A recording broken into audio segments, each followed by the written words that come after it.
terrible. Did you hit the button yet? Oh, no. I'm not going to tell you. Hello. Hey, now. It's your boy PSA Sitch here with everyone's favorite creepy Adam. Oh my God, what a creeper. Creepy Adam. Jeez. Hi, everybody. When did you do your ASMR we talked about last week? I didn't, not yet. Okay, you Come got on, to do let's your get into the ASMR video. video. What's going on? What's taking? You said you wanted to talk about something before we started. You the don't video even anyway. have the video up. I don't. Such a bad look. You said you wanted to talk about something, you liar. I don't even have the. Don't even have the chat up yet. You don't have anything. Look up. Get it up, Adam. This please. was like totally a failure to launch here. Yeah, you were like, I just gotta get the chat ready. I thought you were ready, but you weren't. No, I mean I got it out. That was good. Okay. So we're gonna start with Ben Shapiro's take on. Well, we're not gonna watch the whole thing because it's an hour. I just want to kind of watch like the first 8 minutes or so, and then we're gonna start looking at other people's videos on the affirmative action situation. Do you have a problem with Ben Shapiro's take? Because I mean, I don't know. I mean, I'm not in favor of affirmative action, so I agree with that element of it. I disagree. There's a couple he brings a metaphor, which I disagree with the metaphor. I think he's kind of missing a key point there. We'll talk about it when we watch some of the stuff he talks about. But I do, and part of the reason I want to watch Ben Shapiro's take here, he does do something which I really appreciate, which is he kind of lays out like a lot of what's going on in the case, and he actually goes through a lot of what's going on with the case. And when I was watching a lot of mainstream media coverage, like, and I understand there's like a time, like I understand that there's like a time difference because when you watch a lot of mainstream media coverage, there's like a 20-minute segment or whatever. But even then, that's like 20 minutes that they could actually talk about whatever the case is about. And most of them that I found, at least like the big pundits and commentators, they didn't actually like really even remotely discuss what the legal issue was at all. Everyone just said like how they felt about it and how horrible it was that it was overturned. Yeah, we're gonna watch a bunch of those stupid takes, aren't we? Yes. Ben Shapiro goes into Justice Thomas's what is it called? Dissent? I mean, he's basically pitching liberal colorblindness. I know he's supposed to be a conservative justice, but are you talking about Clarence Thomas? Clarence Thomas. Yeah, what'd I say? Yeah. Oh, I don't know. I kind of zoned out. You said the dissent, and I was confused. Oh no, the Descent. Okay. I think like the Descent, like the movie The Descent. I'm like, what are you talking about? It wasn't the dissenting opinion. It was actually the majority opinion. I got that. Well, it was a concurrent opinion, but right. Okay. So let's explain for those who might not know. Not that I don't know. I definitely know. But let's explain how the Supreme Court works. Like they decide, somebody writes a majority opinion, other people want to get their 2 cents in, so they write opinions. The dissenting side writes a dissenting opinion, and all of this ended up being like 200 pages for this particular affirmative action case. Yeah, there were 4 opinions. There, Roberts, who's the head, he wrote the majority opinion. Right. Okay. Thomas wrote a concurrent opinion, which means that he basically agrees but wants to add on his own. Or he could. Right. When you have a concurrent opinion, it means either you agree but want to add on, or you agree but for different reasons. Okay. And then Sotomayor wrote the dissenting opinion, where she disagreed, and then Jackson wrote a supplemental dissenting opinion. Right. So, which, I mean, it sounded like it was co-authored with Ibram X. Kendi. That is what Ben Shapiro says. And this is, in case you're not American or you're not really following, this is the case that was about affirmative action. Essentially, what happened is in a 6-3 ruling, the Supreme Court essentially said that colleges can't really use race as a metric anymore. You can still, now to be clear, they're not saying that the college can't ask you what your race is or that you can't write in your essay. Like there's an essay portion if you apply to college about why you should go to college, blah, blah, blah, blah. And they still explicitly said that you can write about your experiences as whatever race you are in that. But what they got rid of was, it used to be that it was illegal for there to be specific race quotas. Okay, so a college couldn't say, we need to have, X% black, X% Asian, X% white, blah, blah, blah, blah, blah. They couldn't do that. But what they could do was say, well, if you're black or you're whatever minority, we'll give you extra points. We'll bump up your score or For your, the this SAT, yeah. not, yeah, they're not going to bump up your score in the SAT, but they'll basically bump up the calculation about whether you'll get into the college or not. And Ben does a good job here in the beginning, which is part of why I want to watch it, where he goes over kind of what the prosecution in the case was claiming in terms of how they were saying, I think it was something essentially like if you were black and you were applying for Harvard, it would give you sort of like the equivalent of maybe 200 extra points on your SAT score, which is pretty compared to an Asian person, which is pretty excessive. And the complaint was, if you're Asian, it's like so much more difficult. There's actually a negative affirmative action that was like to prevent Asians from getting into these elite universities. So, right. So, do you disagree with Shapiro's Ibram X. Kendi comment? So I think it's a little too harsh. Okay. It's very interesting. I read part of Thomas's majority opinion. I can't read. I mean, it's like 200 some odd pages. I read part of Thomas's opinion, or like half of it. I read Clarence Thomas's. I'm sorry. I read part of Robert's opinion. I read all of Clarence Thomas's opinion. Right. I didn't read any of Sotomayor's dissent, which I should have, but I didn't have time to get to. And I read Jackson's dissent. Right.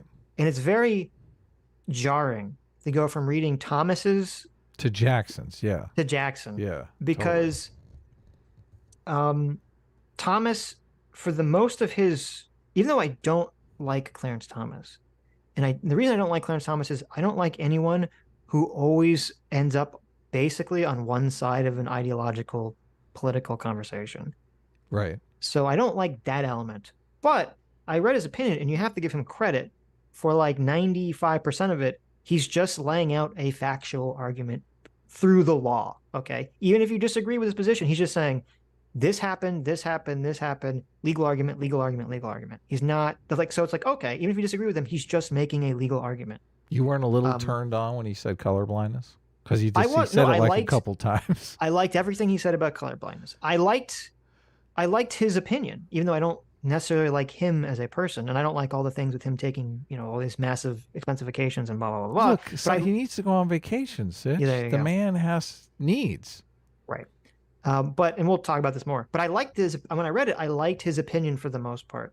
It was weird because at the end of his opinion, he like has like a super massive critique of Justice Jackson's opinion. Mm-hmm. Which is weird because you read it before you read her opinion. I'm like, where the hell is this coming from? Like upon first reading. And it's interesting. It's very interesting because when you first read that part of his opinion, it's very clear. I think he does something bad and he does something good. I think he does something bad. You're talking about Thomas, right? When you say he. Yeah, Thomas's critique of Jackson. Right. Thomas writes in his opinion at the end, his critique of Jackson's opinion. Right. That's not standard. I mean, it seems based. He's like, listen, this other opinion. Right. It happens. It's not like super common, but it happens. But I liked part of it and I disliked part of it. I liked the parts where he was just going factually through her argument and disagreeing and saying why he disagreed with it or the legal logic. I like that part. Where I think he made a misstep is he does kind of super duper straw man the hell out of her position. Really? Okay, well, that's interesting. I think he kind of massively straws man her position. He's kind of like being very hyperbolic, saying like, oh, she thinks black people can't succeed on their own, blah, blah, blah, blah, blah, like all this sort of like things, which isn't what she said in her opinion, even though I completely disagree with her opinion. And I think it kind of, and also it's interesting reading that part because to me, it becomes very clear. And one of the videos that we're going to watch talks about this, that Clarence Thomas personally is very personally and emotionally against affirmative action. Right. Because affirmative action claims have been levied at him. So he feels like it's a very personal attack on him. They're doing it now. I keep seeing that on Twitter. Yeah, I know. It's like insane. I know. Well, you're seeing there's a whole video. Chris Hayes had a whole video about sort of this interesting interplay with affirmative action that he's been so against and whether it's been helping him or not. So we'll talk about that when we get there. Ouch. But the thing that's really interesting is, so I go reading Thomas's opinion. It's very like boom, boom, boom, boom, boom, fact, legal, fact, legal, fact, legal. And then I read Jackson's dissent, and it's really bad. Right. It's really awful. But not as bad as Ben Shapiro paints it, because he only Well, reads part of the clips. there's something that Ben leaves out, Okay. which is very important for the context. And the context is, you could read Thomas's opinion and it will hold up on its own because he gives his entire legal argument. Right. From start to finish. But very often when someone's writing a concurrent or a concurrent dissenting opinion, they don't give their whole legal argument. They just add on. They say, I agree with what someone said, and then here's my like 2 cents extra. Right. Jackson does that, and she says in the beginning, she's not giving her full legal argument. She's just basically jumping on and giving 2 very specific, narrow points. The first point is the point that I disagree with, which she basically lays out a super long explanation about why she thinks affirmative action is still necessary in the country. Right. Where she goes through how the country's still racist, there's still all these disparate outcomes in all the various aspects of American life, blah, blah, blah, blah, blah. I think all that's incredibly weak because none of that, for the most part, really addresses the legal argument of whether it should be legal. Yeah, and right? It doesn't address the argument the majority is making. Right, which we'll get into. Right. So I think that whole argument, and that's like the majority of her opinion. Her opinion is the shortest. It's like 30 pages. So I think that makes it really weak. But then she does make, and I don't know if this is true, her second argument, which she doesn't spend that much time on, is that she claims the majority misrepresented Harvard and UNC's admission policies regarding race. So at least that's a fact claim. Whether it's true or not, I don't know. But at least that's kind of like a fact claim. But just, you have to acknowledge that her opinion is supposed to be supplemental. It's not supposed to be her sole argument in favor of maintaining affirmative action. So. Okay. Cool. Let's go. What do you think? Yeah. We're going to start first 8 minutes of this video. Yep. Mr. Ubercross for $20. Thank you. Mr. Ubercross says, I interned on a project and cataloged the civil rights SCOTUS cases. We had every version with handwritten notes from justices asking for this change or that before they would join. Also notes to opposing justices. Yeah, it's interesting. Not only in this opinion, if you read through it, are there a lot of like attacking other justices. There's also footnotes that attack other justices stuff. So it's pretty funny. Wow. Yep. Decision from the United States Supreme Court. They've now struck down affirmative action in college admissions. It was a violation of the 14th Amendment, the Equal Protection Clause, which suggests that all human beings, regardless of their race, have to be treated equally under the law. And there are a bunch of reasons why they struck it down. We're going to go through the opinion in full detail. Let's start with this. Affirmative action is deeply unfair on every level.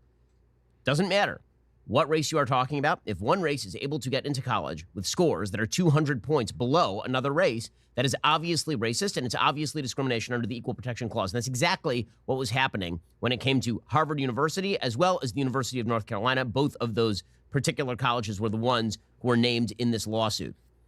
The statistics that are cited in the actual Supreme Court opinion showing Harvard's attempts to boost minority enrollment demonstrate the disparity between performances for the groups that got in and the groups that did not get in.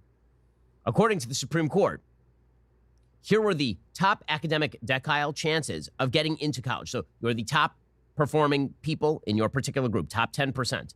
So if you are a top 10% performing Asian, you had a 12.7% chance in terms of getting into Harvard. If you are a top performing white student, top decile, right, meaning the top 10%, this means you had a 15.3% chance of being admitted to Harvard. If you were Hispanic, you had a 31.3% chance of being admitted to Harvard. And if you were black, you had a 56% chance of being admitted to Harvard. These are people with the same scores. So this is important, and I don't see a lot of the people. I didn't see really anyone on the mainstream media who was covering this talking about this, because they keep saying there's not a quota. It's just a plus. It's just a plus. Like they're trying to like downplay it. Mm-hmm. But so if this is the facts, or at least this is the facts that the people suing put forward, and I don't believe we're contested. Well, I have a question, just because wouldn't this? I guess if they split it up per capita, you would get these numbers. Yeah, I would like to. Well, if certain, like, I don't know your percentage chance of getting in, wouldn't that wouldn't that be affected by how many people were applying in each different racial category? I see what you're saying. Yeah, I feel like if you had 500 Asians apply, right, and you had like 10 white people apply. Yeah. That's right. Yeah.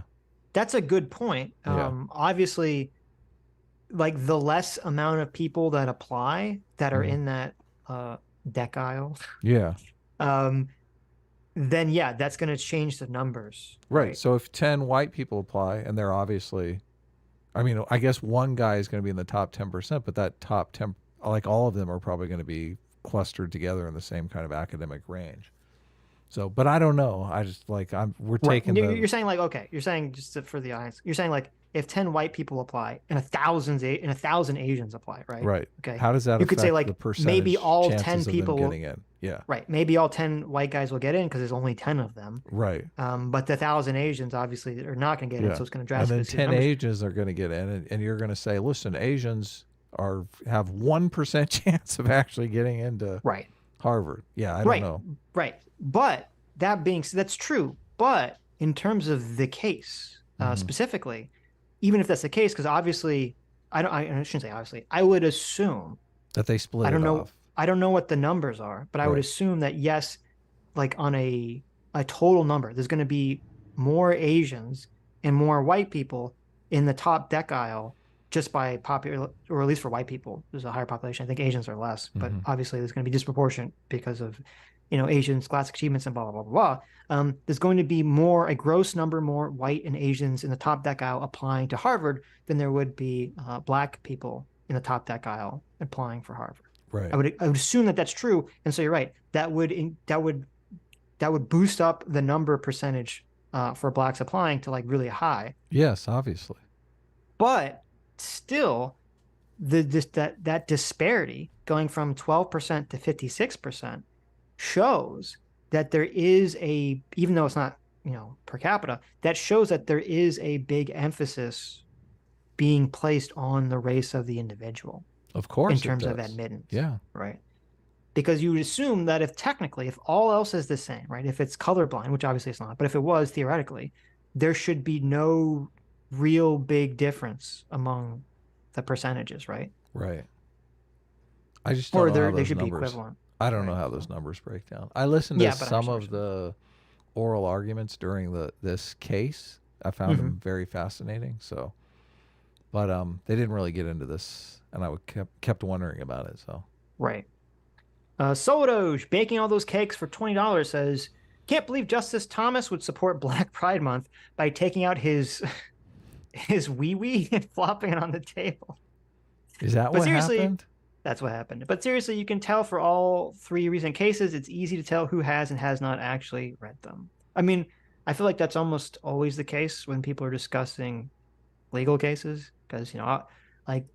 People don't want to read them because they're boring and it's long and there's a bunch of legal technical jargon and blah blah blah blah. So one of us here is old enough to remember the Anita Hill situation in Congress. We'll talk about that. That's one of the videos talks about the Anita Hill situation. So okay, I was like, when was it? I swear I was like, it was maybe a sophomore. HW. So when that was 1990 maybe.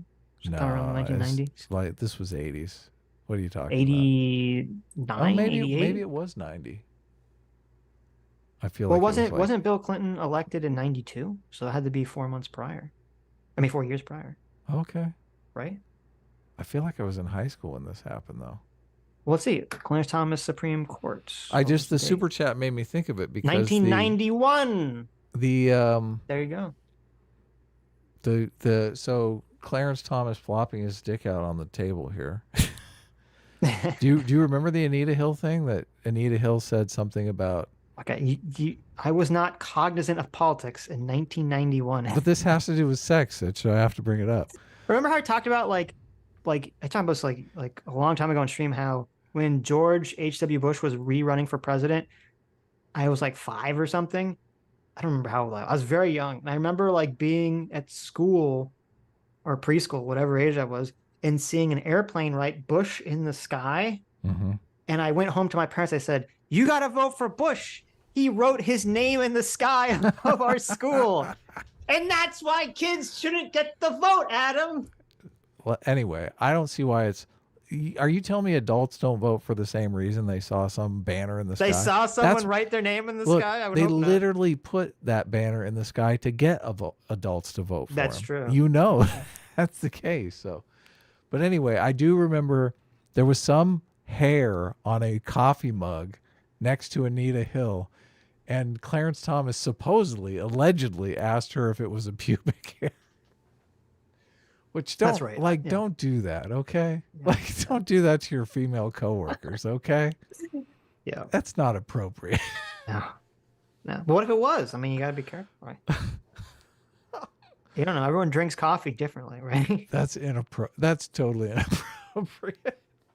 What's even more astonishing is that when you actually look at this chart, you will find that if you are in the fourth academic decile, meaning that you perform better than 40% of people, you perform better than 40% of other students when it comes to test scores and GPA. If you are white, you have less than a 2% chance of getting in. If you're Asian, you have less than a 1% chance of getting in. If you're Hispanic, you have a 5% chance of getting in. If you are black, you have a 12.8% chance of getting in. This means you have a better shot of getting into Harvard if you're a black student who performed better than 40% of the population than if you're an Asian student who performed better than 90% of the population. Okay, that's insane. So, wait a minute. I'm not sure that I follow the math there. Well, that's an interesting breakdown. I mean, what population is he talking about, though? All of the population or the population of black people? Wait. Let me go See, back. this is why I'm like... Let me go back for 1 who second. perform 1% chance of getting in, 40% of other students. When it comes to if you are 56, the top 10%, this means you had a 15.3% chance of being admitted to Harvard. If you are Hispanic, Harvard. In your particular group, top 10%. So if you are a top 10... He says top 10% in your particular group, which makes me think among Asians. 10% performing Asian. You had a 12.7% chance. Okay. So his argument is if you're Asian and you're in the top 10%, you have 12.7% chance to get in, right? Right. And then he switches it. Right. And then he's saying if you're black and you're in the top, or you're in the top 4 decile, right? So we've gone from the top 10 to like the top 40, right? So significant drop among off. blacks or among the whole population? Because I think he switches there. I'm guessing it's among the whole population. No, I think he says the whole population. No, but I'm guessing the way the stats work is among the whole population. It wouldn't really make sense that you would measure it among the intraracial group. I have an idea. Sitch. You want me to go try to find this information? No, why don't we just take the race box off of these forms? This is just ridiculous. Yeah, I agree. Like, why? No, but that is... Let's just take the race box off and stop doing all these stupid statistics. Right. I agree. But that is insane. If that's true, that is insane, right? That if you're black and in the top 40%, you have a higher statistical chance of getting into Harvard than if you're Asian in the top 10%. That is if that's true, that is insane. Well, I can think of a reason that would be not insane, though. Like if it's measuring, if you're in the top 40% of blacks and the blacks are a much smaller population, obviously. Right, but I don't think, I'm guessing that's not what was. Okay. How it was calculated. Sure. But what's even more astonishing is that when you actually look at this chart, you will find that if you are in the fourth academic decile, meaning that you perform better than 40% of people, you perform... See, people, all people. Right. That's what I'm saying. It's all people. I think you just misspoke the first time. Oh, okay. Better than 40% of other students when it comes to test scores and GPA. If you are white, you have less than a 2% chance of getting in. If you're Asian, you have less than a 1% chance of getting in. If you're Hispanic, you have a 5% chance of getting in. If you are black, you have a 12.8% chance of getting in. This means you have a better shot of getting into Harvard if you're a black student who performed better than 40% of the population than if you're an Asian student who performed better than 90% of the population. Okay, that's insane. And that disparity is obviously racist. This means a discrepancy in scores of 200 up to 300 points between black students who are getting into Harvard and Asian students who are getting into Harvard. And it's Asians who are suffering the most under this regime because obviously the discrimination has to come at somebody's cost. There's only one slot. That slot goes to somebody. If it goes to a black underperforming student, It does not go to an Asian overperforming student. Asians are overrepresented relative to their share of the population because Asians overperform when it comes to things like the math SAT. As Wesley Yang points out, in 2016, there were 48,000 whites, 52,800 Asians, 4,800 Hispanics, and just 2,200 blacks who scored above 700 on the math SAT. Asians represent 6% of the overall population. They represent almost half of the people who on the SAT get over a 700. And those are the people who are being hurt when somebody else's slot, when their slot goes to somebody else. It's a massive failure. It's not just that. Affirmative action on its own terms fails. This idea that affirmative action is the rung up, it is the pathway to success for black students in America, it's just not true. Stephen and Abigail Thernstrom wrote years and years ago for The Atlantic and for the Brookings Institute. They concluded, quote, not only did significant advances in black income increases predate the affirmative action era, the benefits of race-conscious policies are not clear. In the decades since affirmative action policies were first instituted, the poverty rate has remained basically unchanged. Despite black gains by numerous other measures, close to 30% of black families still live below the poverty line. And then there's a bigger problem, which is that even the students who get into places like Harvard or Yale. So, okay, well, let me just, I don't think that's a good metric for trying to measure the effectiveness of affirmative action, because economics situation in the country is going to change drastically over, 50-year period, right? For a whole host of reasons. I wouldn't use that as a metric. I think a better metric is dropout rates. I think a better metric is, it has to be more difficult to study, actually study people who get into college via affirmative action. Do they have better life outcomes because of it? And I believe, if I could have swore that we talked about this. Didn't Thomas Sowell do like a whole study on this, where he kind of, according to him, he tracked down the numbers, and he was saying that according to his research, people that got into colleges via affirmative action generally didn't have better outcomes? Yeah, he does a Sowell quote in his actual concurrent opinion. Yeah, I know Thomas does. Yeah, I know Thomas does, right? Yeah, so, definitely. That's a Thomas Sowell argument all the way. Right. Yeah. But and this is part of the problem that came up in the case, is that there's never really been and we'll get in this, we'll kind of get into this when we get more into law, but the defenders of affirmative action, and I guess really the state has to be the one to defend this, it would have to give a very clear evidence-driven rationale for affirmative action, right?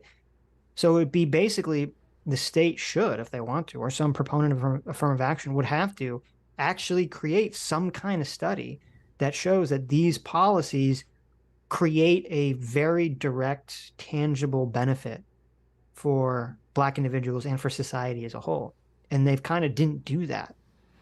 Yeah, a big complaint is that a lot of the affirmative action policies are helping immigrants that aren't even, they're not Black Americans. They're not black. What do they call them? Black descendants of slaves or whatever. They have an acronym for them.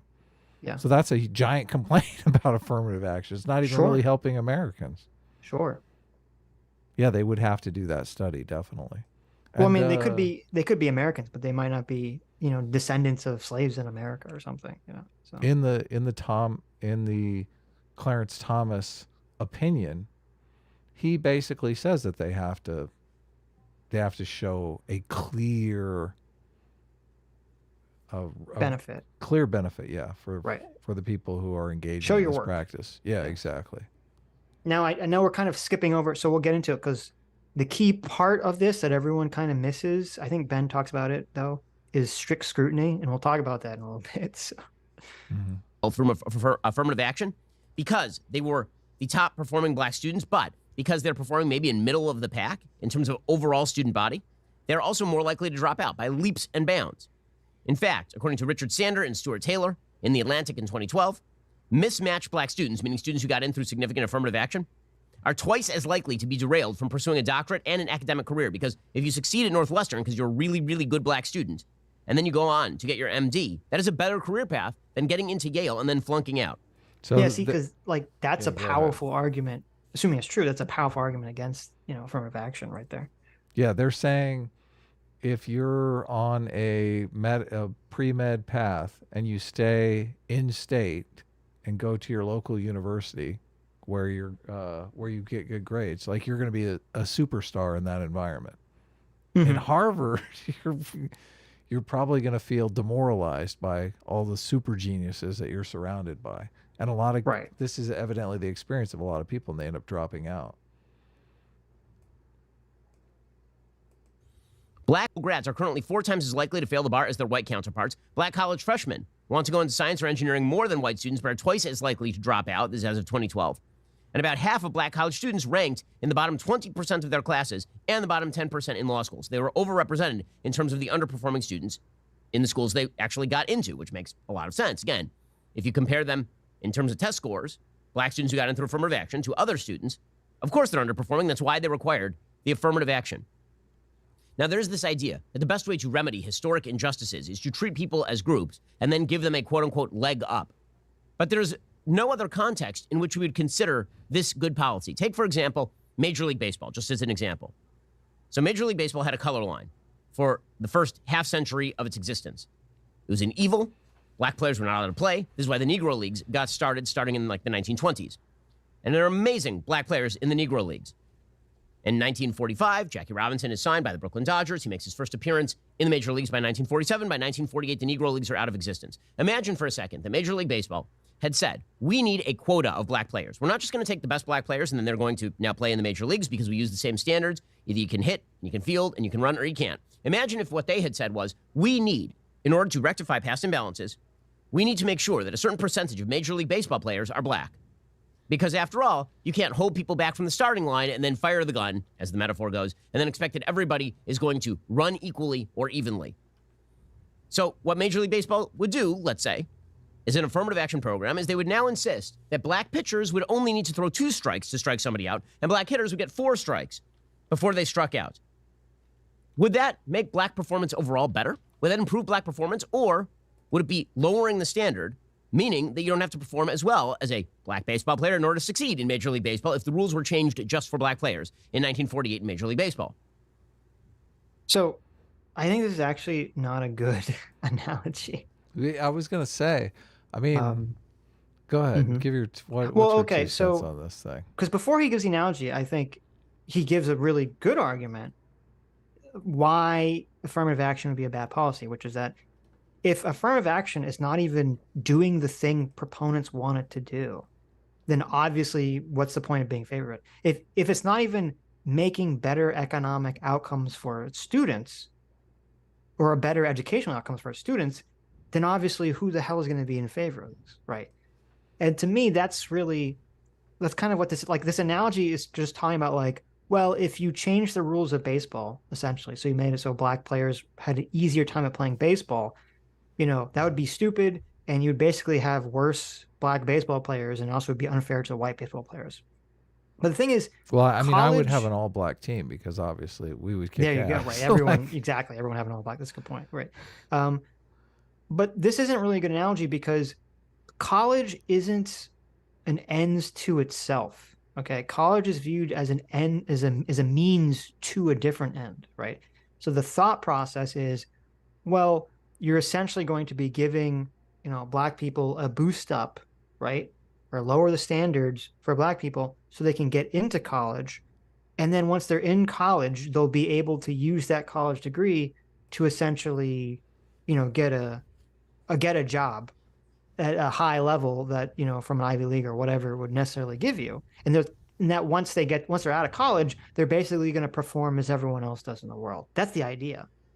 Process behind it. Now, I don't think it works that way, but that's the thought process. So if you want to criticize it, you have to criticize that specific aspect. Because as we talked about on the show, for most people in most jobs, the specific things there's some amount of information you learn in college that's going to go towards your job, but a lot of what you do in your job, you're going to learn at your job, right? Sure. And so I feel like this is a bad analogy because it's making it seem like college is the goal as opposed to the means to some other goal down the road. Yeah, I mean, it is really the accolade because you do think, well, this is an Ivy League surgeon or Right. writer, scholar, whatever it is. So you're Right. like, this research has to be great. Look, it's out of Harvard. Which I don't necessarily know if that's the case. One of my takeaways, and I think it was as high as 40% of the people in Harvard are in Harvard by one of these policies, either affirmative action or legacy, family, or sports.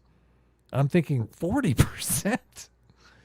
Like 40%? It makes me think, if you're going to that Harvard surgeon, I might ask, well, did your dad go to Harvard? Like, how are you at softball? Right. Yeah. Because I thought, you go to a surgeon who's a Harvard surgeon because you think I'm getting the best, right? Sure. Well, evidently, maybe you're not. Yeah, and I think that's a better argument. Is that, and this is an argument that Schenck made. It's an argument that Clarence Thomas makes. Of course, is that, yeah.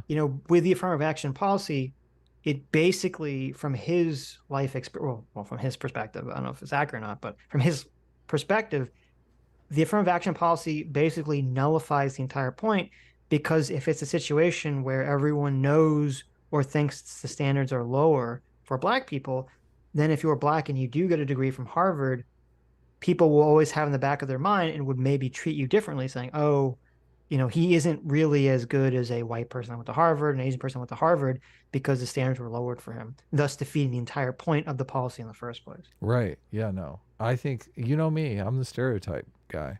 Right. Like, I do think this has done terrible things to high achieving Black people.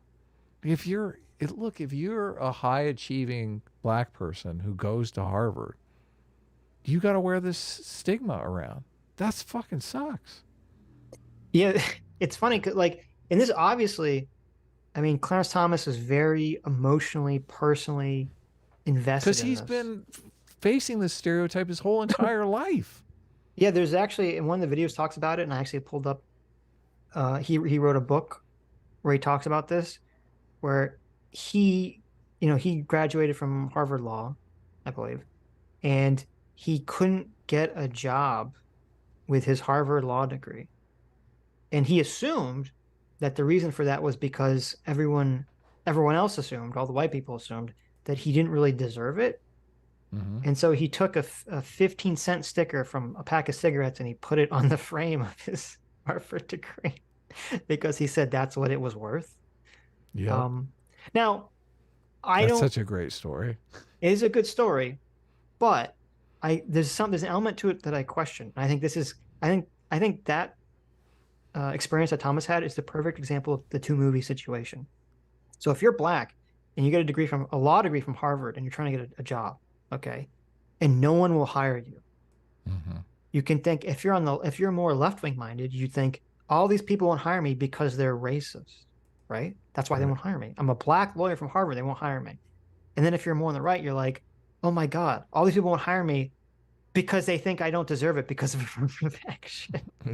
Right? So it's like, which one of those is like real, or is it some combination of the both? That's a great point. Because I kind of question, I'm like, I think that if a Black person gets a degree from Harvard, a law degree from Harvard, and they apply for a job, and you automatically assume that, like, well, they didn't deserve it because of affirmative action. That is like a racist thought, is it not? Like, that's a racist thing to think. That's a totally racist thing to think. Right. So I kind of think, like, well, even if Clarence Thomas existed in an alternate universe where affirmative action didn't exist and he still had his Harvard Law degree, would he have gotten a job? I'm kind of skeptical. Like, I still think he probably wouldn't have gotten a job anyway. Right. Because it's just how they frame the racism, but the racism still exists. Right. I would assume. Yeah. So let's hope now it's different, though. This is the thing. Yeah, I think it is different now. Yeah. Like, we've made so much progress on these stereotypes. I feel like maybe, and this is what the court is kind of weighing. They're weighing, is a stigma more harmful than the benefits of the policy? And I feel like maybe we are there. Maybe this is the point to transition. Well, I'm sorry, I didn't mean to cut you off. Well, no, it's funny. I told Sitch before we started the stream, I was re-listening to a stream that Sitch had with Dave the Distributist, where affirmative action came up. And Dave was making the argument that affirmative action was never going to end and it was always going to be here. And, you know, colorblind policies that we're advocating for are great, but they don't actually exist because of affirmative action. Well, and then this happens. I feel like maybe, look, Sitch, look, I'm usually the guy that makes predictions on this show, but Sitch just, this is like, Sitch was not in favor of affirmative action in that debate. Mm-hmm. And it feels like maybe we are kind of realizing, okay, these policies are doing more harm than good. I mean, we're going to watch some of the responses, and the responses are frankly sickening to me. Because they just, we're drifting into this political patronage game. Yeah. It's like not really even, I mean, they're not even making arguments. Look, I think there's serious arguments to be made that these stereotypes do tangible damage, not just to the people at Harvard, but to every Black American. So, right. I don't think that's good. So I agree with the people who are Black or another minority who talk about they don't want to be stigmatized in terms of like people feeling that they didn't deserve their accomplishment. They don't want to work at the factory and be the minority hire. Right. I understand that. I completely sympathize with that. But I don't care. To me, that's not like, to me, that's not a persuasive argument. It feels kind of like the transgender bathroom argument. Like, I get it, and people that feel that way are completely justified. But to me, that's not what motivates my opinion on it at all. Okay. You want to know that the policy is actually helping people. Well, no, not even that. I have a completely different, here's my take. Here's why I'm against affirmative action. Okay. From a philosophical position. Interesting. A whole third position. Okay. And I haven't really heard anyone make this position. So here's my perspective. Wow. You can blame a country for the bad actions of a country. You can't blame an individual person for the bad actions of a country. Okay. Yeah, I totally agree with this. Right. So like you and me and everyone listening, even if you like, whether you supported or were against the war in Iraq, okay, you can't blame us as personally responsible for what the country does. Right.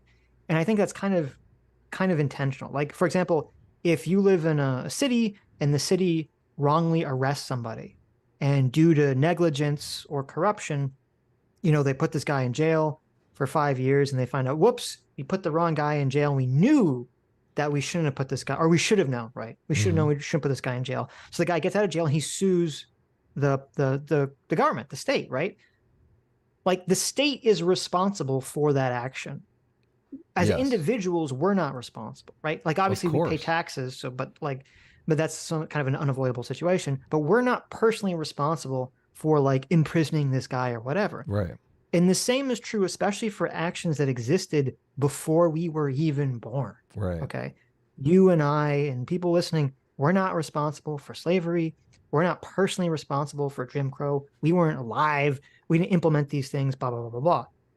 But the country could be responsible, right? The country is kind of like, in an essence, and I hate to say this, in essence is like, has some element of a corporate entity where like you offload responsibility to the corporation, right? Right. As Americans, limited liability.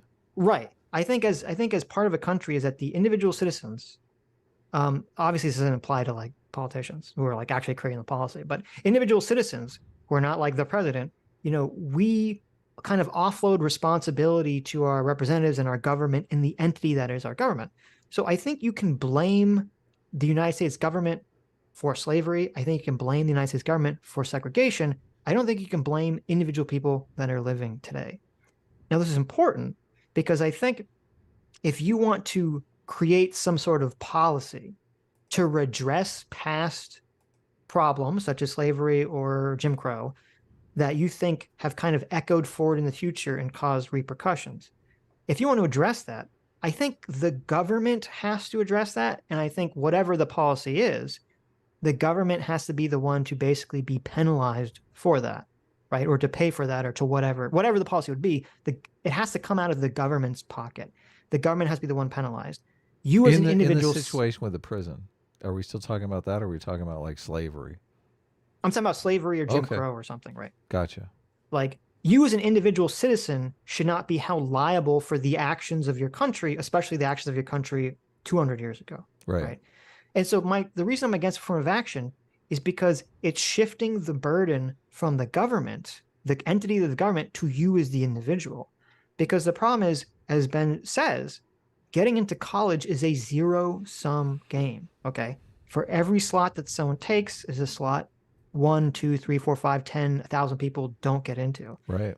And so affirmative action policies are essentially saying, well, because the entity of our country did harm to Black people, not even this individual person, but Black people in the past, okay, you as an individual who are applying to college, if you're not Black, may get harmed or may have to pay some additional benefit where you don't get into the school you want to get into because of some past harm that the government did in the past, right? Right. And that's my philosophical problem with affirmative action. It's offloading the country's responsibility onto individual citizens, and I don't think that's justifiable.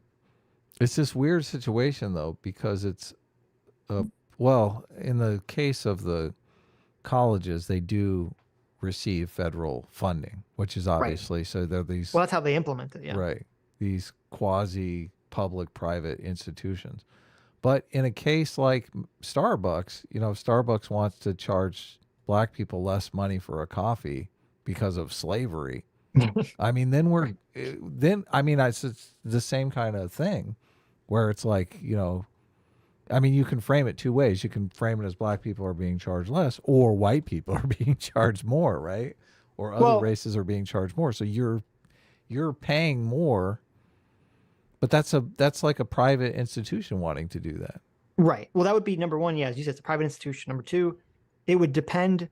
Is Starbucks just charging Black people less, or is it charging white people more to make up for the cost? Is that illegal though? I mean, I don't even know. I've seen policies like this before though, where they're like, you know, the door is a different price based on race. It's awful, but you see this. It's like, where are we going with this I stuff? would guess it probably is illegal. I don't know if it's ever come to court, because usually when I've seen companies do things like this, it's temporary, right? It's like Juneteenth, we're giving Black people like free drinks at Starbucks or something, right? I haven't seen just and I remember, actually, I do remember, like, I don't know, some years ago, there was some picture on social media of some restaurant that was doing something like this permanently. I don't know whatever happened. I feel like my gut tells me it probably would be illegal, because it would be discriminatory against white people. But even then, even with the Starbucks example, saying hypothetically it's not, saying hypothetically it's illegal, as long as Starbucks wasn't charging white people extra, you know, Starbucks coffee, it's not a completely unlimited resource, but it's, you know, usually they're not running out of coffee, right? So like, it's not like a college where there's like very limited slots for people to get into. Why is that, Sitch? Well, as you've always talked about, yeah, you know, there's a decision to purposely limit the admittance for whatever reason. You've come around to my thinking a little bit. I mean, I agree with that to some extent. So, what do they call that? God, that bugs me. What? Well, it's forced scarcity. Oh, right. Yeah. Red 47.3 for $20 says, I'm pretty concerned about the backlash to these cases. I'm glad the courts are ruling in favor of colorblindness, but the fact that this isn't the goal of mainstream academia is pretty scary. Yeah, true. And the thing that bothers me about this too is like, I kind of understand why in the 70s, right after civil rights passes, that people would be in favor of affirmative action policies. It's like literally like right after Jim Crow has been dismantled. And at least then the goal was kind of like, oh, affirmative action to get to a colorblind future, right? At least the colorblind future was the goal. And it's creepy to see people basically saying that the colorblind goal future is now done away with on the far left. You know, we all know when Sitch read that colorblindness, he was like, yes. He jumped up and did a little dance. We know. Come on, Sitch. You know, it's funny. Because I heard all people like crapping all over, Clarence Thomas. I was like, what is this opinion that they're all crapping all over, right? And people, he used the trigger word. He used their trigger word.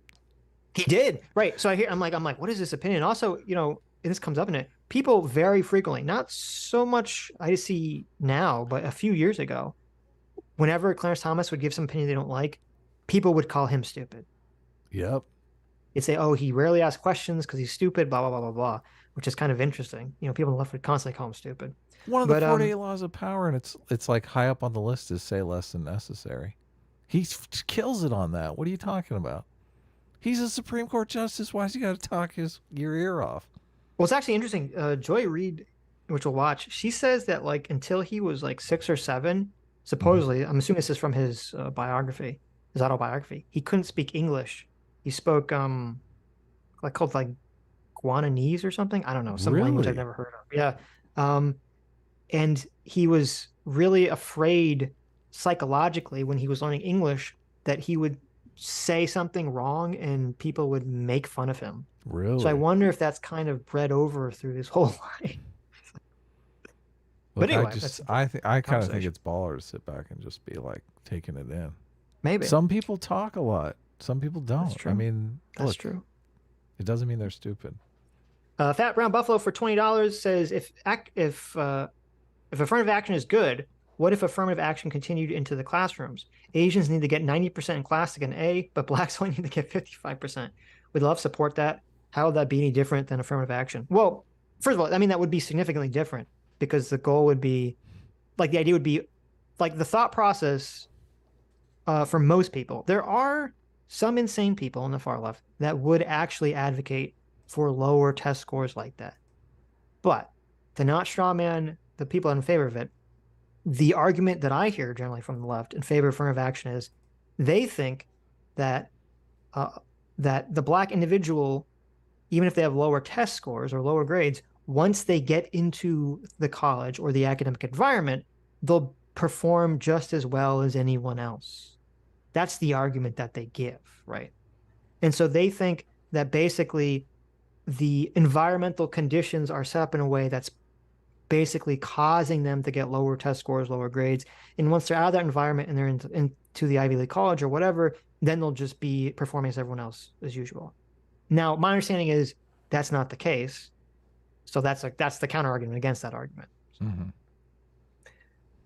Val Van Gogh for $20 says, when the bar for good admissions essay is writing BLM over and over, a formalized race quota is unnecessary. One can dismiss applicants of an unwanted race using the excuse that their essays didn't meet the BLM standard.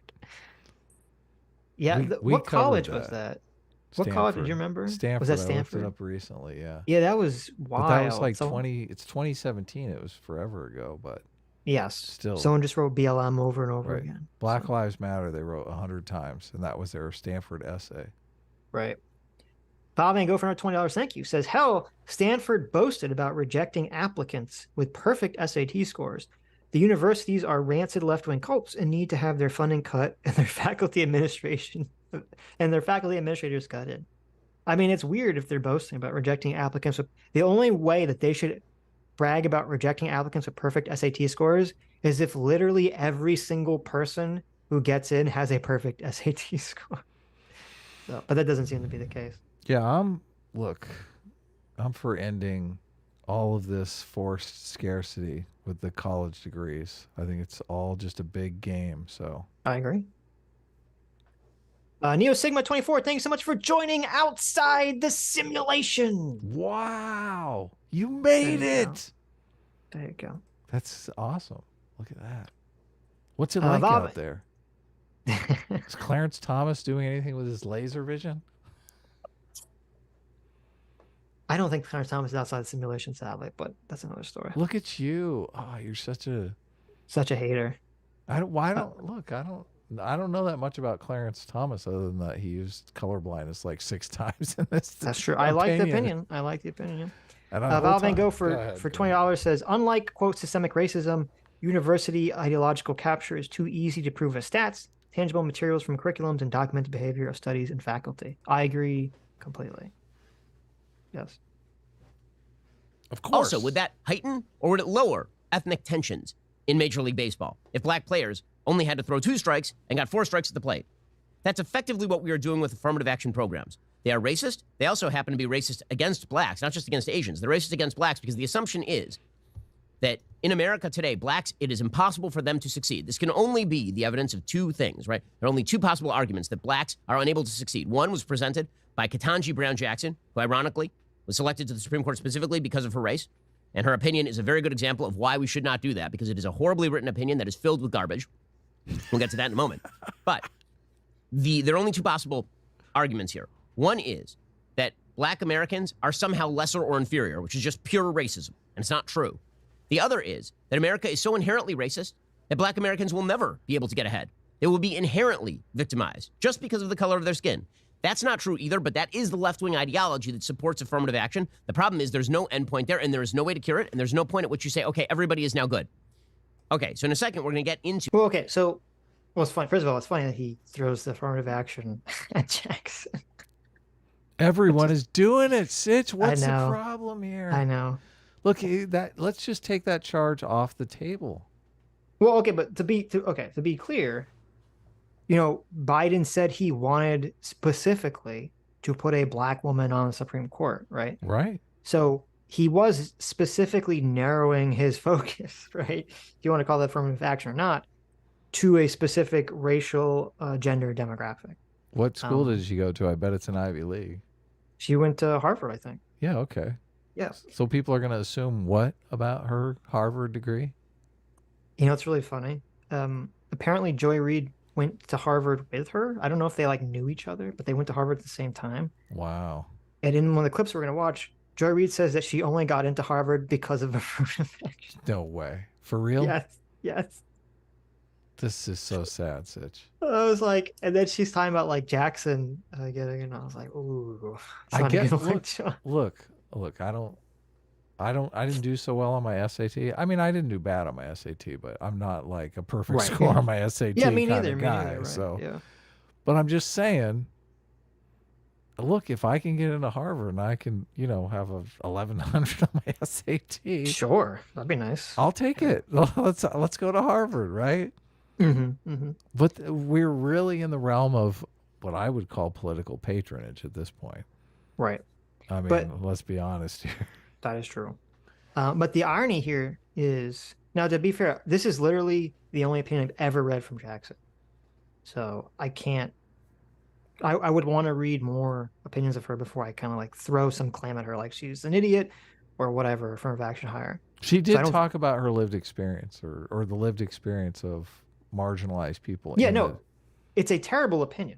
Okay. But I'm just saying, in order for me to throw judgment at her, I'd want to read more of her opinions, right? Okay. To see, because again, this opinion was a supplemental opinion to Sotomayor's. She wasn't giving her actual full argument.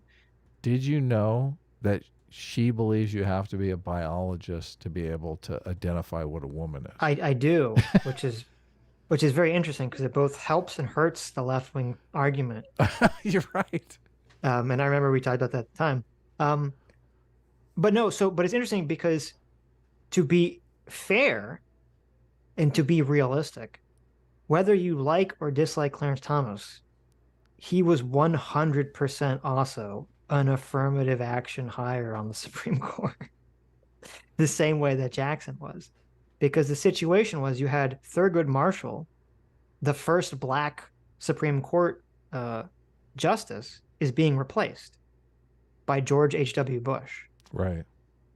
George H.W. Bush, he's not going to say it, but you know he has to replace Thurgood Marshall with a black person, right? There's no realm of possibility. Like he couldn't just put another white guy on the court. It was very obvious that he had to. Now George H.W. Bush didn't say it outright, and he explicitly said he wasn't doing it for that reason, which I think is the way to do it. But you have to acknowledge that there's obviously a massive political pressure for George H.W. Bush to put a black person on the Supreme Court, and that's why they went and got Clarence Thomas. But look, you could. Yeah, I guess there's no way around this.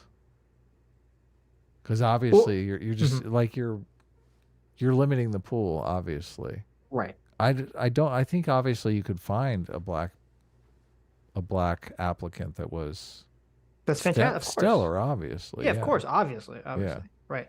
But I'm saying there'll always be, and this is what Clarence Thomas is complaining about and other people complain about, there'll always be the taint of this person wasn't selected based purely on their merits. They're based on them checking off a box, right? Well, I agree that is happening in these for both of them, and that's kind of the irony of the situation is that like, and I understand why Clarence Thomas is like personally emotionally upset with this, because obviously that's what everyone was saying when he got on the Supreme Court. They were saying he's the affirmative action pick, right?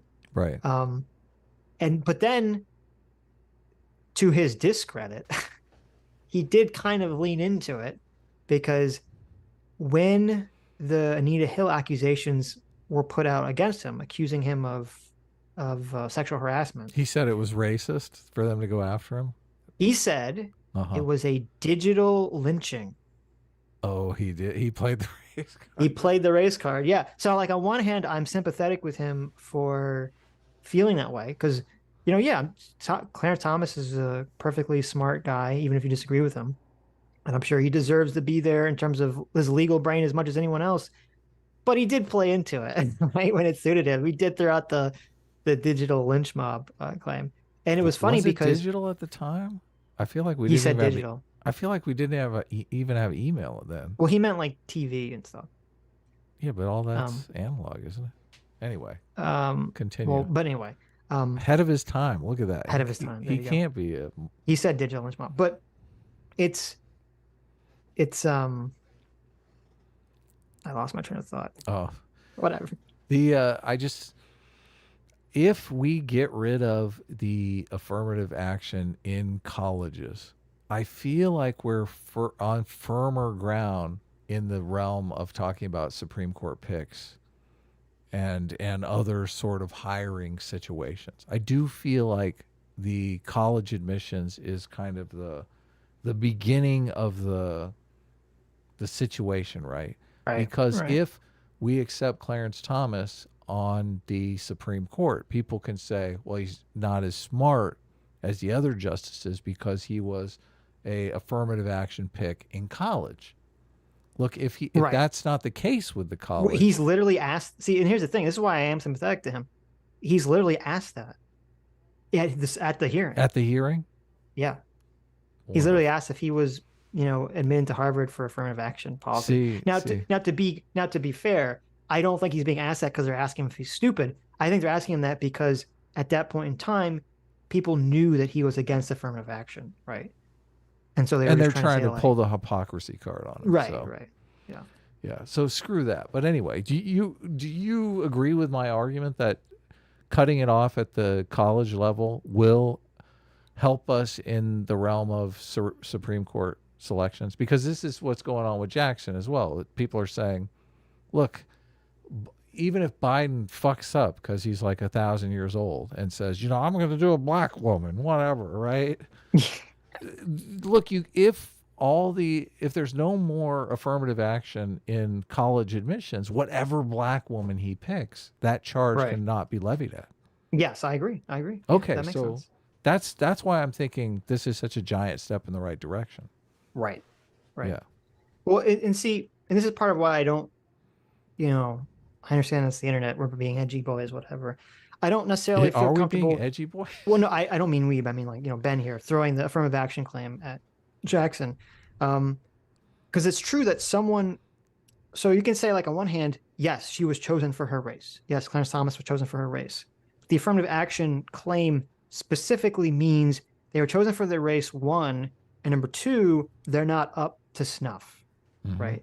They have a lower quality, or they didn't deserve, they don't really deserve it. They only got up because of the race. I don't think you should levy that at Jackson. At least I'm not comfortable with it until I read more of her opinion, just because people were levying that at Clarence Thomas. The left was levying that at Clarence Thomas every time he would come out with some opinion they didn't agree with. And it seems like that's really the move. When someone comes out with something you don't like, oh, they're stupid, right? They're affirmative action. So obviously. So we definitely agree. Look, I don't want to throw Jackson under the bus unless, we see more of her opinions. I think that's completely fair. taking the affirmative action argument, because people are going to do it no matter what. She could be a fucking super genius. She could be working on a cure for cancer and nuclear energy. And people would say, just because that option is open to them. And people are doing it because it's politically expedient, not because it's true. Well, it's just, it's a thing you'll throw at the person you don't like. Right. Right. Yes. Ben Shapiro supports the gold standard, okay? I don't think he's he's a smart guy, but people can be wrong and smart. The thing I was going to say that I forgot was that when George H.W. Bush, was George Bush Sr., was putting Clarence Thomas, or wanted to put Clarence Thomas on the Supreme Court, I think the Democrats had the majority in the Senate. So he needed a majority of Democrats to put him on the Supreme Court. And supposedly, I don't know if this is true, but supposedly, when Clarence Thomas came out with the statement that this was a digital lynching, that swayed public opinion in his favor, or public opinion among blacks in his favor, which got Democrats scared to not. To not vote him in. So this story is so amazing, and then he is the one that gets to vote against affirmative action. And plus, he's been waiting for this for 20 years. He's that's why it's such like a weird, ironic situation. This is so amazing. This is so amazing. You're going to hear a lot of people on the left saying like Clarence Thomas pulled up the ladder behind him. Like that's how they perceive the situation. Obviously, Clarence Thomas perceives the situation as like he perceived affirmative action as a weight around his neck. So he perceives it completely differently. Right. He cut the leg weights off of the rest of black Americans is the way he's looking at it. That's the way he's looking at it. Yeah. His book is kind of, I'm curious. I might go back and actually read his book because I read a little section of his book. Actually, I guess we'll save this for later, where he talks about how he shifted from being like a radical leftist who was a Malcolm X supporter in college to like where he is now. And it's kind of fascinating. I've heard that story in other books, but I've never read anything of his. So maybe I'll read his book. To the actual opinion, because it is quite fascinating. We're going to go through the Chief Justice Roberts' opinion. This is a 6-3 decision. He was joined by Thomas, Alito, Gorsuch, Kavanaugh, and Barrett, so the conservatives on the court, the Republican nominees on the court. We're going to go through his opinion, then we're going to go through Clarence Thomas's concurrence, which is one of the great pieces of legal writing I've ever seen. It really is a tremendous piece of legal writing. And then we're going to get to the Sotomayor dissent, and then we're going to get to the Brown-Jackson dissent, which is just a horrendous piece of garbage. We'll go through all of that momentarily. First, let's talk about sleep qualities. Yeah, sleep quality. Sitch, how are you sleeping these days? I'm sleeping great. How are you sleeping? I'm sleeping fantastic. But I mean, this bed that he talks about, it sounds awesome. It's not a bed. It's an instant cocoa drink that you make. Oh, it is? Oh. Yeah. I have a pretty nice bed already. There you go. Okay, so anyway, we're not going to... It's like sleeping on a cloud. We're going to move on to a different video after this. But so I do give Ben a lot of credit because he's now going to spend like the next 40, 50 minutes kind of like going more in depth into the case, which most of the mainstream media doesn't do. Yeah, which is how I ended up reading so much on the case, because I actually listened to this before the stream. Right. So, but let me kind of talk about the key points here. So the key element here is the question of, does the 14th Amendment mean that you can't have affirmative action policy? Okay.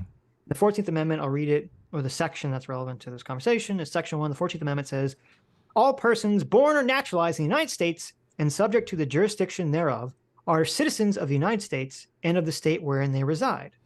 No state shall make or enforce any law which shall abridge the privileges or immunities of citizens of the United States, nor shall any state deprive any person of life, liberty, or property without due process of law, nor deny to any person within its jurisdiction the equal protection of the laws. Equal protection clause. Right. And then, so of course, you combine this with other civil rights legislation, which says you can't discriminate on the basis of, race. And this is where you get. And so the question is, so does affirmative action policy discriminate against, discriminate on the basis of race? Now, they do talk about this in the legal, in their legal opinion to an extent, but to me, it's fairly obvious from a plain reading that it does. 100% right. It's kind of hard for me to hear someone argue that affirmative action does not discriminate on the basis of race. It could be a discrimination you're in favor of, but it discriminates on the basis of race, right? Affirmative action? Yes. Yeah. It's systemic racism. Yeah. And so what I think a lot of people miss in the conversation is everyone kind of, when I hear they talk about it, and I understand why, they kind of just focus on whether they like the policy or not, as opposed to what the legal argument is. So of course, you might say, well, wait a minute. If the 14th Amendment seems pretty explicit and other laws seem pretty explicit, how can affirmative action exist? And well, the answer is there's this thing called strict scrutiny. Okay. Strict scrutiny, and this is like kind of the key element of the case from my reading of the opinion that a lot of people kind of skip over. Okay. Strict scrutiny states that a challenged law is presumed invalid unless the government can demonstrate that the law or regulation is necessary to achieve a compelling state interest. Yeah, I love this. They might say, well, what the heck's a compelling state interest? And we'll get into that. But it says there's 3 criteria, okay, for this compelling state interest. The government must demonstrate that the law is narrowly tailored to achieve whatever the compelling purpose is, that it uses the least restrictive means possible to achieve that purpose. Individual freedom, I love it. Right. And I guess, I'm sorry, there's the 2 criteria. And failure to meet the standard will result in striking the law unconstitutional. And so Thomas actually directly talks about this in his opinion. He says, 3 aspects of today's decision warrant comment. First, to satisfy strict scrutiny, universities must be able to establish an actual link between racial discrimination and educational benefits. Right. Second, those engaged in racial discrimination do not deserve deference with respect to their reasons for discriminating. And third, attempts to remedy past governmental discrimination must be closely tailored to address that particular past governmental discrimination. To satisfy strict scrutiny, universities must be able to establish a compelling reason to racially discriminate. Grunter, a previous case, recognized only one interest sufficiently compelling to justify race-conscious admissions programs, and that's the educational benefits of a diverse student body. Right. So this is kind of the key thing I think not everyone, but a lot of people talk about are missing.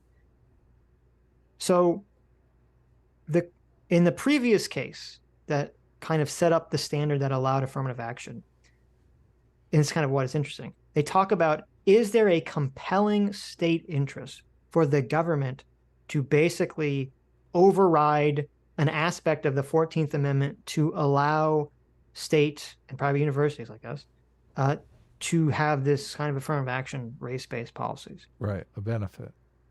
And the thing that's weird about that is because when I hear compelling interest, I would think, well, the compelling interest the state would argue for would be the advancement of Black people, right? To bring Black people up to the same quality of life as, white people, right?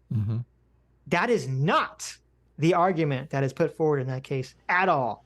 In the, what is it, Gunther or Starry? What? And Grutter. Grutter. Okay.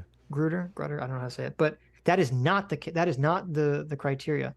And not only is that not the criteria, and I'm not going to read the whole thing, but in that case, the majority opinion explicitly explains in detail a pretty compelling reason why that shouldn't be the case. Really interesting. So what is the case? And so, well, I'll tell you in a second. So basically the argument for why the judge doesn't think that should be the case in the previous lawsuit was, he was basically saying that's going to create a shifting standard where you're going to constantly change the laws in one-sided ways to help whatever group is like the minority group.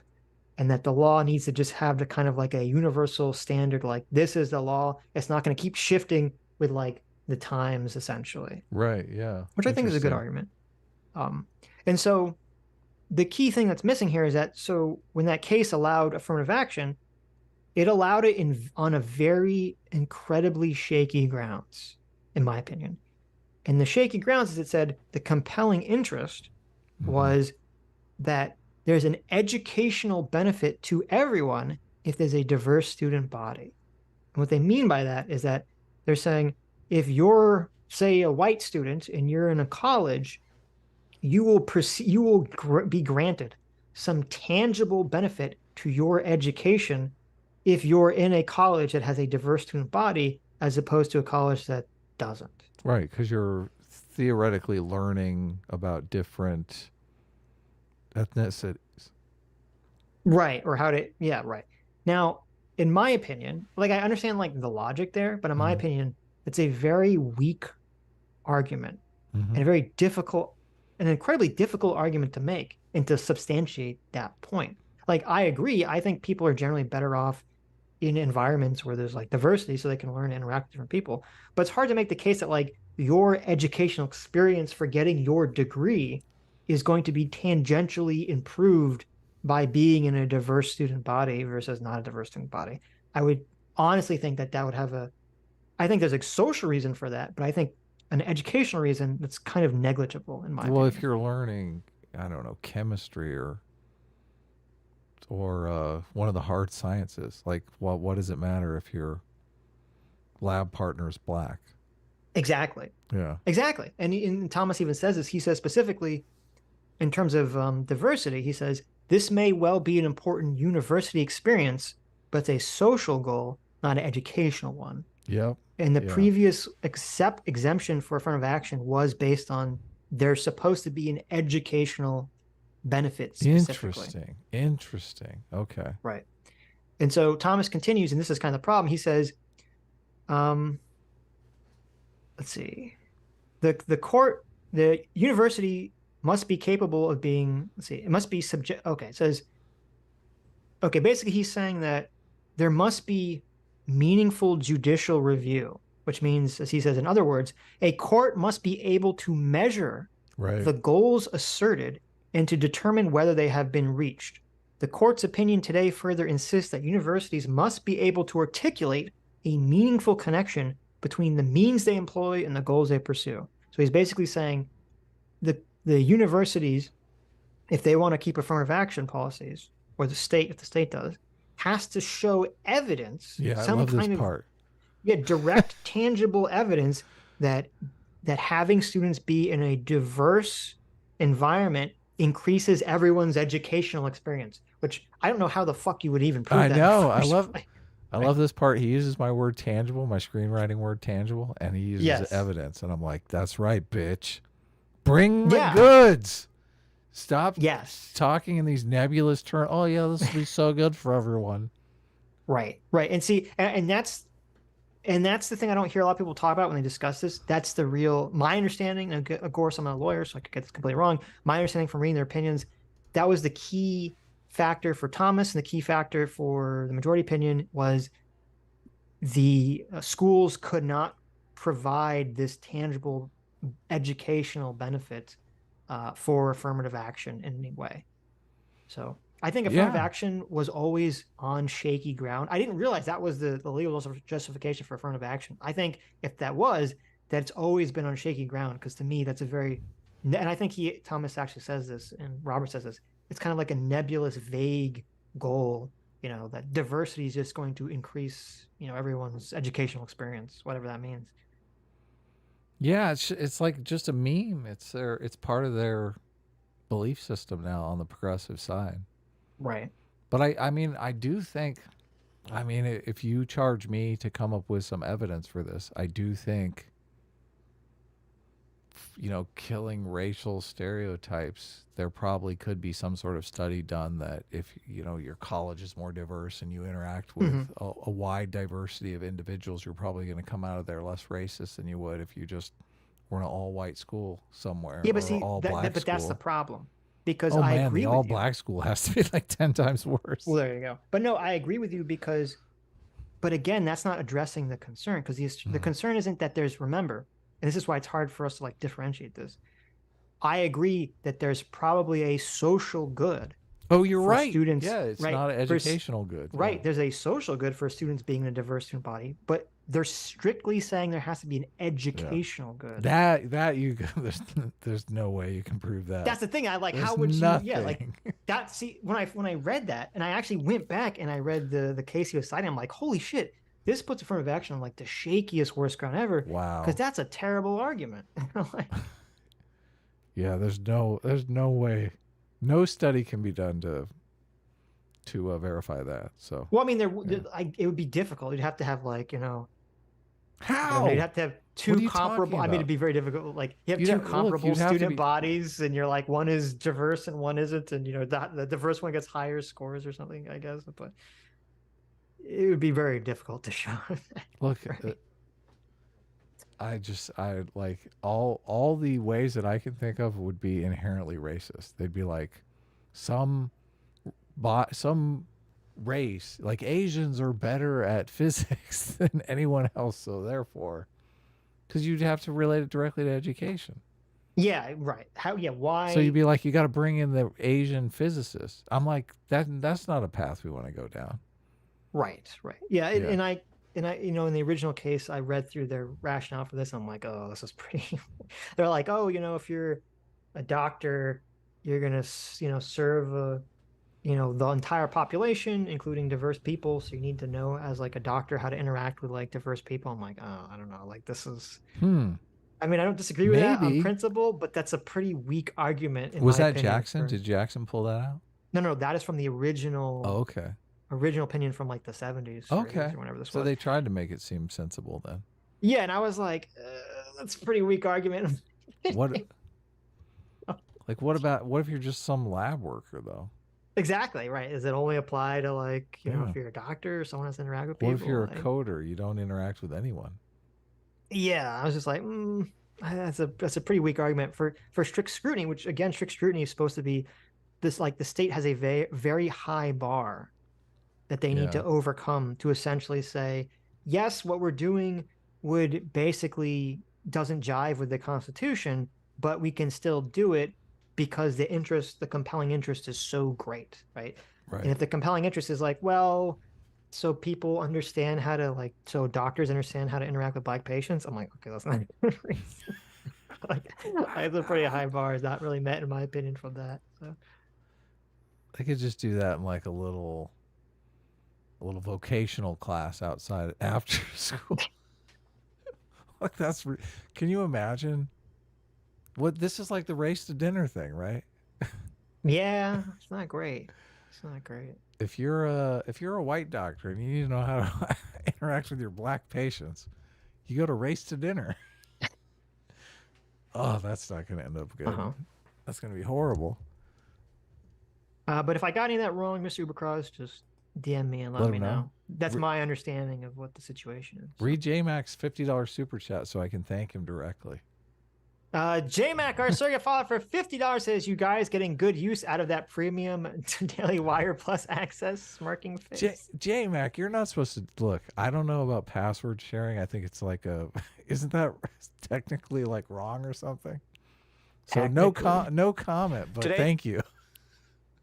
Yes, no comment on that.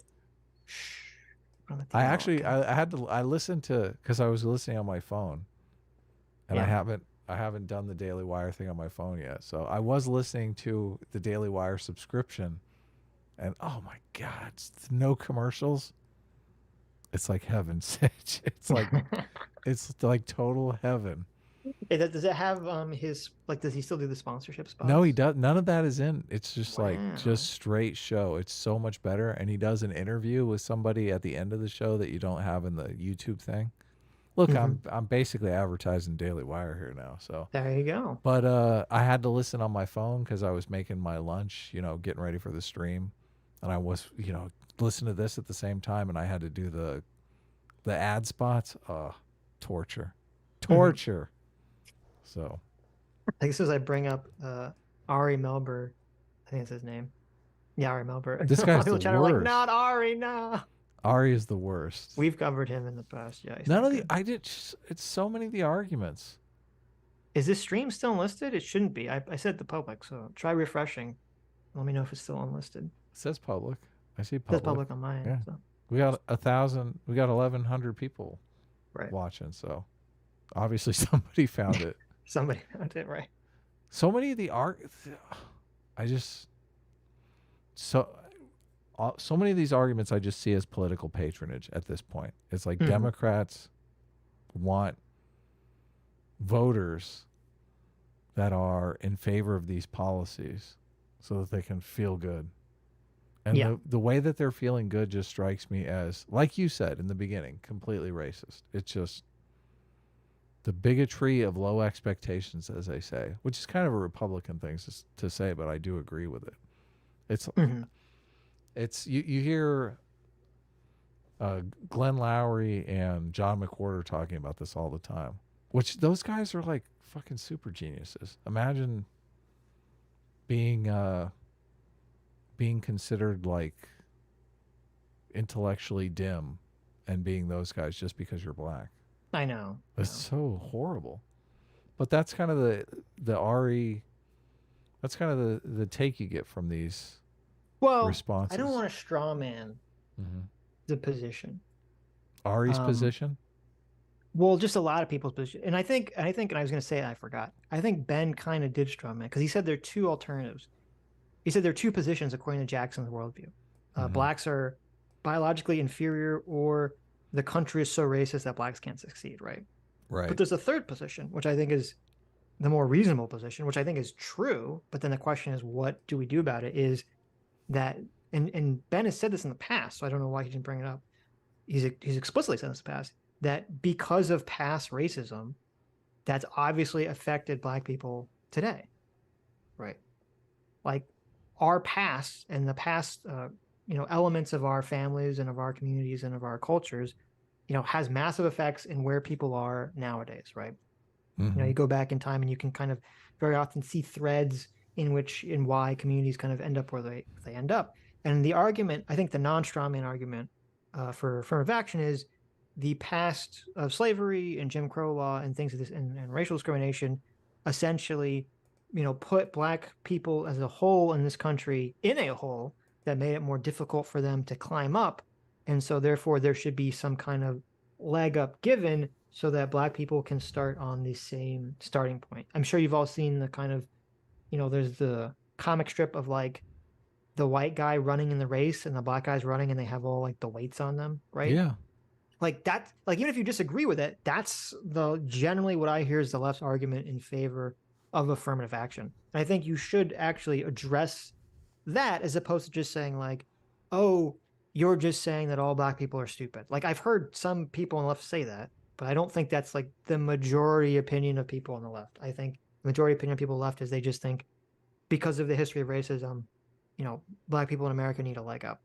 And that's why, to me, the better argument to focus on is, well, if affirmative action policies don't even work, then why would you advocate for them? They literally don't even do the thing you want them to do, right?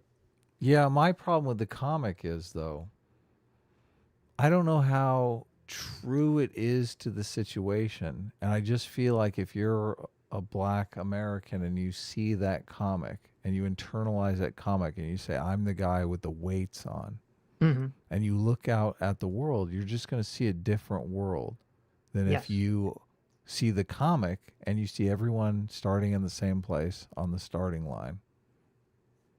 And then you perceive a world where, you may have disadvantages that other low status, socioeconomically depressed white people have.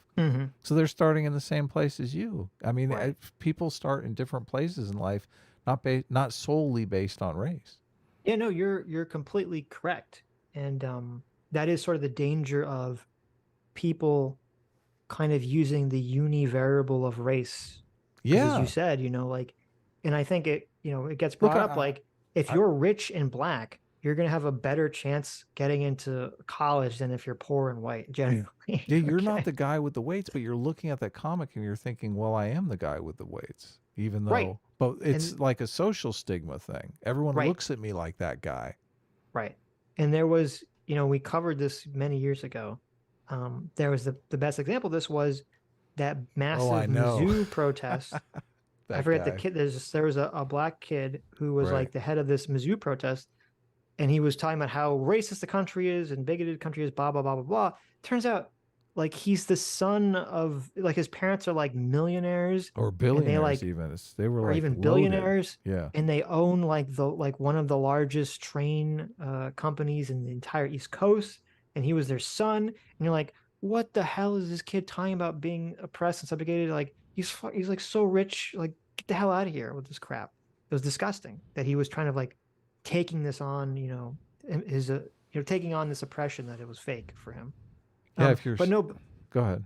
But what I was gonna say, going back to the whole like the race comic strip thing that you're talking about, you're correct in terms of it's difficult because it's going back to kind of the conversation about metaphorical truth, and how sometimes a lie is better for you than the truth, because the truth is, yes, a lot of Black people in America are starting from a position that's bad, and the reason they're starting that position, at least in part, is because of the history of slavery and segregation. Right? A lot of white people are starting in a bad position. I Why are understand. they starting in a bad position? Wait. But I understand. But let's not whataboutism. Okay. So, but my point is that's true. But also, what's also true is, as you said, is that it's if you're going through life just thinking about that, right? Just thinking about all the slights that your ancestors or your parents faced, or all the slights that you personally faced, that's only going to weigh you down.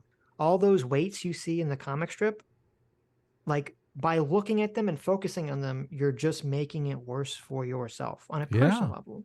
And it was kind of interesting, kind of skimming through Clarence Thomas's book. His father was very much, according to him, was very much like this pull yourself up by the bootstraps kind of individual. And he was talking about how when he was like a radical in college and he was big in Malcolm X, he kind of slowly began to see that his father's view, in his opinion, was the correct view. And that's kind of what changed his direction in life, was kind of going from this, kind of victimhood mentality to you can do whatever you want, like self-reliance bootstraps thing. And the problem is, this is even more complicated. I was going to bring this up with Anna, but we didn't have time. It's annoying because everyone wants to have the same philosophical principle for both themselves personally, and their family, else. and their government. And the problem is you can't do that. Because like personally, to have a classically right-wing, pull yourself up by your bootstraps, self-responsibility thing is probably the most healthy, beneficial, positive thing you as an individual can have in your entire life. Okay. But you don't necessarily want your government to have that attitude, because there are problems in the world. Life is unfair. Things do need to change. Everything isn't, your fault. That's why I call it, it's a useful fiction to think that you have total control over your life, right? Yep. And you don't necessarily want the government to think that. You want the government to have like a good balance of understanding that having that principle is good for people psychologically, but the government does need to do shit and does need to help people. And the problem is people can't hold in their mind that the personal philosophy you have maybe isn't the same philosophy you want a larger institution to operate under. Yeah, institutions are devised to achieve certain goals. So obviously, you can't have it'll all work out fine without like sitting down and getting some paper out, right? Figuring out how to make this work. Because if we were to talk to someone on the left about this, the bootstraps thing, their concern is, well, if everyone, their concern is, it's kind of, getting too sidetracked. It's kind of the attacking the Mott situation that I've talked about in the past.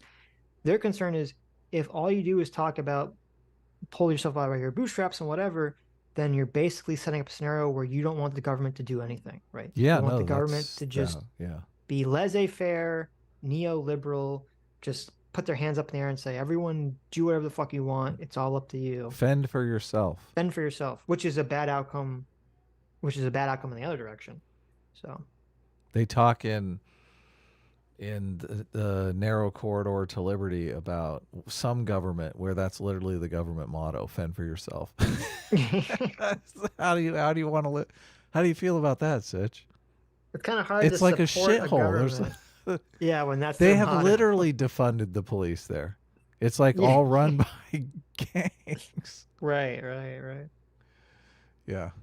Fend for yourself. let's Fission product for $20 says, love the recent guests. Listening to true liberals capable of honest dialogue is super refreshing. Too much gaslighting in the mainstream media. Love to hear a breakdown of where Sitch thinks Tucker's elephant is in control or dishonest. Ooh, maybe that would be a thing. Sitch would love to critique Tucker. I'm certain of it. So sure. You uploaded the FBI video. I was pleasantly surprised. I was like, wow. Which FBI video? You and I going at it about FBI corruption and whatnot. Oh, well, we know we need a video, so. It was that was a good contested discussion. Video, yeah. But anyway, well, I'll just give you a little teaser if we ever talk about it. I don't know if we ever talk about it, but Tucker, I think, was kind of dishonest when he released the January 6th video that he released that got all the publicity. Because there was like an audio track added to it or something like that? Well, no. The audio track was added by the January 6th committee. Okay, they did the dishonest thing. He was kind of dishonest because he showed the video. It was the video that he put up where it showed the police, or the Capitol Police. Remember, they had arrested the QAnon shaman guy. I do. And you see they like walk to the door, and he tries to open it, and then he walks away, and then they walk past all the police, and they're like, "Why weren't they arrested?" Blah blah blah blah blah. Okay, so my problem with that, in the way that he kind of framed that, is, so that door that the police officer checked, that was an alternative door to the exact area where the QAnon shaman guy was. It was another door to the balcony of the second floor of the Senate chambers. Mm-hmm. So the police officer was checking to make sure it was locked, right? He's not going to open one door to the second floor of the Senate chambers, tell the QAnon guy to leave, then bring him to another door of the exact same location and tell him to go there. Interesting. Right. Yeah, Number one, that was kind of left out. Number two, what he leaves out is, so when you see the guy open the door for the QAnon shaman guy and they go into the lower floor of the Senate chambers, there is audio of that conversation. And there's a bunch of people in the room. Mm-hmm. And the people are even asking the police officer, why are you not arresting us? Really? And the police officer, yeah. And the police officer says that they don't have the manpower at the exact moment to do this. And that the reason he's there is to just try to like keep them together and make sure they don't do anything too crazy. And he's asking them nicely to like not start fucking shit up. Yeah. And the people in the room, to some extent, are self-policing the other people's behavior, right? Really? So it's very clear when you watch the whole video that from that interaction, that's what's happening. So. And how did Tucker spin it? Well, they're kind of like, oh, they're trying to set him up to be in trouble. You know, he's opening the door for him so that he will be in trouble, blah, blah, blah. Like they're blah. trying to frame him. Yeah. Right. And it's like, no, they're just trying to corral these people together and kind of maintain order. Well, because the other cops, even though they were just standing around for like the couple minutes or seconds, they walked past, they were more concerned with trying to prevent more people from coming in. You're right. But anyway. Interesting. And they are arguing that considering diversity at all itself is worse than the original discrimination that those diversity policies seek to mend. And to be clear, that position, which is now law, cuts against what a lot of Wall Street and corporate America, institutions, universities, the military, what a lot of institutions do. Roberts states that Harvard's affirmative action literally violates the Equal Protection Clause of the Constitution, and the programs employ race in what he calls a negative manner, and he asserts, quote, involve racial stereotyping. The argument here is that if you look at a place that has been largely white or male, maybe the majority of its entire history, a place like Harvard, and you say we want to be more aware of diversity, remedially, as I mentioned, to address that past discrimination, and for the future, to have a diverse student body, that Roberts says, is the racism. That's against equality. They make it like sound. That? Yeah, totally. They make it sound like it's going to go right back to all white male Harvard. Right. It's going to go to all Asian Harvard. What is he what are they even talking about? You think whites can compete in this game? The Asians took over Harvard is where this is going. Yeah, yeah. Quote, the entire point of the Equal Protection Clause is that treating someone differently because of their skin color, he writes, is not like treating them differently because they are from a city or a suburb or because they play the violin poorly or well.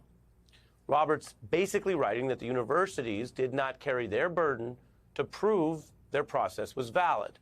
Quote, it is far from evident how assigning students to these racial categories and making admissions decisions based on them furthers the educational benefits that the universities claim to pursue. See, it's right. Yep. See, but you wouldn't understand it unless I explain the whole thing to you. That's why he says furthers the educational benefits. Yeah, we know the difference now, but everyone who's Right. watching this news broadcast doesn't know that difference. Has no clue what they're assuming that it's a social benefit, because that's what you would assume, right? Obviously.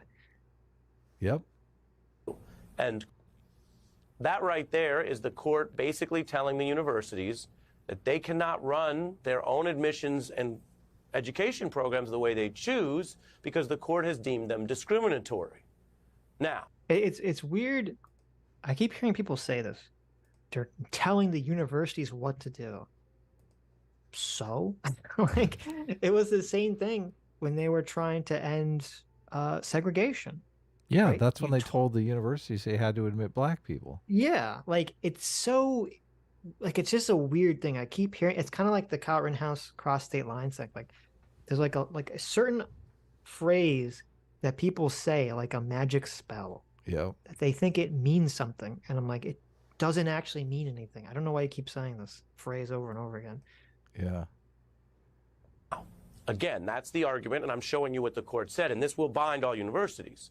I will also tell you the problem for them with that argument is the people signing on to that opinion do not have a record in court cases in their judgments, or really in the rest of their public lives, of advocating civil rights or voting rights, or being taken seriously caring about the rights of minorities and women minorities who deal with the extra intersectional discrimination in these fields. Whoa. Whoa. Oh, it's funny to hear him say intersectional. Whoa. Yeah, so obviously someone's been feeding him the intersectional BS. But it's interesting and funny that his argument is essentially, well, sure, the court can make this argument, and I'm not going to question the legality here. Right. But they don't have a good track record of, right. of being on positions that I like. I'm like, well, what's that to do with anything? They don't have a credible pedigree to make this decision. It's like, yeah, I was like, it's like, what? where's the disconnect here? Yes, what kind of argument is that? It's such a terrible argument. If only they had a good track record of being good intersectionalists, then I'd be okay with the Supreme Court ruling. If they had been in favor of affirmative action in the past, then it would all make sense. Right. Well, wait a second. Weren't they arguing against it in the past on philosophical and legal grounds? Like, wouldn't that be a bigger transition for them than just winning the case finally? Mm-hmm. Mm-hmm. These are judges who are using the language of equality, of the 14th Amendment, of a colorblind America, to join a movement that nobody thinks they're a part of. Oh my God. This is painful. You like this that? This is painful. They're joining a movement that they're not really a part. It's all secret. It's all secret to help the whites. Okay. I knew using that word colorblindness was going to trigger the shit out of people. Well, he wasn't even talking about Thomas's. He was talking about I know. Roberts. But they're triggered for the same reason. They see colorblindness now as racism blindness. That's basically the argument he's making. He's saying, look. Well, no, he's making a slightly different argument. He's saying that they're using the mask of advocating for racial equality, but if you pull the mask away, they're all racist. Well, only based on their pedigree, though. Yeah, based on their pedigree. Yeah. Right. So I mean, it's not really. He doesn't really attack the argument of the law or anything. No, he didn't even really explain it or attack it on a legal or philosophical moral principle. He's just saying that they're racist. Yeah. Because these are not civil rights advocates in the racial sense. That's just a fact. Now, Chief Justice Roberts. How is that a fact? I mean, that's your opinion, right? Because obviously Clarence Thomas believes, even if you disagree with him, it's his opinion that these affirmative action policies create more harm for Black individuals than help.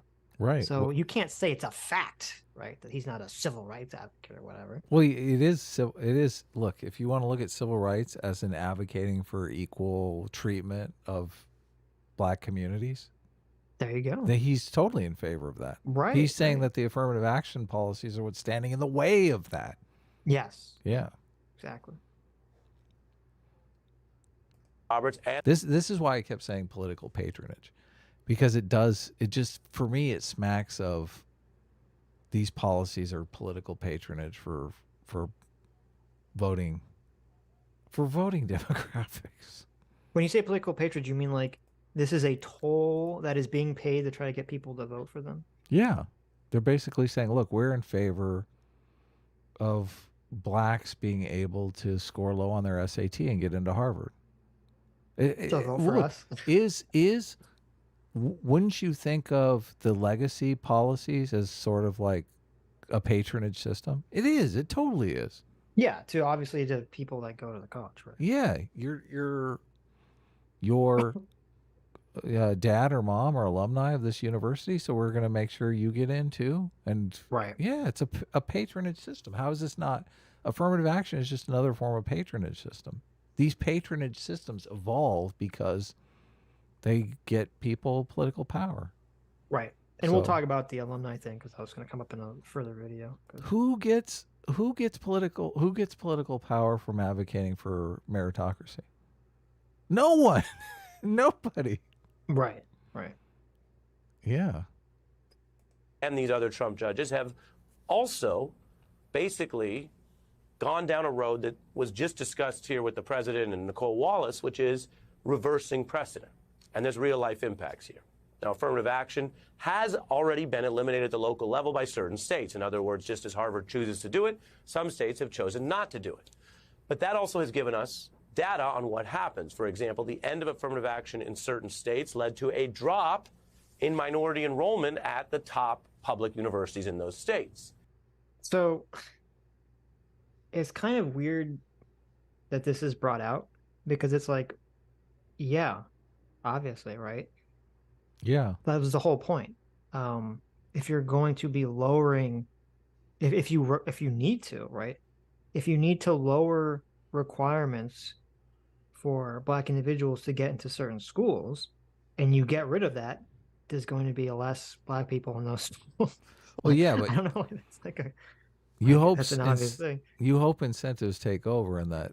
I mean, this is obviously a problem at the lower education levels. If they're not up to the task of getting into some university because they're not scoring well enough on their SATs, that's probably the school that they went to, whatever their local school is. Right. So, I mean, you've got to fix the problem there. Obviously. Yes, I agree. Yeah. Right.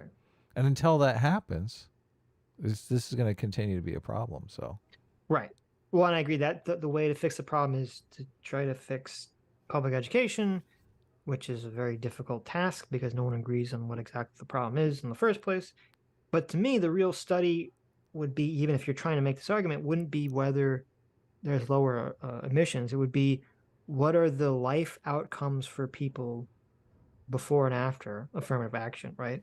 Like you'd have to track people who got into colleges via affirmative action, say, okay, do they have a better life outcome? Do they end up getting a better job? Where even if they had to lower the requirements, they were still able to succeed in college and get a high-paying job, blah, blah, blah, blah, blah, blah. I feel like that has been done to some extent, though, because how did they have the numbers? To a minor extent, because it was done in California, but only for like a couple of years after this policy ended. How do they get the dropout numbers?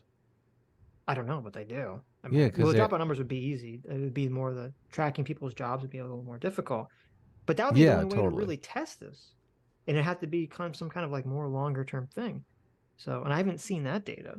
Now we're back to the trolley problem because we're going to be like, okay, 2 people did get massively better jobs, but 5 people dropped out and ended up total losers, right? Right. So you're like, oh, how do we figure out which ones are the 2 and which are the 5? Mm-hmm. Experts tell the New York Times the number of, for example, Black students could drop to levels not seen since the 1960s at these selective colleges. Again, these are diversity programs that have been legal and used for many decades. In fact, when you hear talk about law and precedent, as recently as 2016, just within a decade ago, this was upheld in a form, not 100%, but basically a version of affirmative action was still upheld by the Supreme Court. And the other thing I want to tell you before we bring in our experts, and we have some civil rights leaders to respond tonight. Please tell me MISTLE isn't one of them, Sitch. Please. So I'm trying to remember. Please tell me. Okay. There is I'm trying to remember. I did watch a clip. No, with Ellie I MISTLE can't in take it. But I don't remember if I selected it or not. I do have an article Oh, no. that Ellie MISTLE wrote called, let me bring it up here. Let's see, where is it? Oh my God, the title. Where is this article? The title on this article is just a work of art from Ellie MISTLE. David Dole, the guy from the Leftist Mafia podcast, was praising Ellie MISTLE unironically for his take on this stuff, and I was just like, "Oh my, please make it stop." That guy's one of the most racist people on the internet. He's very racist. Yes. Oh, here it is. And I was planning to read some of this article. It's a very long time. I'm not going to read the whole thing. This is Ellie MISTLE's article in The Nation called "The Supreme Court Has Killed Affirmative Action. Mediocre whites can rest easier." Oh, so he's doing the old whites are afraid of losing their status in society thing? Yes. Yeah. And I'll read some of that article. I don't remember if any of the clips I brought up have it in a minute, but we'll see. He's around. I'm resigned to the fact that Harvard is going to be all Asian in 2 years. I mean, look.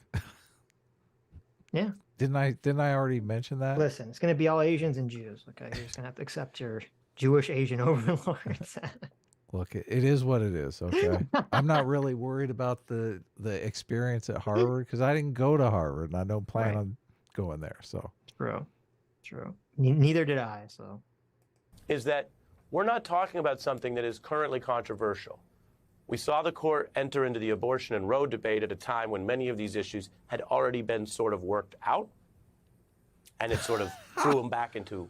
What the this guy's, I hate to keep pausing, but this guy's delusional, Sitch. Abortion had been worked out. All I hear is people screaming about abortion every election since I was 5 years old. It's kind of annoying because it's like, yeah, abortion and this, like, I feel like gay marriage has, you could say that it's kind of been worked out because once it kind of passed, there's still some people, as we've discussed with people on the stream, but I think overall, people kind of like went sort of mostly quiet about gay marriage.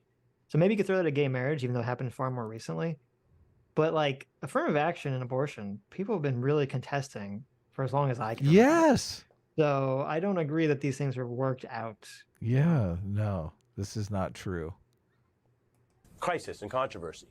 We may see that again today. I cannot predict. I mean, could you imagine saying like, this whole slavery thing's been worked out, right? Right. It's been around for a long time. The courts have worked it out, so we shouldn't change anything, right? Like, that's a bad argument. Same thing with separate but equal. You could say separate but equal. That was kind of worked out by the courts. Okay, why are we coming back to this? Oh, you're right. Yeah, that's not like it's good. a bad argument, you know? Yeah. For you what will happen, the reaction to this ruling, but I can tell you that for decades, a compromise has been worked out for affirmative action in competitive and elite institutions. Most schools, it's not an issue because most schools don't have this level of restriction. But when you get to West Point, where there's a carve-out we'll get to later in the show, or Harvard, you're making fine-grained distinctions because many more people could pass Harvard than are allowed to go to Harvard. And so this actually destroys his argument, and it's weird that he even brings it up, because if this affirmative action policy literally only affects like the Ivy League schools, right? The top 1 or 5% of colleges in the country, then getting rid of it should have a negligible impact on society overall. Of course, yeah. So I'm kind of surprised you're making this argument. You start picking and choosing. Not picking and choosing who can pass, but picking and choosing who gets to go there. It's in those areas where affirmative action and diversity has been so key, along the lines of race, geography, gender. And it is in that area now that we're seeing the court say, no, dead end. As for the history, we've had bipartisan coalitions for this. As I mentioned, Wall Street, the Supreme Court reaffirming it. This started back in '78 and recurred until the Trump justices got on this court. It recurred multiple times over the decades.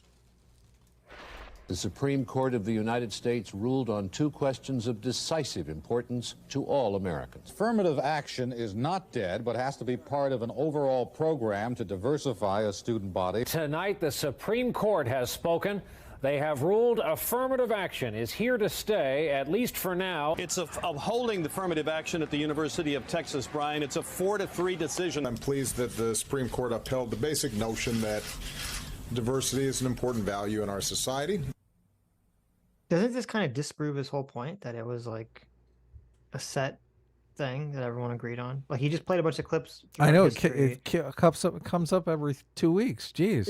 Yeah, like every 10 years, it's like a court case about it. I mean, it makes it seem not settled, but okay. Yeah, doesn't seem settled at all. You know, it's funny. I'm sure you saw this in Ben Shapiro's coverage. He has like he brings up how Obama like literally had like a tiny sentence about this. It was all like, oh yeah, that sucks. Let's all help each other. Like it's like one little sentence about this. Really? And then Michelle Obama had like some like big giant thing about how like this is like a big travesty. Because Michelle Obama's running for president.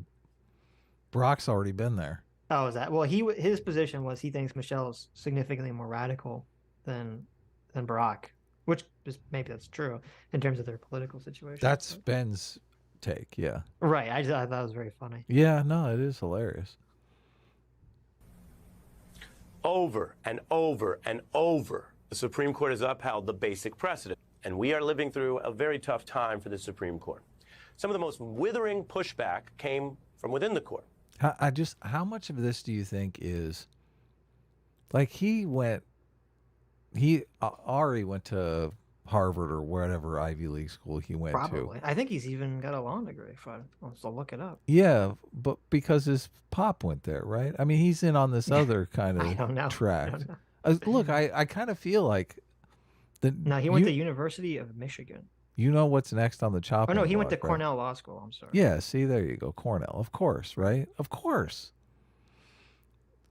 You know what's next on the chopping block is these legacy legacy perks. The legacy perks. I don't know if those are on the chopping block. Really? Why would they be? By chopping block by who?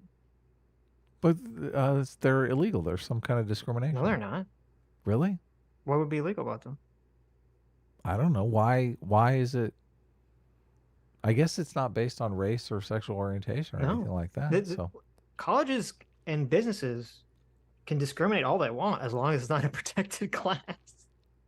So the legacy thing is legal, to my understanding, completely legal. There's nothing that doesn't violate the law in any capacity whatsoever. Wow.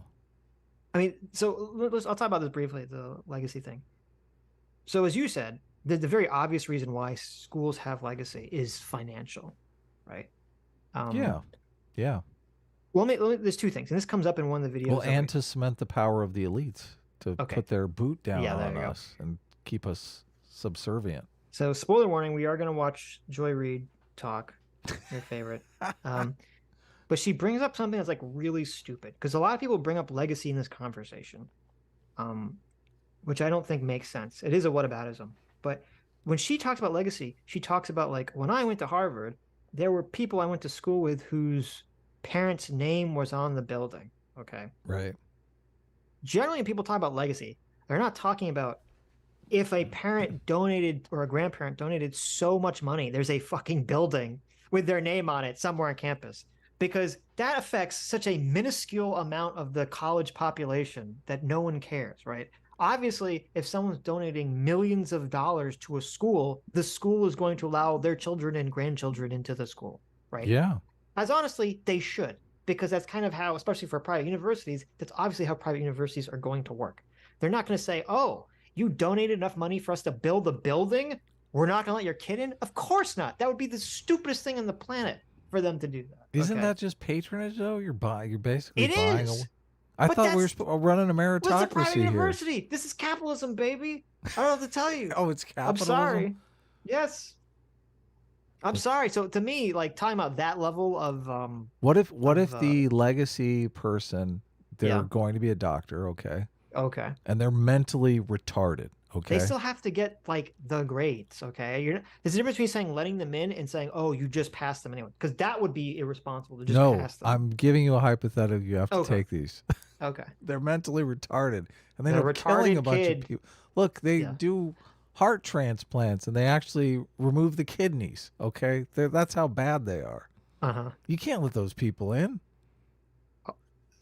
Well, first of all, why is he doing surgery before he goes to med school? And you're hypothetical. Well, no, I'm saying he went to med school. Look, they let him in. Look, he's mentally retarded. He's literally drooling in class every single day. Okay. They're like, oh, look, that's the kid from the wing over there, the new building. Right. Yeah, I don't think that's the thing. So you think hold on. So are you saying I don't think they have to have the grades? They don't give any discount. I'm gonna take a hard stance, Adam. I'm gonna take a hard stance. Okay. They don't get any discount grades if they're going in the legacy path. I don't think private colleges should admit drooling retards just because their parents paid a bunch of money. Okay. I know it's a very that's my position. Bold and brave take. You're stealing my position here. Okay. That was literally my position. Right. Okay. I'm glad we agree. I'm just saying there's two types of legacy. Okay. To me, it's insane to talk about the legacy of like the tiny 0.00001% of the population whose parents or grandparents were so rich they bought a fucking wing and obviously they're getting to school, right? That's not even worth talking about. So I don't know why it gets brought up. I want to know the breakdown though. 40% of the student body is either affirmative action, legacy, or sports. Right. So okay. Now the real thing that legacy means, or at least should be talked about, the non-stupid version, is just that your parents or grandparents went to the school and that legacy. They didn't like donate a wing. They just went to the school. That's 40% of the student body. Right. Well, that plus all the other things is 40%. That alone is 40%. And then the next year there's more legacy people because you graduate a bunch of more, like pretty soon it's 90% of the population. Okay, here's the thought process on legacy. So one of it is financial, right? They're like, oh, you paid to come to this school in the past, so that it's makes more sense. likely you're going to. It's like a 2-for-1 coupon. Well, it's more like you're going to, if you and your parents and your grandparents paid to come to some school, right? You're more likely to keep paying to come to school. It's like a repeat customer. No, you're more likely to keep paying to go to school. It's a loyalty program. Exactly, that's literally what it is. You're more likely to donate money to the school. Right. Because if you feel some kind of personal connection, like my family all goes to Harvard, like 20 if you have generations. Some kind of, like I literally have a family member, who they don't have children, and they want to donate their money when they die to their college. Oh wow! And my grandmother is really fucking pissed. Yeah, she's like, donate that to the kids. What are you doing? Because she essentially didn't want her money when she passed this to go to this person and then that person to donate it to a college, right? And so now I'm like, whatever, you do whatever you want with your money. But but my point is, the reason I bring this up is that is what a lot of these colleges are trying to sort of cultivate by having these legacy policies, is that they want people to have this sort of repeat customer loyalty programs mentality where they want to keep sending their children to the school and donate to the school. Okay, that's number one. Now that's sort of like just the purely financial idea. But number two, there is an actual decent thought process of why you would want to allow legacy in your school. That makes sense. That's not just based on money. And the thought process would be, the whole point of like admitting people into the school is you want the school, from their perspective, they want students to come to school who will actually perform well, get good grades, get a good job, and thus either raise the status of the school and then also possibly donate to the school themselves, right? That's like the school's job or the school's goal. They want more famous alumni. Right. So from the school's perspective, they say, okay, if you have a parent, and especially if you have a parent and a grandparent who went to our school, graduated, and succeeded in life enough to like be well off to produce a child and send your child to the school, then it increases the likelihood that their child would continue that trend, right? Yeah. Because you would assume that the child is growing up under the tutelage of the person who succeeded and therefore is more likely to succeed as well. So I do think that that's a totally justifiable argument in favor of maintaining some level of legacy in these colleges. But Sitch, all of these people are white. But Sitch. Well, there you go. There you go. That, you know, that's exactly what they're going to pivot to. But Sitch. Yeah, say it right. But Sitch.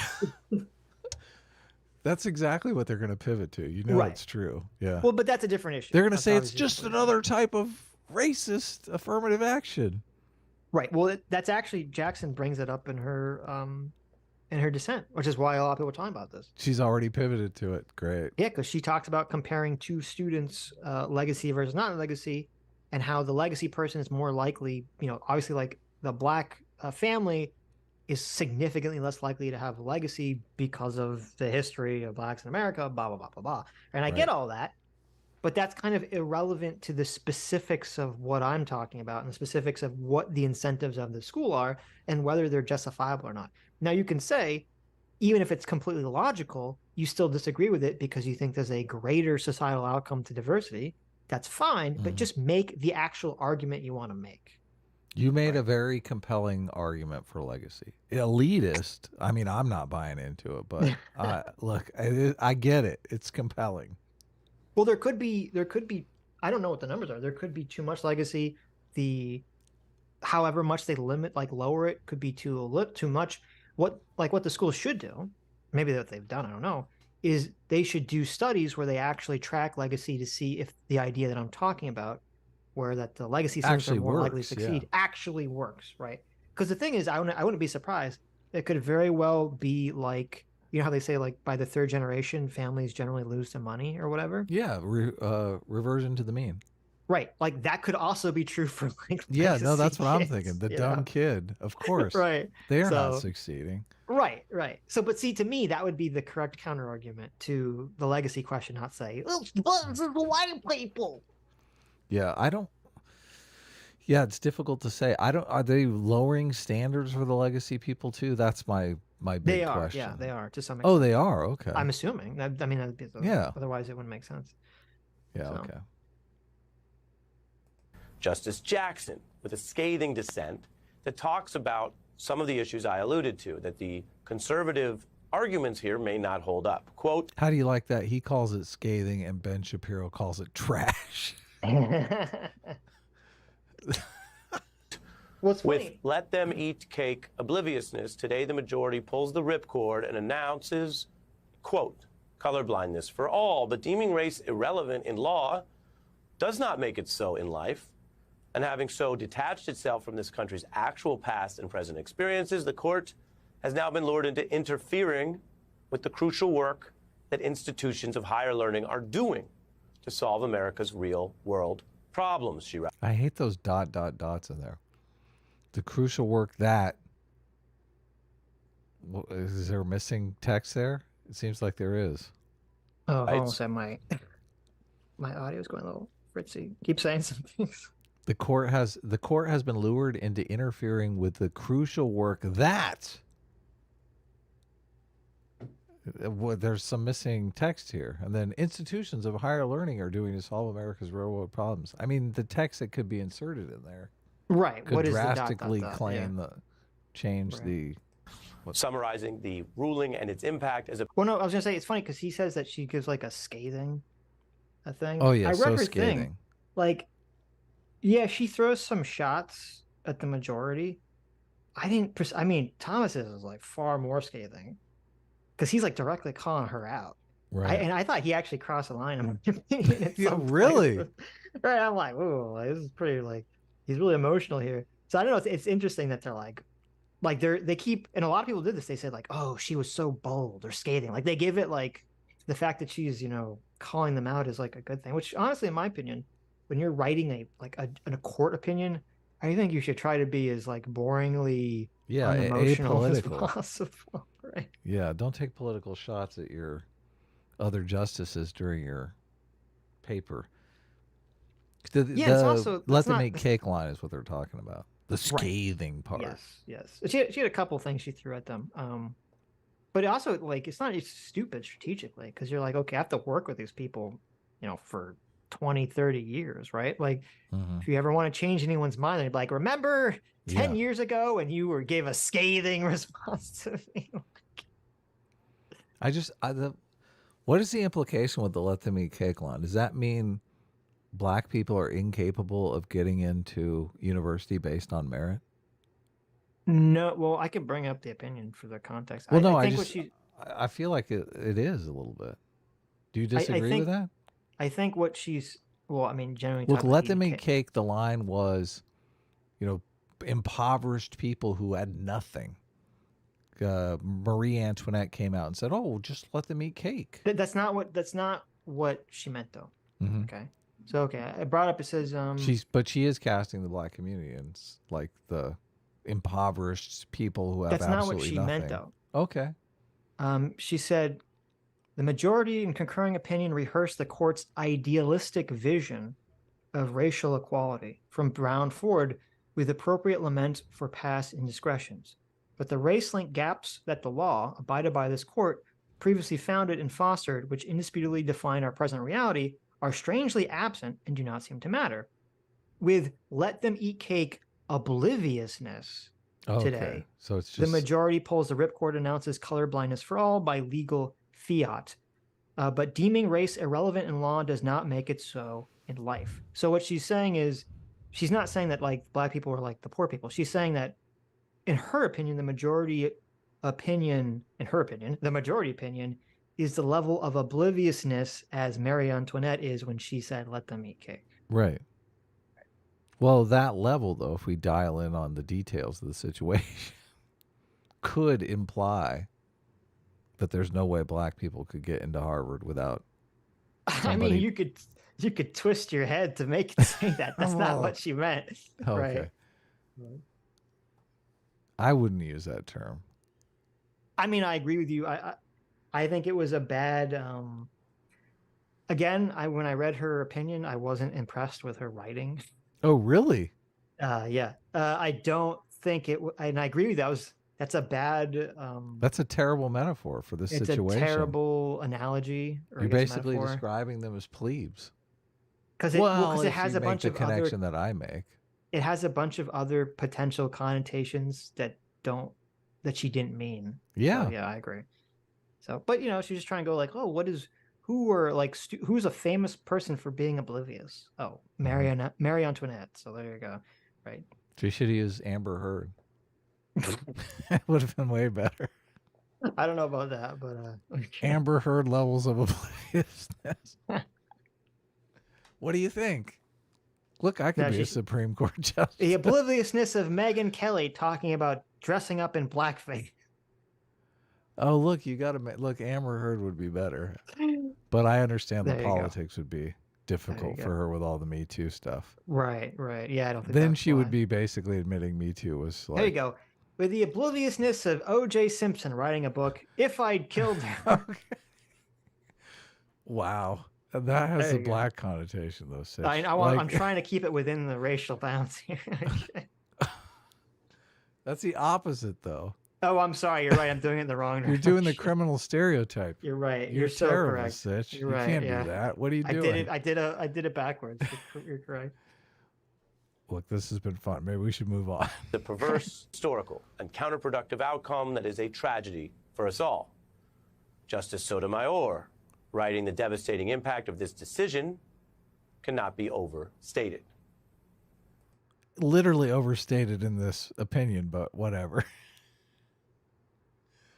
When you look at what we're hearing here from within the court, it is, well, quite harsh. Some justices reading their dissents from the bench, one of the rare ways that they sort of mark an extra strong dissent. We're dealing with a very ugly history that we've all lived through. Racism appears in many forms in many ways in this country and around the world. But America's specific problem is not just racism like bigotry or fighting among groups. America's problem, and we've talked about this many ways, and here we are tonight talking about the Supreme Court apparently blind to it in a week where we're hearing about blindness and color blindness. America's... Look at that. Oh, there it is. Yeah, they want to cast colorblindness as racism blindness. And he's perfectly making the argument here that that's what's going on. I hate that.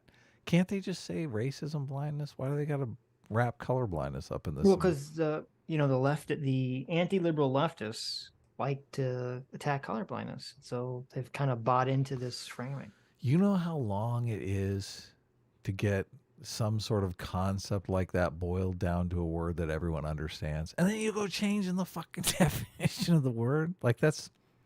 I just feel like that's undermining 50 years of civil rights work. Well, it is, but part of it is also not just the socialists trying to destruct and deconstruct the language. Part of it was because, and I found this out in a lot of my research on P plus P equals R. In the 80s, the Republicans were really pushing to dismantle affirmative action policies, and their argument was that they were racist and anti-colorblind. And so it kind of put a bunch of people on the left in this headspace in the 80s of like, oh no, we can't defend colorblindness anymore because the right-wingers are using it against us, essentially. I hate this. And that was kind of the genesis of a lot of this, yeah. So the people I don't like said the word, so there's this negative affect to it now. So I have to look. That's a bad word now. Let's redefine it to make it a bad word because exactly it makes me feel funny inside. Right. Yeah. Right. Specific problem is being a government and a alleged democracy founded on racism, state-sanctioned, and stitched into the very fabric of our founding documents. The Three-Fifths Compromise, the racism of slavery, the 14th Amendment, finally brought to address, allegedly, some of these issues being cited today by the people against any consideration of race and diversity. So the problem is not just how we deal with each other, although there is that. The problem is deeper in whether we have a government that can actually deal with these issues so that we might yet one day transcend them. So, but again, and why it's annoying, he didn't address at any point in that conversation the legality of the situation, right? Like, you and I could be totally in favor of something moral or some moral principle that we think should be codified into law. But if under our current legal framework, it's illegal, then you have to change the law. You can't just have a judge sit there and just say, well, I like this, so it's legal now, right? Of course. Yeah, that's horrible. Like, that's the problem with this whole argument that so many people here with the affirmative action case. They're not actually addressing whatever the legal standard is. Right. They're just saying what they want. Precedent. We had this figured out already. It was on shaky legal ground, but whatever. Look, we were all friends here. Yeah. Yeah. It's not really good. Go ahead. The next video we're going to watch is from your favorite. I saw that. Yeah. I saw the look. I'm ready for it. The readout. Here's the title. Malignant Black Self-Hatred. Dyson claims Clarence Thomas concurrent on affirmative action ruling. Yeah, I made it like a minute into this video before I had to like eject. I'm like, oh, so you didn't even get to. I'll deal with this shit tomorrow. Well, you didn't even get to Michael Eric Dyson. No, I did. That's when I ejected. Maybe I made it longer than a minute. When Michael Eric Dyson comes in and he starts, the word, like he uses these $10 words when it's just completely unnecessary, right?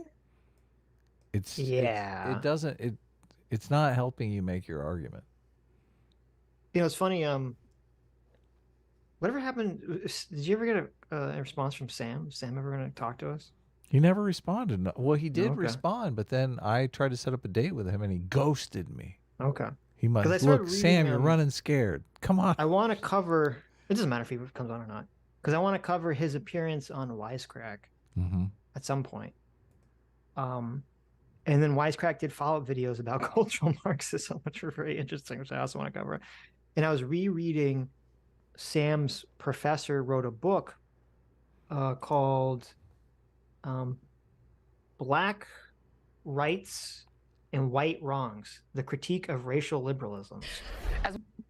Okay. And the whole thing is, it's like seemingly anti-liberal. and why CRT is anti-liberal.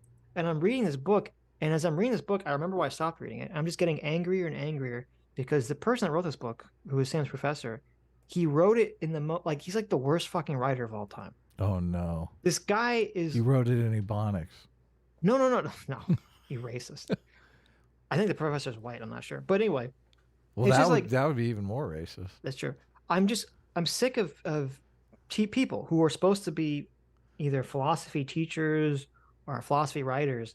Like the whole fucking job when you're an academic, right, is that you're supposed to think the big think thoughts, right? Right, and simplify them for the and then put the your little big people. think thoughts, on the little papers so that the dum-dums like me can like read the papers and understand the big think thoughts. Like that's your fucking, it's literally your entire job, okay, is to have some complicated idea and translate it to the people that they can understand. And yet so many times I read these papers, they write this shit in the most egotistical, counterintuitive, not only just using big words, but like the sentence structure is like a fucking travesty. You're like, fuck, like all these people, in my opinion, should be forced to take journalist class and creative writing classes just so they can learn how to fucking write. So I don't have to read this shit and have to maximize 110% of my brain power to read every word of every sentence, because otherwise the sentence doesn't make any fucking sense. I was reading a Fukuyama book yesterday. Francis Fukuyama, he's the one that wrote The End of History and whatnot. He basically became famous for predicting, liberal democracies were going to take over after the Berlin Wall came down and the Soviet Union fell apart. He was obviously wrong, but that's where his claim to fame. And he, I guess, was caught up in a lot of the postmodernist type stuff and all the postmodern philosophers and whatnot. And he just rips him apart and says, people are just addicted to this kind of a super detailed language that really is meaningless. And like he kept wanting to say, the emperor has no clothes here. This, this stuff is meaningless. But everyone is so caught up in the cult. The professor says these amazing things, and he's going, "Oh, this really is meaningless to me." So, props to him props to him for pointing that out. And I feel like that's just so much of this stuff is based around that. Like people are they're addicted to this almost style of speech that's substanceless, void of any substance. So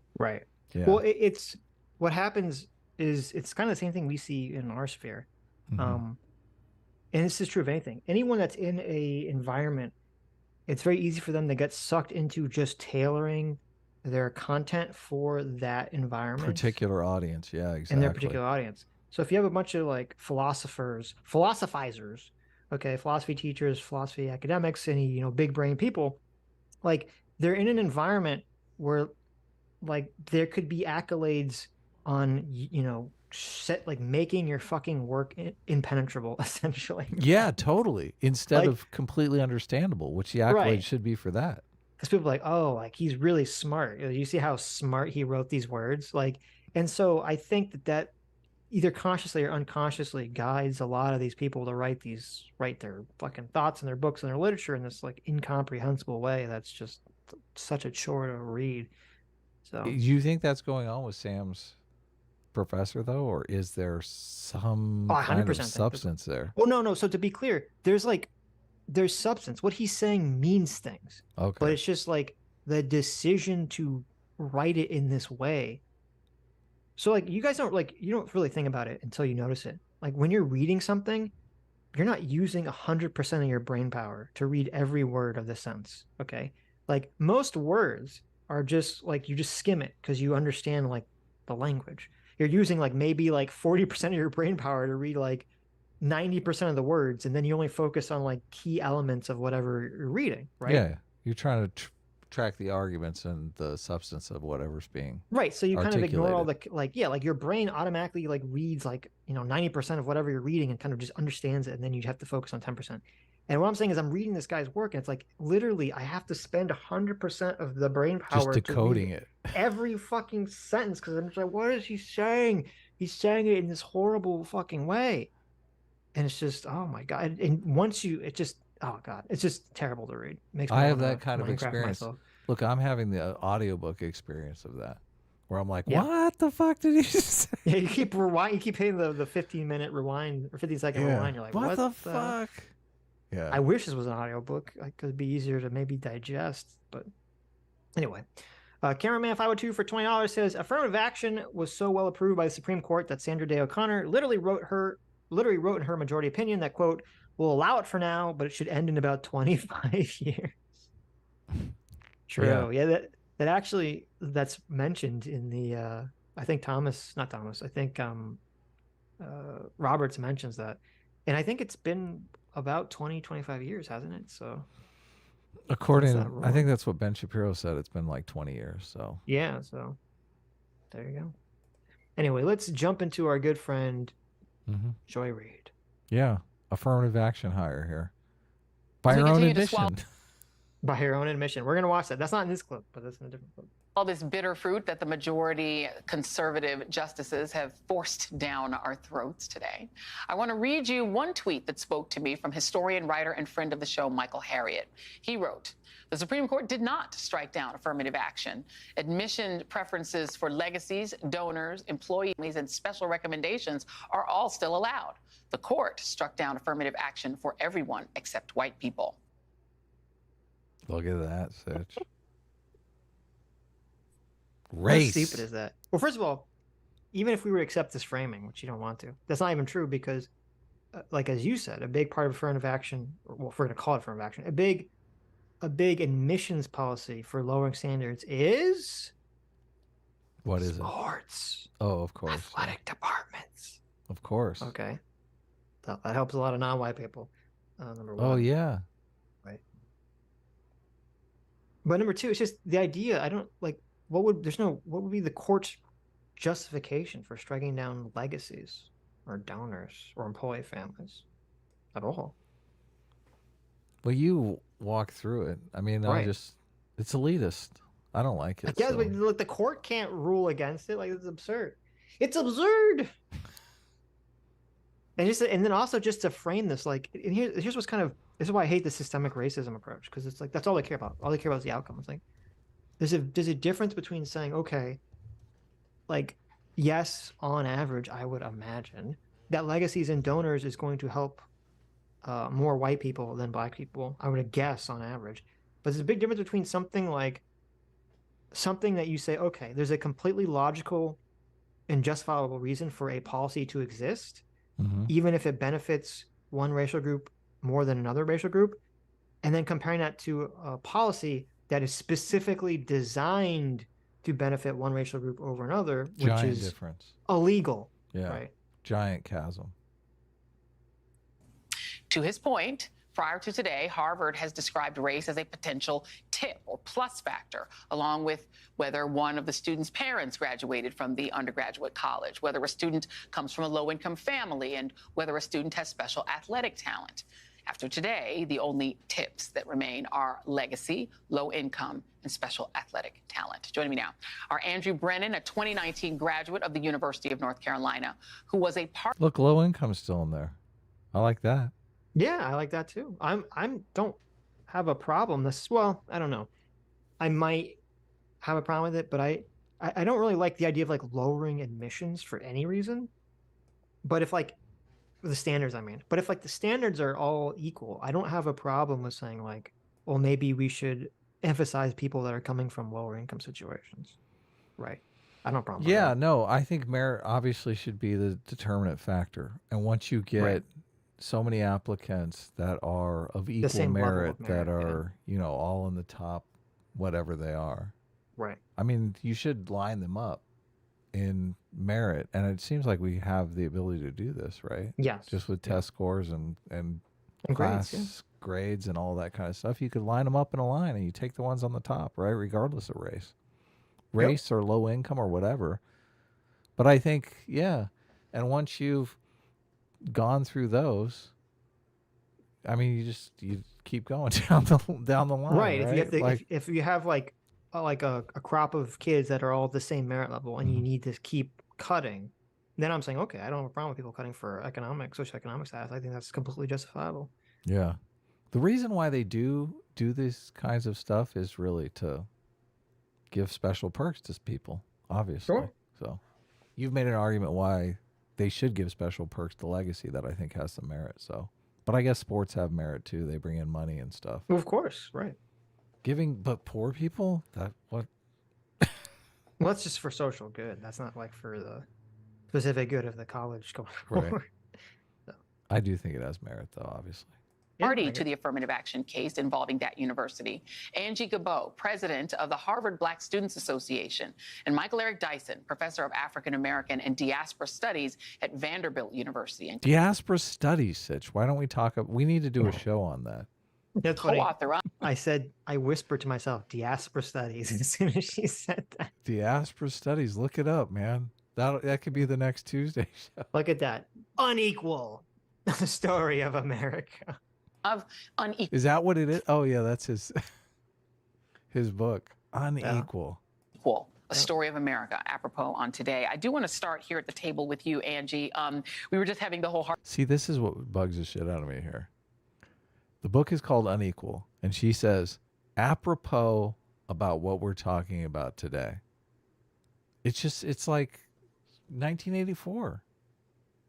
I thought this was about engaging equality. Yeah. Both sides are claiming this is that they're on the right side of the equality issue. Well, Harvard also, House conversation. We're going to have a conversation that's more serious now. I haven't really heard any, when I was looking at the MSNBC coverage, I didn't really hear anyone address the fact that it hurts Asians. It was only just black versus white. Right. I hadn't seen any of them have an answer to that question. The whole case was about Asians. Yeah, I know. The whole case was brought because of Asian discrimination. Right. Now, when I was at Harvard, there were a lot of legacies. There were a lot of people there who didn't get in because they had great grades. They got in because, they mama and daddy, grandparents' name might be on one of those buildings. That's such a stupid thing to say. How many people at Harvard have their name on the buildings? How many buildings are there at Harvard? This has to be such a tiny fraction of the student body who's literally their parents are so rich that they have a building named after them.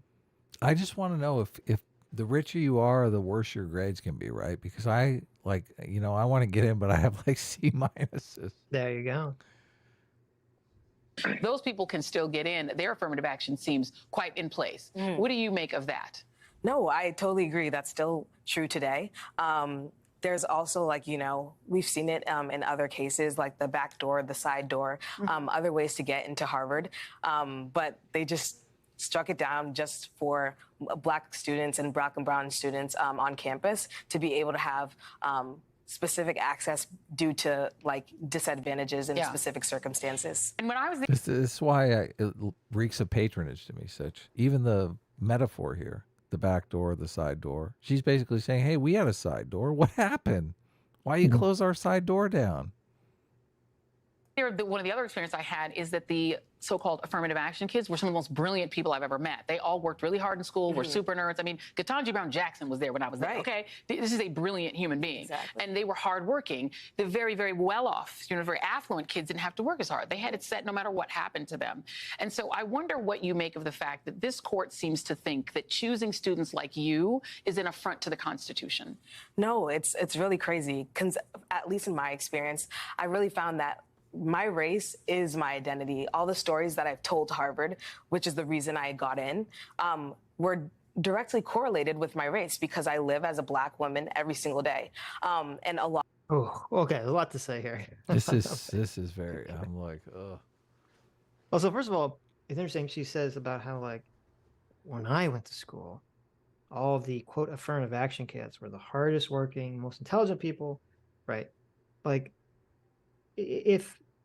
first of all, why is she assuming that just like every person that she knew at school that was Black was there from some kind of affirmative action policy? Right. Yeah. If you're hardworking, maybe you just get it on merit. Right. Right. And also she's just like, oh, all these rich kids, they're all just skating by. Okay. Right. You know, it's kind of funny. It's the same level of, it's an acceptable. So if you see someone who's Black and you say, oh, this person graduated from Harvard, right? and you say, Right. "Oh, well, you just got in because of affirmative action," right? That's a no-no, and I agree. You shouldn't assume that. But if it's they're a rich, white person, yeah, if it's a white rich person that graduated from Harvard, you're like, "Oh, well, you just got in because you're rich, right? Yeah. And white."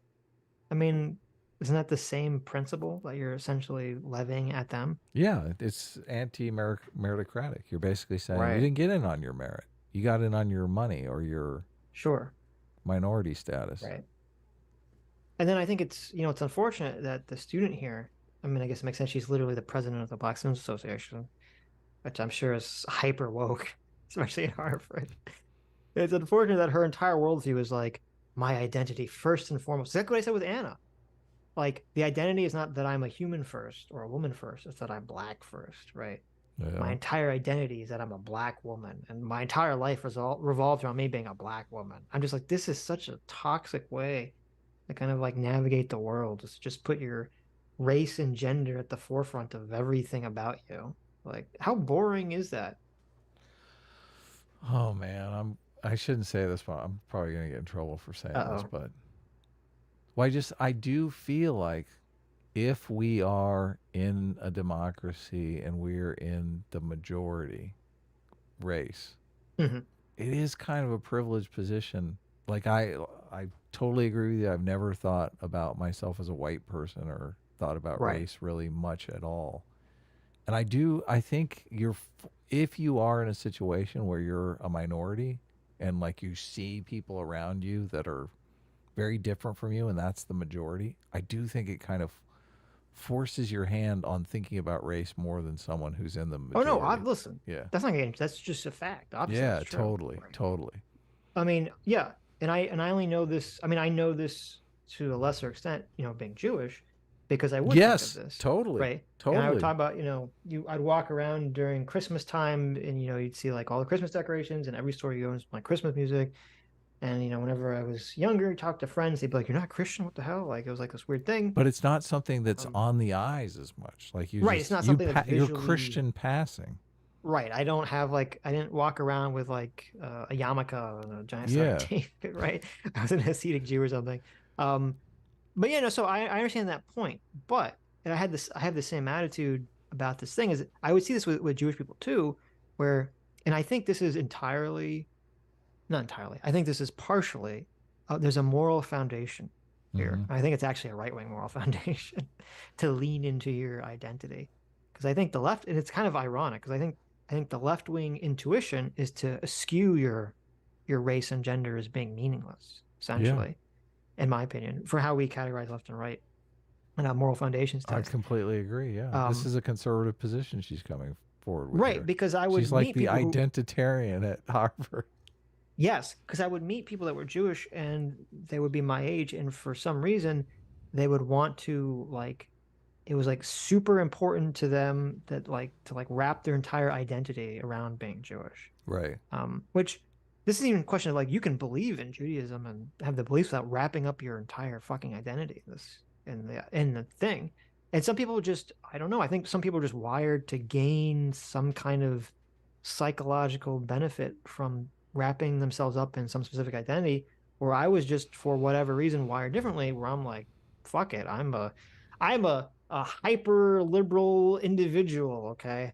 I cannot be placed in any box, Fukuyama frames this interestingly. He says that there are really two types of people who form. Everyone has to form their identity, but there are two different ways that people predominantly use to form their identity. And one is as an individualist by your work and whatnot. Obviously, we're in that camp, but a lot of people do it through their race or their religion or whatever, and they get they track kind of their respect by how that entire group is being treated socially, which is kind of that's exactly what's happening here. Yeah, kind of a crazy. When he says this, I'm thinking, wow, that. Yeah, because that's so far from my way of looking at things.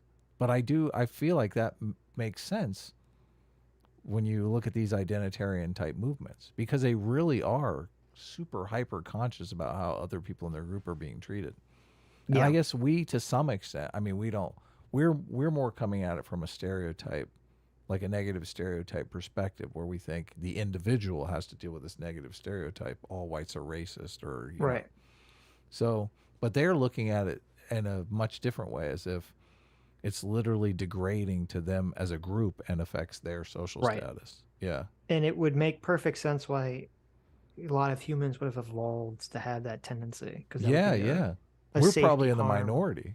No, I'm sure we are in the minority, being the hyper individualist. Because like it would make sense from a complete safety harm situation that you would constantly gauge your safety as like the safety of your group is doing, right? Yeah.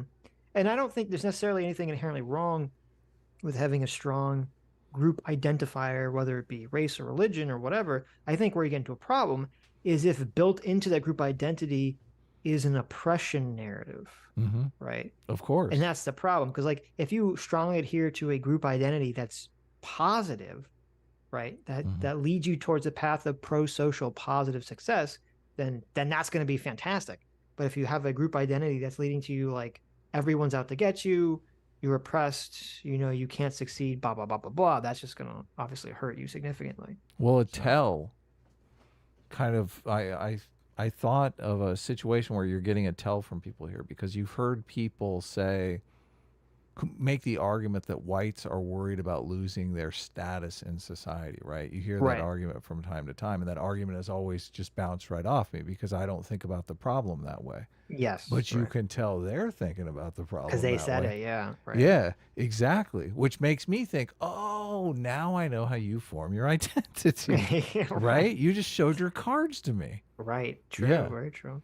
So you're one of these group type people who forms your identity by how your group is being treated or disrespected or whatever. So yeah, but I see that a lot.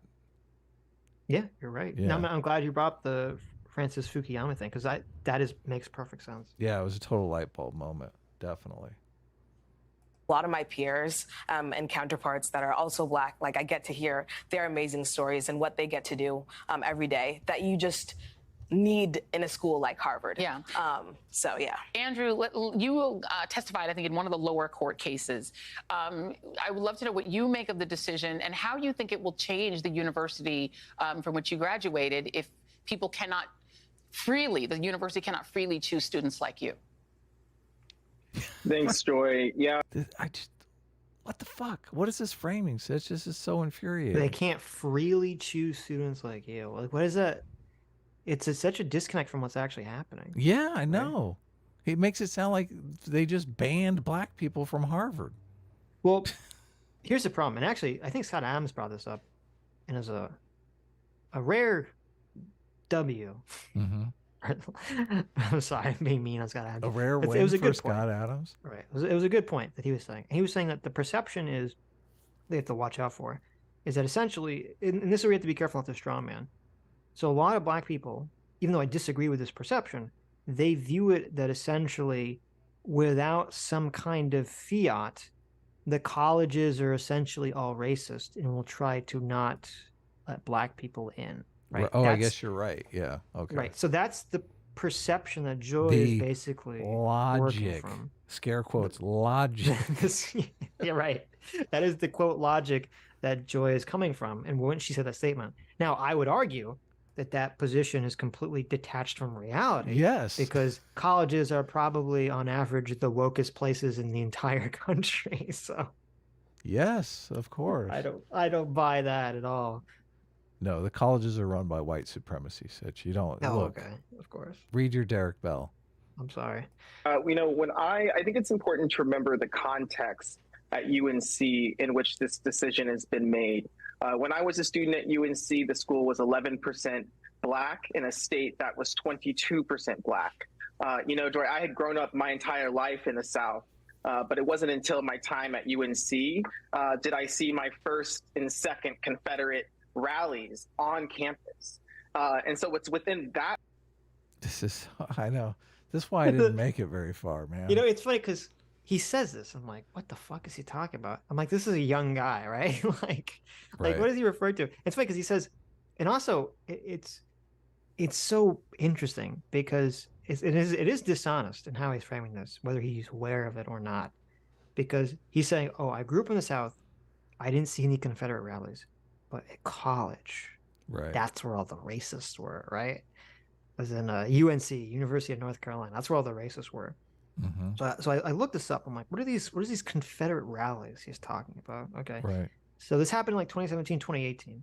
Right. Oh, wow. Very recently. Yeah. Kind of the height of wokeness. So at University of North Carolina, there's a statue called the Silent Sam statue. Okay. Now, this is a statue that's supposed to represent, that doesn't represent a specific person, but was supposed to represent some kind of like metaphorical, mythical Confederate soldier. Okay. But it's a protest to get rid of it, right? Right. And so people wanted the statue removed. Right. Now, here's the thing. I think, first of all, I don't think there should be Confederate statues of anything. Okay. Right. Like, for the most part, I don't think there should be Confederate statues. But especially, I should say, there really shouldn't be Confederate statues that not even like for a specific person, but for a hypothetical person. Oh, wow. Yeah. That's right. I'm really against that. So yeah, I don't have a problem whatsoever with people protesting to get a hypothetical, metaphorical Confederate soldier statue taken down. You know, something that obviously I don't think in our country we should be supporting. You know, the Confederate side of the Civil War for very obvious reasons that shouldn't really have to be talked about, I would hope. Right. So I don't have a problem with that. But obviously, some people did have a problem with that, whether it was because they're racist or whether it was because they believe in some sort of argument about heritage or whatever. So people protested against the removal of the statue and unfurled the Confederate flag, right? But the way that he's describing it, if you don't know that this was like a specific protest about a specific statue, he's making it sound like, oh, I grew up in the South, I didn't see racism, but at college, I saw the racism. He's making it sound like this is why we need affirmative action, because all these colleges are racist. Yeah. And if you get rid of affirmative action, they're not going to let black people in anymore. Yeah. Yeah. When that's not the situation at all that he's describing, but. Yeah. It's weird because I mean, we argue with these people in our fan base quite often about they don't want to admit that there was any kind of racism in the Republican Party or anything. And I feel like there's people who kind of buy into the Confederate flag is just like our heritage. There's nothing racist about this symbol or anything like that. Right.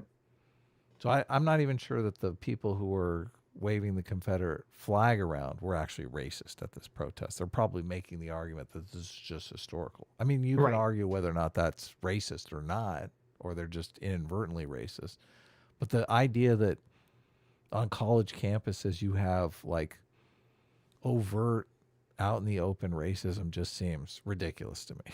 Sure. And to be clear, because you use the word buy-in, I think there's two groups of people. I think there's the groups of people who want to plaster Confederate flag over everything and are actually racist. Right. And I think there's a group of people that aren't racist that want to plaster the Confederate flag over everything and sincerely don't view it as a racist symbol.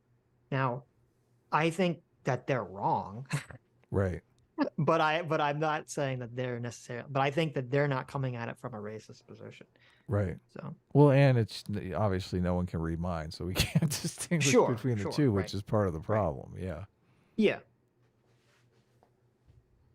Context that this lawsuit was brought, and I think it speaks to how absurd it is that this is not a compelling interest to ensure diversity on our college campuses. We share that. I saw my first Confederate flag at Harvard as well. Someone unfurled it very large, so that when those of us who were black had to walk beneath it as we went to the library. Fun times. Michael? I am kind of curious about this story. I wish he had expounded on it. Why exactly was it in the good old southern state of Massachusetts? I know. I was thinking, how is Massachusetts in the South? Yeah, someone is unfurling a Confederate flag, like what was the situation here exactly that she's talking about? Yeah, that's a little bizarre. I don't know. That's kind of interesting. But oh, wait a minute. Maybe this is from 1991. Do we think that this is when she was in college? Campus life, Harvard, Confederate flag prompts protests and debates. Maybe this is Oh, it. really? You found it that quick? I mean, I don't know. It could be. She's about the age that maybe she went to college in 1991. A war of words and some bellicose actions continue in the controversy surrounding 2 Harvard college students who hung Confederate flags inside their house windows. Well, that one. She said they hung them over the library, unless she was exaggerating. Well, maybe they hung them in their windows and she had to walk past the dorm windows or something on the way to the library. Oh, maybe. Yeah. It she says, made it sound like it was like a canopy or something. Right. But it could be. I mean, I don't know if this is the situation she's talking about, but it says, since these 2 students flew the Confederate flag a few weeks ago, life at Harvard has been marked by debates, protests, eat-ins, and a statement by the president indicating disapproval of the students' actions, but upholding their First Amendment rights. Wow. That was a different Harvard, right? Yeah, I know, right? So wait, let's see if this is it. How old is Joy Reid? Okay. She's 54. Oh, this is it. It says education, Harvard University, 1991. This is the situation. Totally. So, but see, and that's very dishonest of her because she's making it sound sound like the college is like advocating for fucking Confederate flags. And it was like, no, there were just 2 asshole students who were doing it. And the school's like, well, they have a First Amendment right to do it. Back when they had a First Amendment right, they would expel them today, though, right? Of course they would. Of course they would. Well, that's the thing too, because as you said, the way that she describes it is like they hung it over the way to the library, right? So it makes like as a canopy. So it makes it sound like the college is like endorsing this because it's on. Let's back it up and listen again now that we know the context of the story. And I think it speaks to how absurd it is that this is not a compelling interest to ensure diversity on our college campuses. We share that. I saw my first Confederate flag at Harvard as well. Someone unfurled it very large, so that when those of us who were black had to walk beneath it as we went to the library. Fun times. Michael Eric Dyson unfurled it very large. Yeah, I mean, it sounds like canopy, but I can see where it's just like in a window. Right.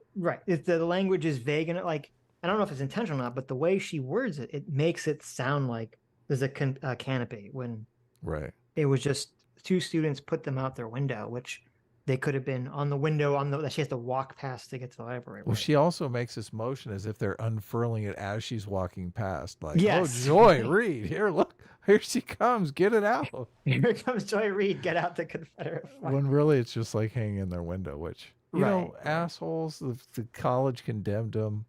But Joy Reid is making it sound like the president of the college was doing this. Yeah, or that the college endorsed it and put it on like some kind of public grounds or something of the situation. So do you think that the asshole people were like, this is my cultural symbol? They probably were. That's what they were saying. They probably were, weren't they? This is racist. In the article it says that's what they were saying. So. Oh, really? Hilarious. So there were 2 people. One was a girl named Bridget Kerrigan. She said her actions were to display a fierce Southern pride and was not to advocate for racism. This flag was on the General Lee. She says, I'm just your average blonde girl from Virginia. The fact is, I'm diversity, and Harvard is having a pretty hard time accepting me. For all the diversity that Harvard claims, this is some Brahmin Yankee monoculturalism here. That's hilarious. It's pretty funny. She's hitting him with the diversity stick. She is. She's like, listen, I'm from the South. We got a different culture here. Yeah. It is pretty funny. She's hitting them with the diversity. I give a sense of admiration for the troll, but that troll would not. I'm not in favor of it. Yeah. That troll would have got you kicked out of Harvard in 2023. Yeah, sure. Wonder what she went on to do. That's what I was looking up. I was curious, like, whatever happened. Yeah, where'd she go? I think it says that she left. She ended up leaving Harvard. Let's see. But she didn't end up working on MSNBC. Oh no, she's still at Harvard. Well, no, at 1991 she was still at Harvard. She transferred from University of Virginia to Harvard. I read it backwards. Yeah, I don't know. It doesn't say what happened to her. Mm-hmm. Well, actually, I don't know. There's a lawyer by the same name in Virginia. Wait a minute, it's her. She's a lawyer now in Virginia. That's hilarious.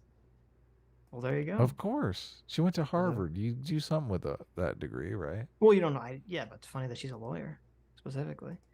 Well, there you go. You can look her up. She's on finelaw.com. Sweet.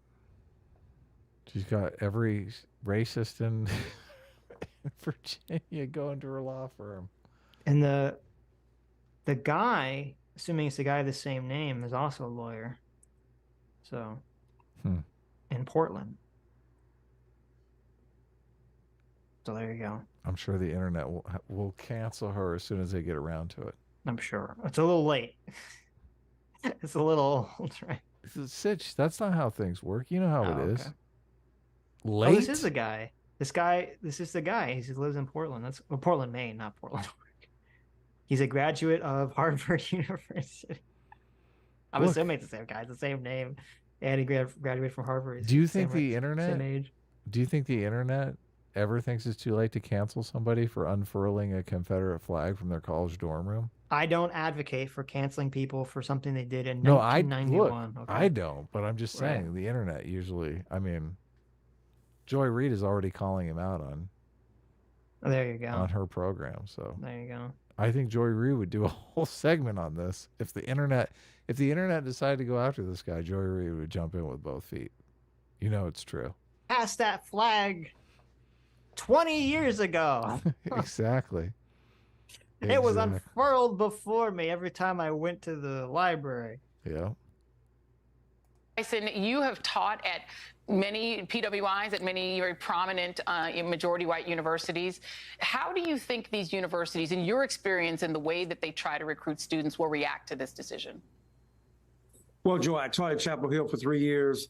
You know, I think that, look, the left has to have a long game and strategy like the right does. They've been laying in wait for 50 years to try to figure out Roe versus Wade, and they worked on it. And we got to understand and underscore, before I directly answer your question, why voting matters. Because Donald Trump not in office means that 3 Supreme Court justices that he appointed would not have been appointed, and Hillary Clinton instead would have appointed them. So voting continues to matter. I think that schools have the wide latitude and the ability to count race as merit.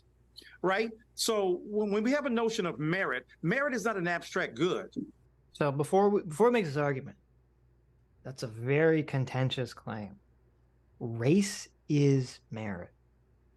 Okay. Interesting. Yeah. Well, I mean, the word white supremacy comes to mind when you're talking about race equals merit. I mean, we'll see. What are you talking about here? We'll see. Right? If you're in a boxing ring, it's meritorious to strike out and hurt somebody. If you're in your home, it's called domestic violence. The same act. Or when they said you can consider race, race was considered in terms of harming black people, but not to heal them. Well, the same intrusion that a bullet makes in the body, a surgeon makes to remove it. So it can't be that race is the problem in terms of removing the hurt and bringing healing about, as it was in terms of intending harm. How do you feel about this argument? This is where I checked out. I was like, okay, this is fucking trash. This is such a bad argument. Oh my God. The wound. So he's like, if you punch someone in a boxing ring, good. If you punch someone at home, bad. Right. If you stab someone with a bullet or shoot someone with a bullet and cause a hole, bad. But if you stab someone with a scalpel to take out the bullet, good. Well, he's saying context matters, but no shit. Right. So yeah. So his argument is essentially saying that racism, the context was like racism against black people, bad. Racism in favor of black people, good. Like that's his argument essentially. Which, okay, I mean, you want to make that argument, fine, but you have to actually like make the philosophical argument or the legal argument. You don't just get to put forward a bunch of analogies, right? Look, let me cast it a different way, though. Yeah. Racism against black people, bad. Racism against white people, good. Sure. Like, that's the argument that he's I'm really trying to making. steelman his position here, right? Well, I mean, that's not a steelman of his position? Oh, he wouldn't frame. But I mean, you're right. Essentially, by saying that you're saying racism in favor of black people would necessarily be racism against white people, and also in this case, Asian people. Of course. We're talking about college admissions. So yeah. Right. But this is a terrible argument.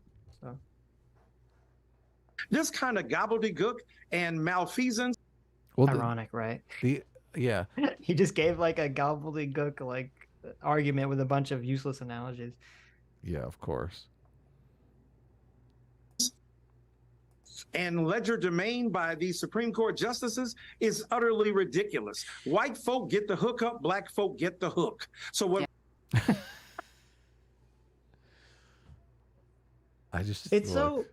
Yeah. Well, I don't see how you. I guess he's talking about the legacy thing. This is the problem with the legacy thing, because they can totally lean on the legacy thing. Mm-hmm. Like well, having to get in on merit alone is not the hookup. That's like what everybody gets. Sure. I think it's not just a legacy thing. I think he also probably, since he seems to believe in the idea that like we live in a white supremacist society, so he probably argued that there's all these invisible privileges that white people are just getting all the time, which he's equating to the hookup, even if it's not direct legacy. Right, yeah. That's the CRT argument, obviously. Yeah, right. But it's just the irony where he's like, this is all gobbledygook, and yet he's not addressing the literal legal argument. Like you can't just say, oh, all these Supreme Court justices gave gobbledygook arguments. Well, do you even know what their argument was? Yeah, like, tell us. Argue against it then. Don't just say, well, it's all gobbledygook. I don't even have to address this, long, 100-page opinion that two different justices wrote on the subject, where they explain their legal reasoning on the matter. That bullet hole and surgeon scalpel is just, I mean, that's ridiculous. That's totally ridiculous. Right. What we have to do is to understand that we have to continue to strategize like we did before there was affirmative action, so we can have a long plan. Schools can still consider race among many other factors. You can't stop a school from saying diversity is incredibly important and name that diversity in ways that obscure the racial dimension for strategic purposes. Let me quickly ask you what you make of Clarence Thomas's concurrence. Yeah, that is a shameful manifestation of a lethal and malignant black self-hatred that continues to express itself in the derision that he holds black people. This is an unfortunate... That's terrible. Michael Eric Dyson calling Clarence Thomas the C word on MSNBC. Basically, but using $50 words to do it. An Uncle Ruckus. Yes. Wow. Which somehow makes it seem less bad. Yeah. Well, I mean, the thing is, it's annoying because, again, you can disagree with Clarence Thomas's opinion, but just disagree with it. Don't call him an Uncle Ruckus, right? Right. Actually engage with whatever the argument is. Don't just be like, oh, he hates black people and he hates himself. Like, I don't see evidence of that. At least in the opinion that I read, I didn't see evidence of that. I saw more so that he was personally offended by affirmative action. Like, if you want to throw emotional criticism at him, you could say he's personally offended by affirmative action, and since it's affected him personally, he you don't trust his judgment to be objective and impartial on it, right? Yeah, you could say that. But to say that he just hates black people, like, that's uncalled for. That's very uncalled for. Yeah, totally ridiculous. The whole idea of we need to strategize so that we can get these, I don't know, whatever you want to achieve for the black community. I'm not even sure what it is. I mean, there are plenty of ways to strategize. I don't know why it's the privilege plus power or affirmative action direction is the strategy. Why not the strategy just be like, get the merit up? Because why attack merit? Right. Well, because I'm assuming that Michael R. Dyson is coming at a place where he doesn't buy into that argument in the first place. He doesn't think, he thinks that since we do live in a white supremacy society, that no amount of merit will matter, essentially. Right. So. Not true, though, but whatever. I mean, I don't agree, yeah. Look, he's using those words for a reason, right? It's true. And remarkable situation where a black man who used affirmative action, because his mediocrity is not a secret. He barely speaks in the Supreme Court. This is where I checked out, by the way. Because when he called him stupid? Yeah. This is so offensive. So fucking offensive. Look, why are you in the university? Can't the same charge be made against you? Why is this is so evil? It is ironic. Like, this is, when you have the person who's anti-racist levies the quote ironic racism against someone they don't like. Look, like that, you're like, that doesn't make sense at all, right? When Vosh tells J.K. Rowling to get back in the kitchen, right? That doesn't really help his cause. And this is like exactly the same thing. He's literally levying the affirmative action argument against Clarence Thomas in a way in which completely harms his own case. Just for those of you following along, the affirmative action is that person is stupid, and the only reason they got in is because they're black, okay? And you've got 4 black people here on this panel, and they all have a look on their face like, yep, that guy's stupid. Like, what the hell? What the hell? Right. All of these people have supposedly been affected. The thing that offends me about it is that charge could literally be levied at every single one of these people. Sure. Don't you? Sometimes when I'm levying a charge that I feel could be levied at me, I think glass houses. Maybe I'll step back on this one. Right. Sure. Something happened. I think your mic went out a second. Go ahead. Oh, you're back. I was gonna say, like, you can disagree with Clarence Thomas, but if you read his opinion, it's not like he's not like stupidly written opinion. No, you can disagree with it, but it's a well written, thought out. He goes step by step in his legal logic opinion. So, yeah, and he throws that color blindness out there like 4 times. I know it's not like if I'd opened the opinion and it's like Clarence Thomas writes it in crayon, the R's are backwards, and it's like, people said that I affirmative action and it make me sad poopy face, like then I'd be like, okay, maybe there's something to this, but like, no, like that's not what they're acting like. That's what happened. Yeah. I don't believe for a second that anyone on this panel actually read his opinion. So. Oh my God. That's hilarious. Do you think they did? You think anyone on this panel actually like sat down and read his, 50-page opinion? Hell no. Yeah.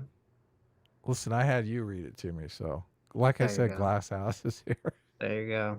Is an unfortunate and remarkable situation where a black man who used affirmative action, because his mediocrity is not a secret. He barely speaks in the Supreme Court. His inarticulate vowels continue to manifest an intelligence that is quite markedly inferior, and yet he has the ability and the power to kill black people metaphorically by lifting up the very ladder that he used to get up on affirmative action. Yeah. This is so... It's weird that he calls him inarticulate, because when I was reading his opinion, there was no point in it that I had to reread it because I was confused as to what he was saying. Right? Me neither. I was like, okay, this all seems pretty straightforward, it's dry, right, for the most part, which I think it should be because it's a fucking legal opinion. But then, Michael Eric Dyson, comes on and he talks in this very, I think what people would describe as like a huckster-esque manner. Yes. Right? Where it's a lot of like kind of bloviating and showmanship, as opposed to substance, where why say something in 2 words that you can say in 10 words? Yeah, not even really make a point. I don't like the surgeon metaphor. None of that was substantive. Right. Yeah. Right. And he's not really substantiating his claim about Clarence Thomas being stupid. He just keeps repeating and saying he's not smart in like multiple different ways that sound kind of funny. Yeah. So foul and nefarious in so many ways. And Andrew, I'll ask you the same thing. What did you make of the fact that the second black Supreme Court justice gleefully saw the end of affirmative action, which he has been trying to do for a long time? I think it's a real shame. And as Justice Sotomayor pointed out in her dissent, because of today's decision, the police can consider my race when assessing suspicion of a crime but a college admissions officer can't consider my race when assessing the potential contributions that I could make to a college campus. I think it's that sort of tortured logic that makes no sense. And it's not just Black people that are harmed by this, Joy. Yeah, absolutely. Having diverse college campuses benefit Black and white students of all races benefit. So that's what we're losing. Indeed. And I'm going to give you the last word here. What advice would you give the next you? It's the juxtaposing of the police profiling is interesting because he's definitely trying to push those moral buttons. He's saying, listen, I'm profiled on the street every single day. Isn't it fair that I'm profiled to get into a university? Isn't that like a fair exchange? Yeah, I want to find that part because, again, I didn't read. Sotomayor's was like the one thing I didn't read. Looks like he read Sotomayor, right? Well, he read it, or he read a clip of it. Like, right. I'm assuming that everyone on TV talking about it, they read like a, there's a bunch of articles. Summary. Yeah. Yeah. Which, to be fair, it's like 237 pages. I don't expect everyone to fucking read it. Look, I'm going to read the whole thing, start to finish, right after this live stream. No, sure. Really not going to happen. But I think if you're going to levy like massive accusations at the authors, especially of racism and stupidity. Yeah, you should read it. But because I can't. I mean, police isn't in, like, the word police never shows up. Well, no, but I don't think he's meaning that it's in the opinion. He's saying, listen. He said Sotomayor wrote in her dissent. Oh, he did? Okay. So maybe. Oh, wait, here it is. I think I found it. Okay. So this is Sotomayor's argument. This is in her dissent, right? Which I did not read. But she's saying, like, in many places in the United States, people are profiled on the streets of America for being Black. Right. Okay. She said, tellingly, in sharp contrast with today's decision, the court has allowed the use of race when that use burdens minority population. In the United States versus whatever this guy's name is, for example, the court held that it is unconstitutional for Border Patrol agents to rely on a person's skin color as a single factor to justify a traffic stop based on reasonable suspicion, but it remarked that Mexican appearance could be a relevant factor out of many to justify a stop at the border and its functional equivalence. The border includes blah, blah, blah, blah, blah. The court thus facilitated racial profiling as Latinos as a law enforcement tool and did not adopt a race-blind rule. The court later extended this reasoning to Border Patrol agents selectively referring motorists for secondary inspections at a checkpoint, concluding that, quote, even if it be assumed that such referrals are made largely on the basis of apparent Mexican ancestry, there is no constitutional violation. How do you feel about that argument? I mean, I don't know. I don't think it's good to racially profile people, but obviously if it's law enforcement. The result of today's decision is that a person's skin color may play a role in assessing individualized suspicion, but it cannot play a role in assessing the person's individualized contributions to a diverse learning environment. That indefensible reading of the Constitution is not grounded in the law and subverts the 14th Amendment guarantee of equal protection. Okay, well, first of all, I'd have to read the cases she's citing to see what their legal justification for this is, number one. But conceptually, I understand the argument she's trying to make, or that she is making. I just don't agree with it, because I think there's a difference between saying, like, if you were looking for something specifically, right? You were looking for people crossing the southern border illegally into your country. Right. You're going to obviously rule out the white people because that makes absolutely no sense. Well, you're going to rule out, like, probably Black people too. Yeah, you might rule out the person who looks like they're from Norway. Exactly. Or the person who doesn't look of Hispanic origin and speaks perfect English. You might not necessarily instantly rule them out. Or you might not necessarily instantly become suspicious of them. And I don't see what the problem with that is. And I don't see how that, to me, that's kind of a massive whataboutism in terms of this conversation about the college admissions. What does suck for any Latinos who are obviously American who are being stopped because wrongly stopped. Yeah, wrongly stopped, obviously. Yeah. Yeah. I get it, and it sucks, but again, and it doesn't really equate here because again, with college admissions, you're talking about a zero-sum game. And where, you're also looking at a million different factors. Like, it's not a traffic stop. Right. And well, and they said in the court case, according to Sotomayor, it couldn't be the sole factor. It could be a contributing factor or a relevant factor. But again, it's not a zero-sum situation where like a college admission, it's like if you're going to basically give someone of a minority status some like, equivalent of a 200 SAT bump to get in, by doing that action, you're directly acting against someone else that would get in, even if they had a higher score. Where in this situation of the kind of the racial profiling to an extent, you're not like, if the person is innocent, then they just they get off. Enter, yeah, right? exactly. They're just inconvenienced, and which is annoying, and I get it. But that action isn't preventing someone else. It's not infringing on someone else's. Oh, that's a good. Yeah, that's a great point. That situation. Yeah. Right. Yeah. Exactly. So, I don't think that's a great argument in my opinion. In order to equal it out, though, they could pull over an equal number of white people and just inconvenience them, just so it's like equal. Well, it's like, it's funny. I know once, even though they don't need to. Yeah. Well, it's funny. You know how they do those like random checks at the airport? Oh, I know. Okay. Those are the worst. It's funny because I remember once, like a long time ago, I was like with my grandmother. They're like the old lady. Yes, You're they like, literally did hell? it to my like 70, 80-year-old grandmother. And my dad was like so pissed. He's like, what the fuck? Like, why are you giving extra? Like, you think that my, 80-year-old grandmother's gonna like pull out a box cutter or something? Like, what the hell is happening here? She just signed up for Al Qaeda on the internet. Yeah, and I'm sure that is done intentionally because they don't want to get hit. Like, I'm sure they literally don't want to get hit with any sort of racial claim, so they intentionally choose like the most like non-demographically going to commit a crime, old lady scenario to check. As a guy with a turban and aviators on is like going through right. It's funny. I don't remember this. My parents swear this happened. I have no recollection of this whatsoever. Okay.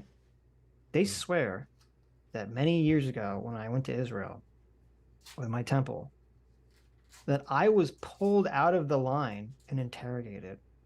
They thought I was suspicious. Really? The Israeli government did this. You look suspicious, man. I would interrogate you too.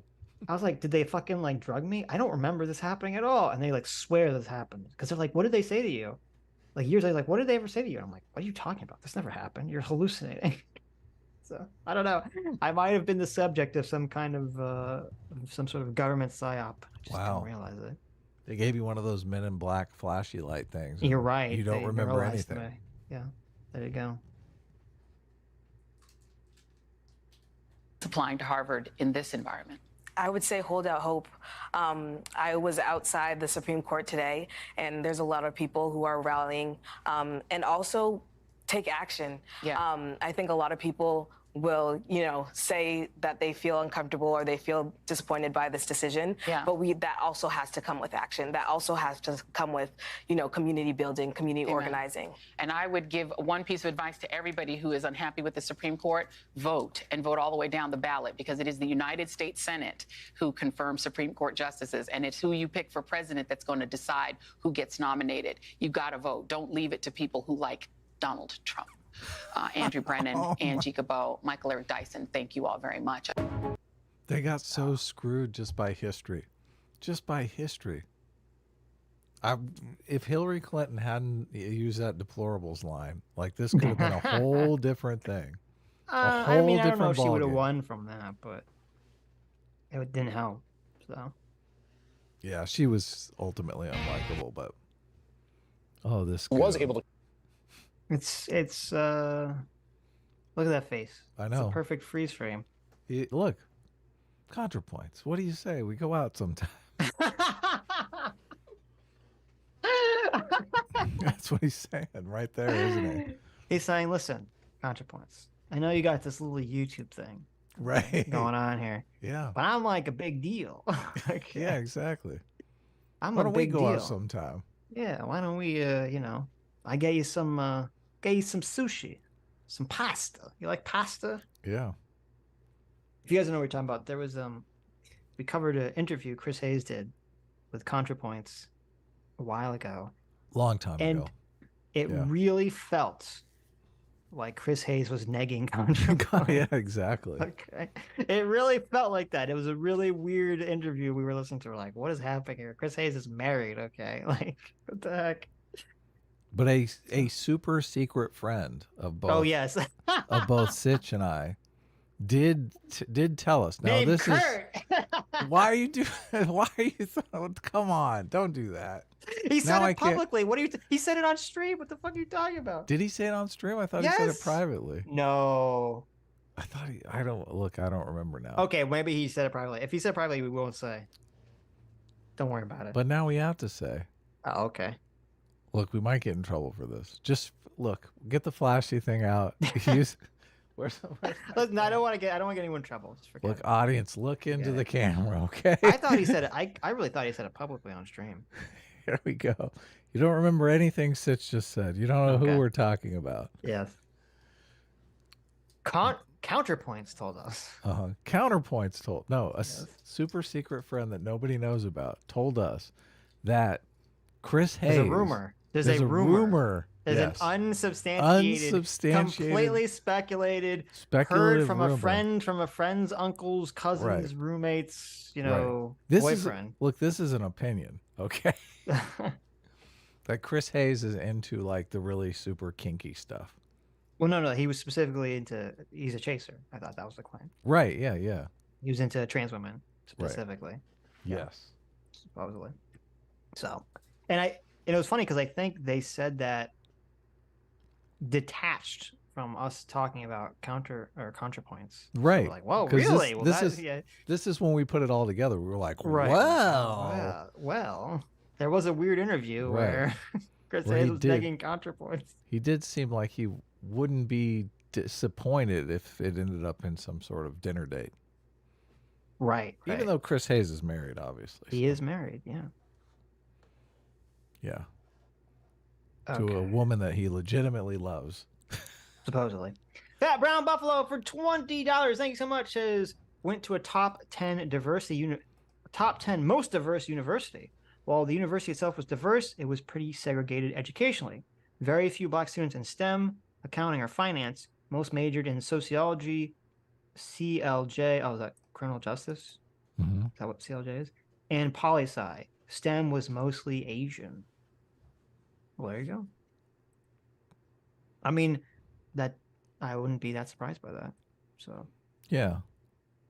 I mean, I wish we got some STEM level candidates in sociology because I think sociology has been kind of taken over by feminist ideology in a bad way. So. Right. But all the stuff we talk about on the show, I mean, Height is a sociologist. Sure. So, yeah. Yeah. Unfortunately, sociology gets a bad name nowadays. Yeah. Jay Davis in the chat says, it's not cheating if you do it in the bonus hole. Oh, that bonus hole thing was pretty hilarious. Yeah. That's pretty good. I never heard that. That's wild. Philip Kogan, thanks so much for 7 months. Says there was a regiment raise. A regiment raise. I don't know what that means. A regiment raise for the CSA made up of UNC students.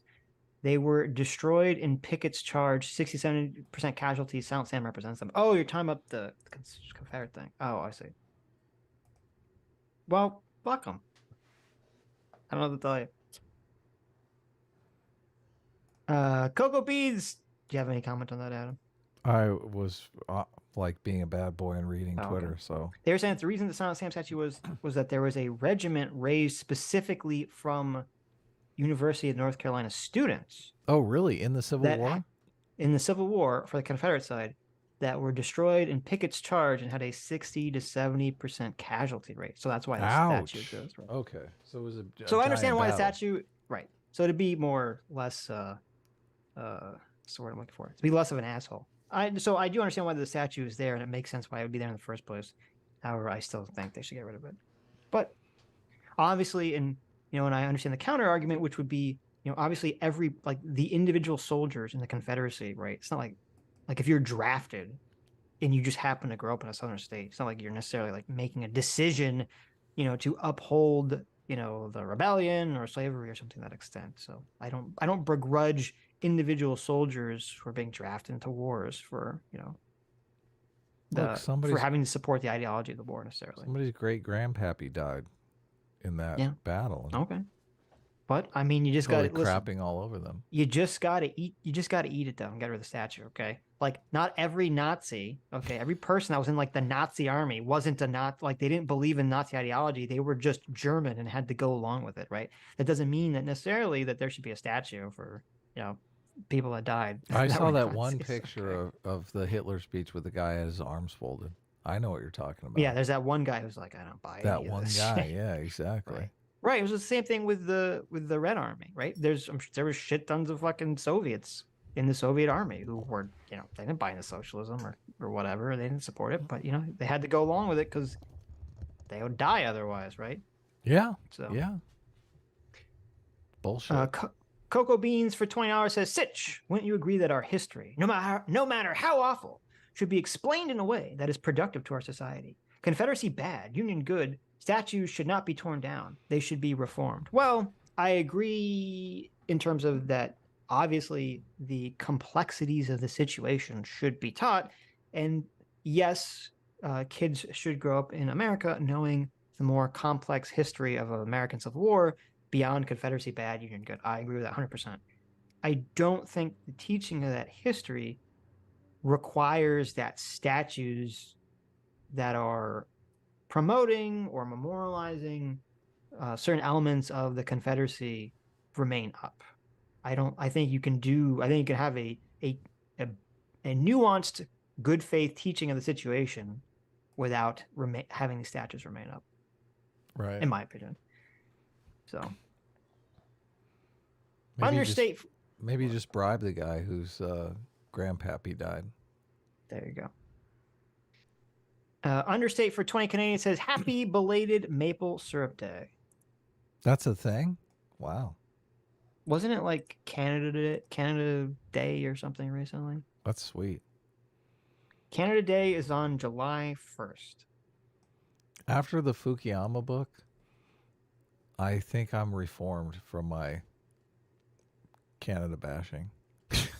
Why? Well, I feel so bad. Like, you feel so bad for them, you don't want to bash them anymore? Yeah, I mean, there are a lot of people who probably, you know, us degrading Canada, they probably feel bad about it. That's part of their identity. Listen, everyone knows that Canadians are masochists. They get off on being degraded, okay, for their identity. I'm not certain they do. I mean, now. You don't think so? I would like to think that because it's so much fun to do on the show. How dare Canada put its Canada Day so close to our Independence Day? I don't think that should be allowed, honestly. Look, I'm reading this book and I'm thinking, man, we do a lot of beating up on Canada. They deserve it. I don't know. Do they? They're just there on top of us. Look, taking advantage of us being so wealthy and powerful. I'm pretty sure being on top of us is literally a social construct. I mean, they're literally on top of us. They're oppressing us geographically. Look, if you wanted to flip the North and South Pole and turn every map upside down in the world and just turn the look at this postmodern deconstructionalist. Look, nothing is real. Nothing up and down are social constructs. Look at this. It literally is a social construct. I can't believe this. I can't believe what I'm hearing here. This is insane to me. Why did we pick? Why do we pick the North? Why do we pick the North Pole as the North Pole and not the South? Because that's what God intended, Adam. Look, I think it was just a coin toss. Because God spoke to me in a dream. Every time I think of myself standing on the earth, I think, am I upside down right now? Right. Look, things could be different for Canada. Just remember that. Mm-hmm. Well, I mean, originally, North wasn't the top of the map, right? Wasn't it? It was East was. Really? That's why they called it the Orient. Really? It was because it was the orientation, right? Wasn't the East usually the top of the map? How do you know something I don't know? That's amazing. I think isn't that why it's called the Orient? I had no idea. No, I've never heard this so. before. Yeah. East was the top of the map, right? Oh, I didn't know that. I thought so. Glad we worked it out. I could have just made that up. I guess before we figured out that we were floating in space and stuff, maps were probably a lot different. Sure. Well, I'm sure also when it's just Europe, like when European map makers just knew about Europe, right? Yeah. The map's going to look very different. So. But anyway. So why are we all the way at the end of this video? I don't know. I just loaded in like that. And we had the perfect freeze frame, so I left it. Okay. So we got this video, and then we have one more video after this. All right, cool. Let's make fun of this guy. This is Chris Hayes, how Clarence Thomas pulled a ladder up behind him on affirmative action. Oh, wow. Yeah.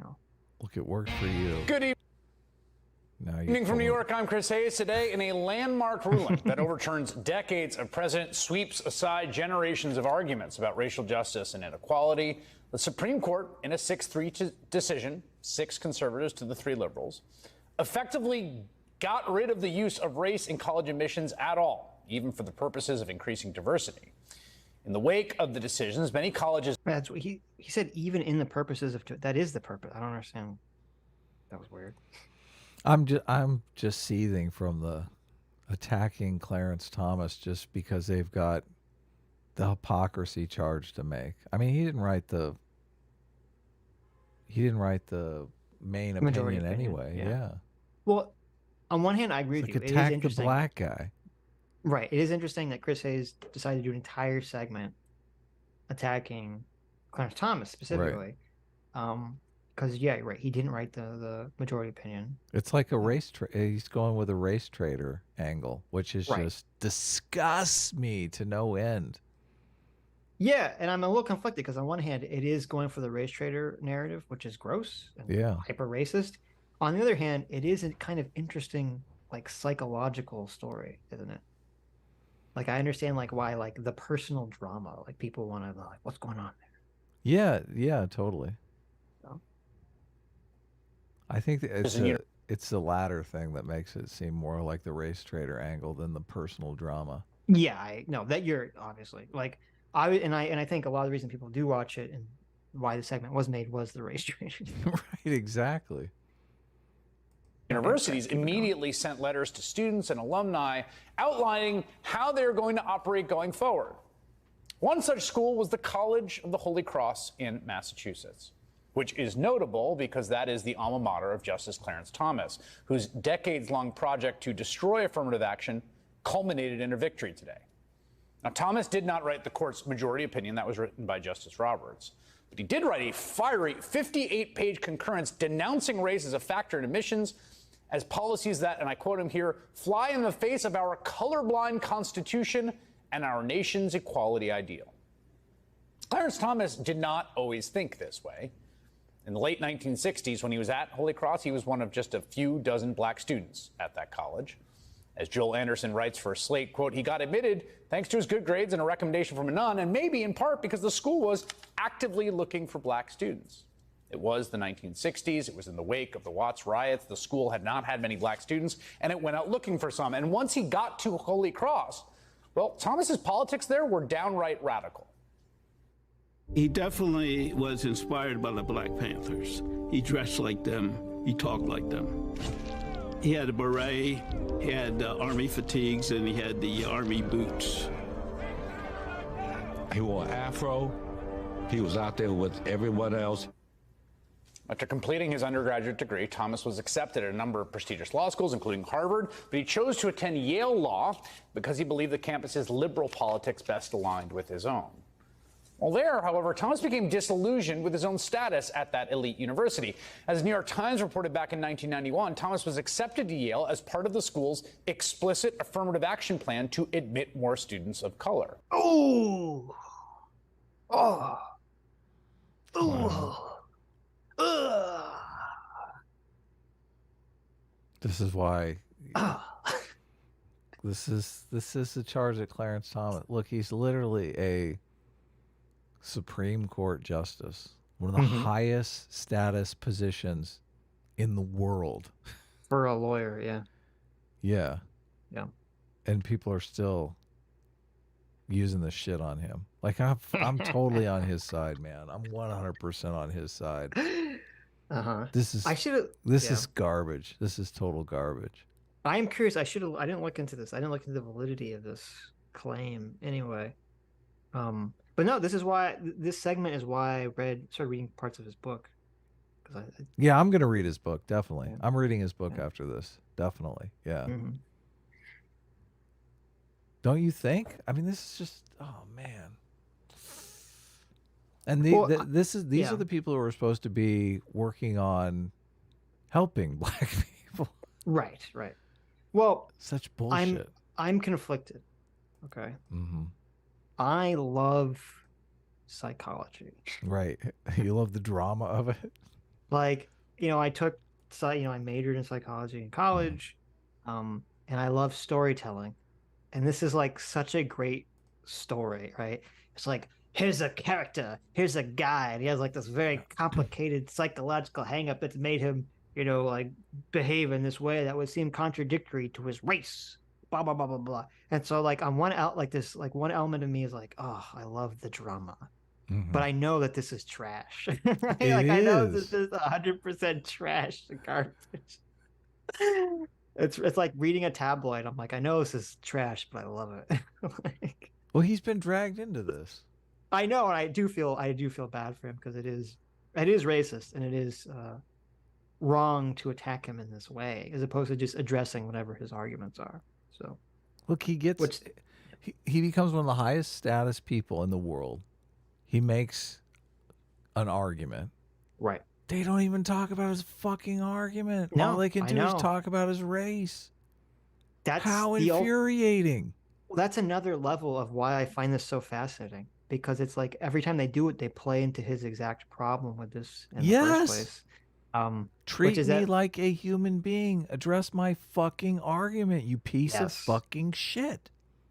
And there is a level of me, that enjoys the dark, horrible irony of the situation, which is that like Clarence Thomas, the person whose entire life can never escape under the accusation of affirmative action hire, destroys affirmative action. It. Yeah, but you know why, and nobody is even talking about that. There's a movie here, Adam. There's a movie here. Okay. There is totally a movie here. But Hollywood is too fucking woke to ever make that movie. They would never. Right. Hey, listen, Daily Wire, they're making movies. Oh, yeah, Daily Wire should make that movie. Yes, definitely should make that movie. Right.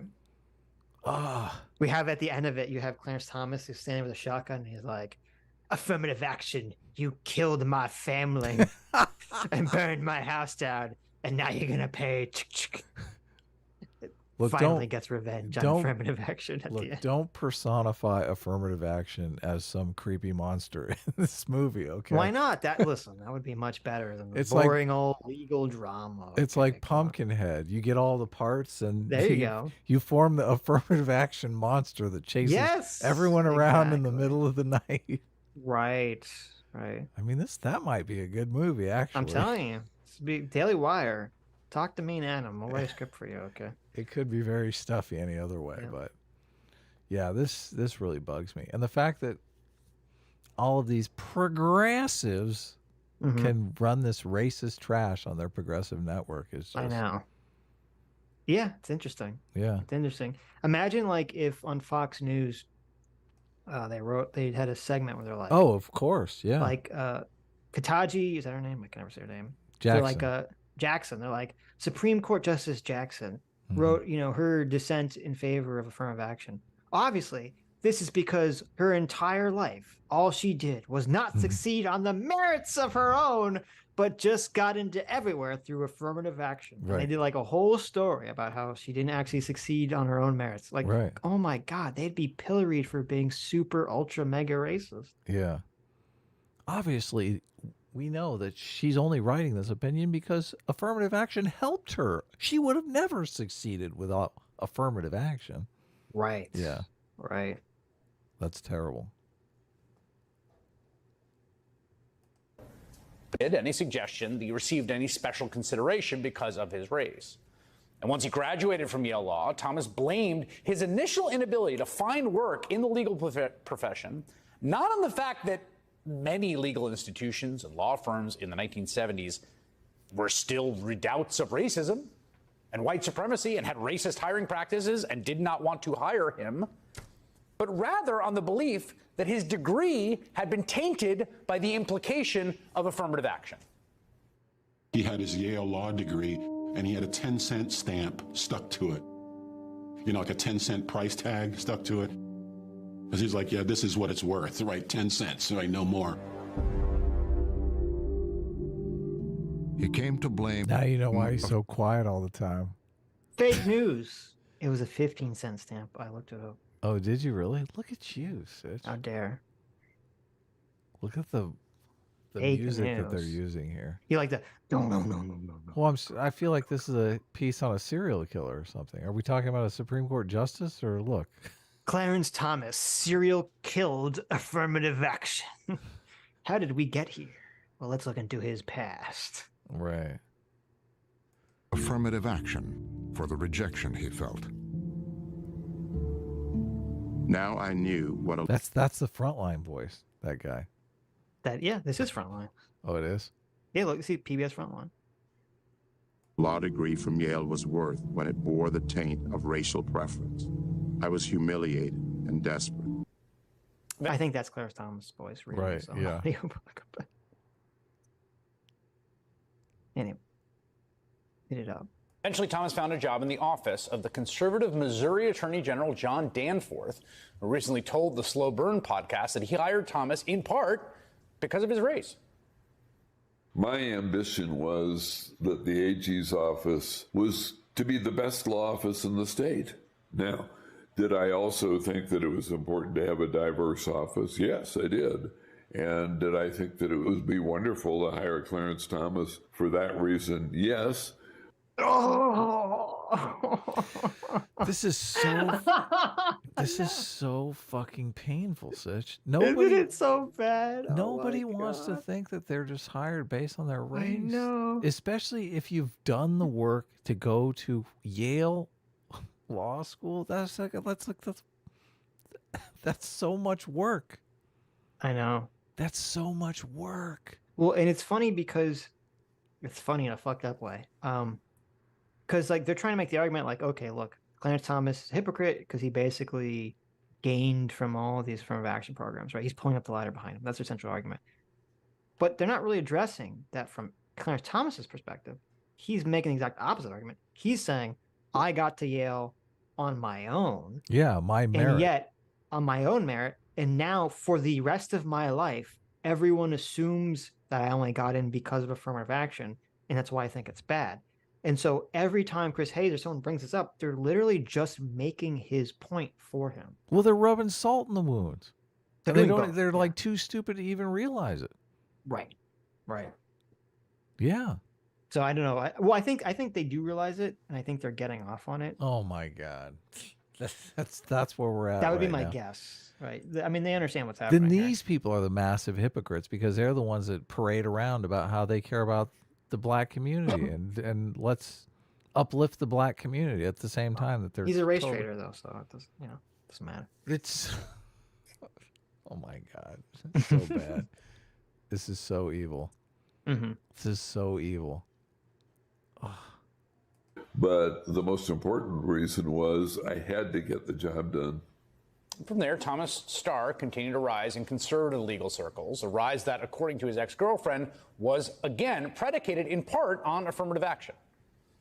In 1982, the White House offered Thomas a big promotion, the chance to run his own federal agency. The trouble was, that agency was the Equal Employment Opportunity Commission. This was exactly the kind of role Clarence Thomas didn't want, a position focused on race and discrimination. He didn't want to be there. He was resentful that he had not been offered something that a white person would want. Thomas was in a bind. He wanted to keep rising in the administration, but he didn't want to rise this way. He didn't want anyone to think that he had gotten a job because he was black. Of course, every job he had ever gotten was because he was black. This is so fucked up. Sitch, this is painful. It is like crazy. Oh my god, I like some evil part of me just is like so hilariously like wicked. Jeez. It's like a horror movie, isn't it? Just all the guy wants to do is be respected. Like I know. he's gone to all of these different identities to be respected, and he can't fucking win. Like he literally, this ends with him on the fucking Supreme Court, and he's still getting this shit. Yep. So apparently, this person, I thought they said this person was a girlfriend, not a wife. I thought they said his wife was his girlfriend, who claims that they had a threesome. Well, good for him. Listen. Look, I just the whole idea. Look, you want a job that's like not related to your race. Like, obviously, we're going to put you in charge of this department because it has to do with your race and you're uplifting your black community. He's like, listen, can't you just treat me as a human being? This is so evil, Sitch. Oh yeah, no, it's well. So that's why I said the weirdness of the whole situation is there's like this like tragic, ironic Shakespearean character almost that is Clarence Thomas. Yeah, it's like his whole life he's trying to like get out of the shadow of like affirmative action, and yet he's constantly getting it like thrown in his face. And yet now everyone kind of making these arguments to him is just completely justifying his wanting to get rid of it. And it's so bizarre. And they don't even know it though. Yeah, it's so baffling to me that like Chris Hayes is like making all these arguments, and it's just like, Chris, you understand you're literally making his fucking point for him. Like, I don't understand why you don't realize this. Yeah, it's completely terrible. Like, I'm just this whole situation, this whole segment was so psychologically fascinating from every angle to me when I'm watching this. Even casting him as a race traitor, you're still focusing on his race. Well, obviously, yeah, definition. It's just horrible. Sure. Now, I want to be absolutely clear here. No one is saying that Clarence Thomas was unqualified for any of the long list of jobs. Even his critics, I mean, you say that. Right. Harshest critics of his jurisprudence will concede, can concede, that he is undoubtedly one of the most, if not the most, important and influential legal minds of his generation. Well, okay, he's a little weaseling here. Because I was going to say, well, we just listened to Michael R. Dyson call him stupid, right? Of course, yeah. Ben Shapiro said he was the best Supreme Court justice, better than... Of course, if you're on the right, you're going to love Clarence Thomas. Better than Scalia and all those guys. Very right-wing opinions on almost everything. But Hayes didn't say that even his critics would say that he's smart. He said even his critics would say that he's influential. Oh, is that he used a weasel word? Oh, yeah, listen, I missed it. I missed it. Harshest critics of his jurisprudence will concede, can concede, that he is undoubtedly one of the most, if not the most, important and influential legal minds of his generation. The important and influential. They didn't say anything about like intelligent. What a dick. So I don't know. Maybe I'm reading into that a little too much, but no, no, it's totally intentional. Okay, maybe. I mean, I agree. He's going to be a very, and continue to be a very influential legal scholar. People point to.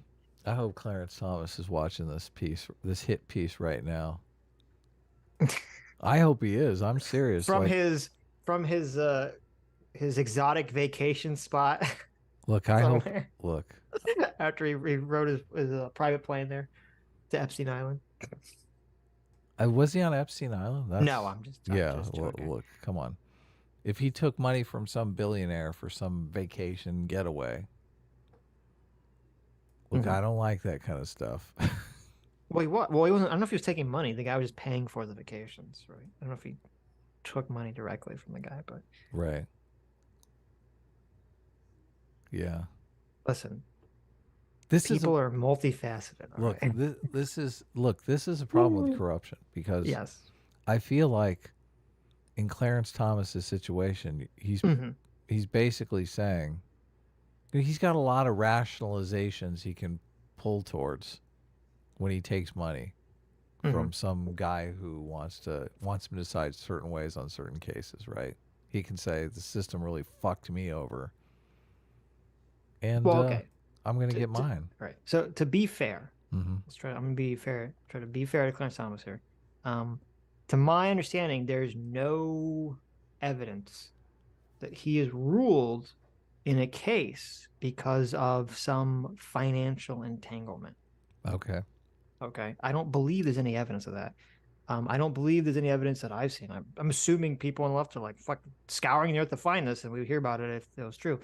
I don't believe there's evidence of him ruling on a case where the person, this guy, I forget his name, the guy that pays for all the shit from him, I don't believe he's ever ruled in a case that directly affected that guy's like businesses or anything. That was the accusation I heard, but I don't know if there's any evidence or not. I don't believe there was any evidence. Thank you. Thank you, Anna. Now, you're welcome. Now, the accusation is sort of like, well, this guy is, very right-wing, so he's paying Clarence Thomas to be right-wing, which to me, I don't buy. Oh, yeah, I don't kind of buy an that absurd in a million thing. years. I mean, you read Clarence Thomas's thoughts and feelings. I mean, he seems like he's very set in his ways ideologically. So I don't buy there's any evidence that Clarence Thomas is actually, changing his decisions based on this guy paying him, for vacations or money or buying him a house or whatever. Okay. That all being said, I still don't think he should do any of that stuff just because the appearance of it is so bad, right? Of course, even if it's innocent, you still shouldn't do it because the appearance of it's so. The same thing with like the Hunter Biden situation. Even if hypothetically, theoretically, Joe Biden is 100% innocent, he should never have allowed his son to do any of that shit just because the appearance of it is so awful, right? Sitch, I don't know if you've ever owned a vacation home, but it seems like a pretty nice gig. All I'm saying is, there are lots of rationalizations you can pull from. I understand. To get your vacation home. But I mean, obviously, I completely agree with you that. But I mean, you're weighing. You shouldn't do that because it looks bad. Versus, well, a vacation home is kind of nice. I get it. No, right? listen, I understand, right? Yeah. When you're in some like beautiful tropical paradise and some rich fuck is paying for everything, Right. I get it. I understand. Some billionaire is paying for everything. I get it. But, well, and I mean, what you're rationalization? Still on the Supreme Court. It doesn't look. Really it looks bad. But what rationalization are you going to go to if you're Clarence Thomas? You're going to think of this fucking stupid hit piece that this idiot has done. Well, I think the rationalization that he would go to is, he's not, if you're very right wing ideologically, and a right wing guy is, giving all his gifts and paying all this stuff because he's your quote friend. I mean, you're already very right wing, right? It's not like, is it going to influence your behavior on something? Right? Yeah, he asks you to do something. You're like, shit, I was going to do that anyway. Exactly. I might as well, take this vacation home, right? Yeah, exactly. Right. I am going to pay you to shoot down affirmative action. You're like, shit. That's been my game plan for 20 years. Right. Yeah. Anyway, hit it up. But that mistaken belief that race-based consideration, diversity-based consideration, and some elusive concept of true merit abstracted from that are mutually exclusive is the foundational lie on which today's Supreme Court decision was built. It was that belief, however, that helped secure Thomas's legal legacy. Thomas was eventually appointed to the D.C. Court of Appeals by President George H.W. Bush, and just 2 years later, Bush nominated him to the Supreme Court to replace the retiring Justice Thurgood Marshall, at that point the only black person to ever sit on the nation's highest court. The president called Thomas the best qualified person for the job and denied that he selected Thomas to replace the retiring Thurgood Marshall because he's black. And the fact he's minority, so much the better. But that is not the factor, and I would strongly resent any charge that might be forthcoming on quotas when it relates to appointing the best man to the court. Man, again, Clarence Thomas looks so uncomfortable in that clip. I know, right? It's like his like the life tragedy. Clarence Thomas. Remember what Anna was saying about telling the truth? Yeah. Oh man. It's and it's interesting because like even though in reality, again, George H.W. Bush did have to select someone who was black, right? That doesn't mean that he lowered the bar, but he did have to select someone who was black. But I do think, even though what George H.W. Bush is probably like a half-truth, I still think that's the public-facing attitude you should have, where you say, no, of course not. Race had nothing to do with it. Because you don't want to promote that idea in society. I think that was what was so insanely wacky and wild about Joe Biden saying, no, I'm specifically going to get a black woman. I know. Oh I was like, what the fuck? Like, just say you got the best person and they just happen to be a black woman, right? Like, what the fuck is happening? This is the thing, though. They got to say it loud and proud so they get the patronage, so the people show up and vote. They know it's patronage. Right. Yeah. Well, that's the sort of the difference between leftism and liberalism, because the leftists want you to explicitly say that you're going to hire the minority person because they're a minority. But you got a conservative president right here going, I'm playing the game too. Like, obviously he's shooting for colorblindness, even though he's like a conservative president. Well, I mean, conservatives are supposed to be all in favor of colorblindness. What do you mean? Yeah. Same thing here. Thomas was both qualified for the position on the court, as were probably several dozen folks, maybe more. He was also nominated due to the obvious political motivations in replacing the nation's first black justice, Thurgood Marshall. During his confirmation hearings, Thomas was asked about his own vocal opposition to affirmative action. The question is directly in entry to Yale. Were you part of an affirmative action quota? Were you part of a racial quota in terms of entering that law school? Senator, I have not during my adult life or during my academic career been a part of any quota.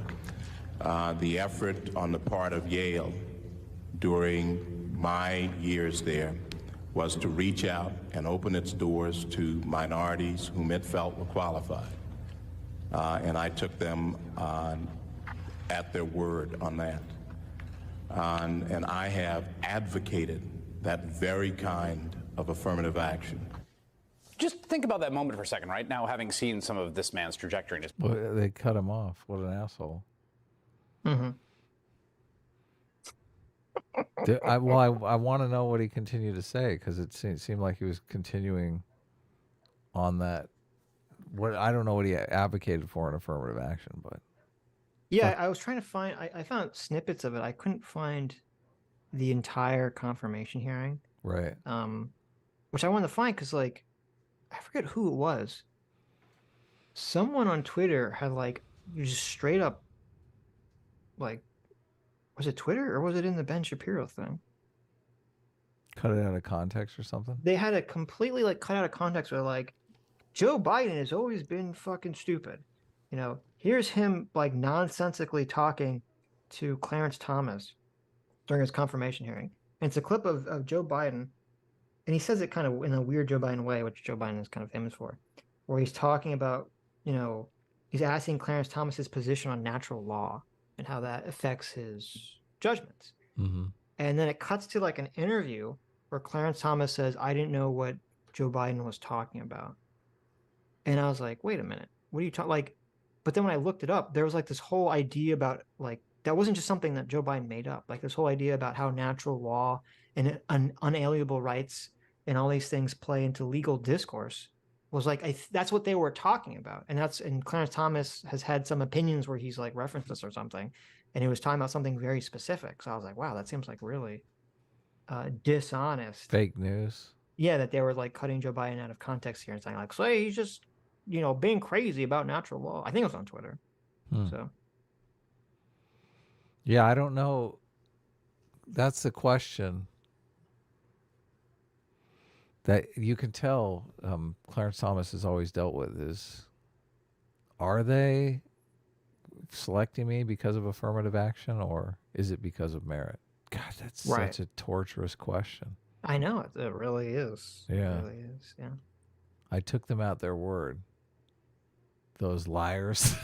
Well, that's a really good answer for him to give. Of course it is. Of course it is. Right. But nobody knows if they were fucking lying or not. Of course, right. Yeah. And again, it's just so wild to make him say. All this does is just basically make his argument for him. And I just don't understand why Chris Hayes is like too stupid to understand. Yeah, I guess he just doesn't care, maybe. I don't know. So I mean, this is what's so difficult for me. This guy, this path in life has been a difficult. I guess people will say, "Oh, he's a Supreme Court justice, Adam. Shut up. Look, he's gotten everything." Right nowadays, yeah. Now. But even now, still people I still feel throw the accusation at him. He's still he's dealing with this video came out days ago and he's still dealing with this nonsense. So right. I guess personally I would rather not deal with the nonsense. Like if you can be, everyone wants to be successful, obviously. I guess a lot of people will be successful and deal with the nonsense. But a lot of people don't become successful just because they don't want to deal with the nonsense. Sure, but like Clarence Thomas could literally use this segment to justify everything, like his entire position, right? Of could just point course. this and say, thank you, Chris Hayes. Or people on the right could just say, thank you, Chris Hayes, for basically just justifying why we should get rid of affirmative action in this entire segment. So, well, this is a hard path in life to walk, and I feel like if he can walk this path and other people in the future don't have to walk this path, because we do like go back to merit and we achieve diversity in a meritorious type way. I feel like this guy should be thought of as an American hero for like having to endure this kind of stuff, but he's just instead savaged politically.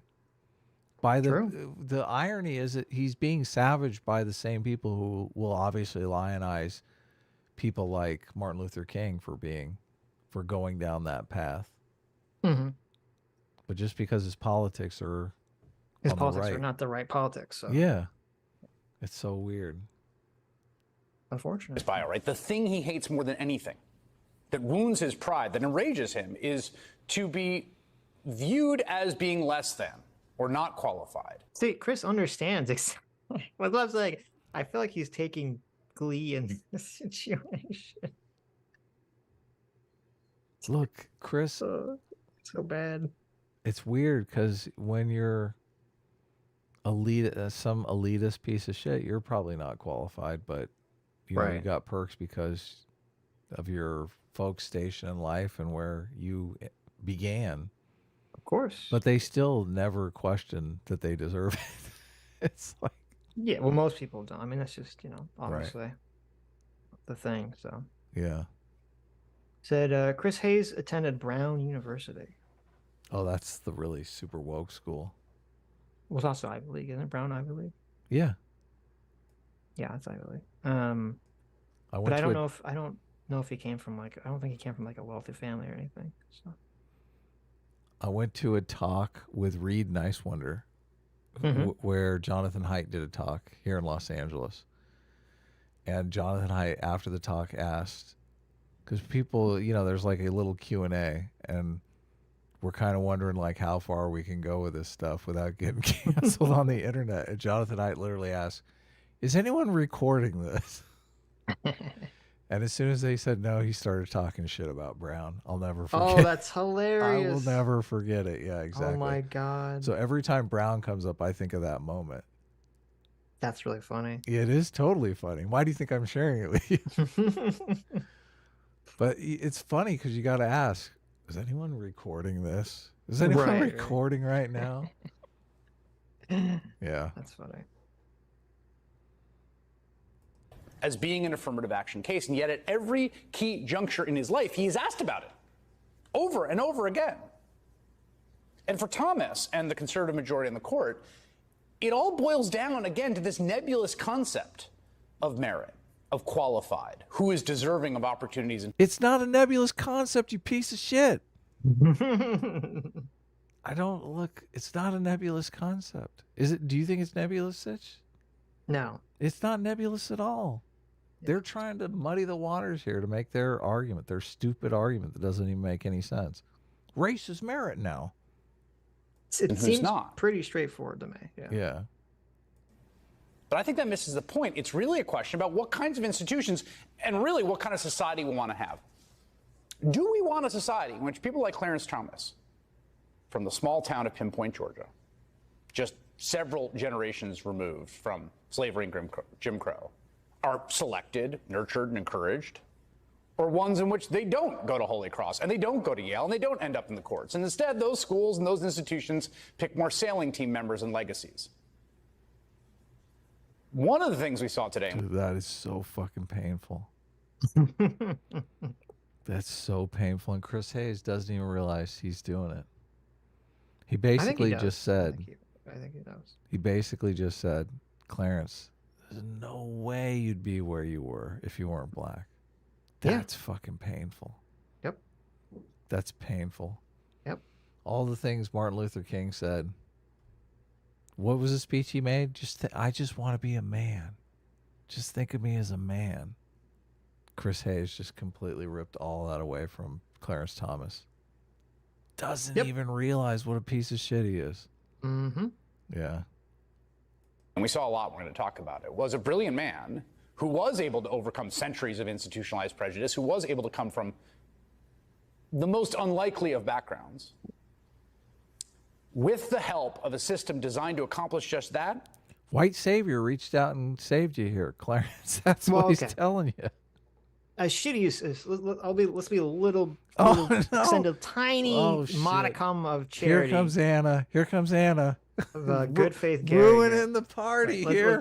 Come on. Let's extend a tiny bit of charity to Chris Hayes here. Okay. Oh my God. Please. So from Chris Hayes' position, this is how he's interpreting it. Okay.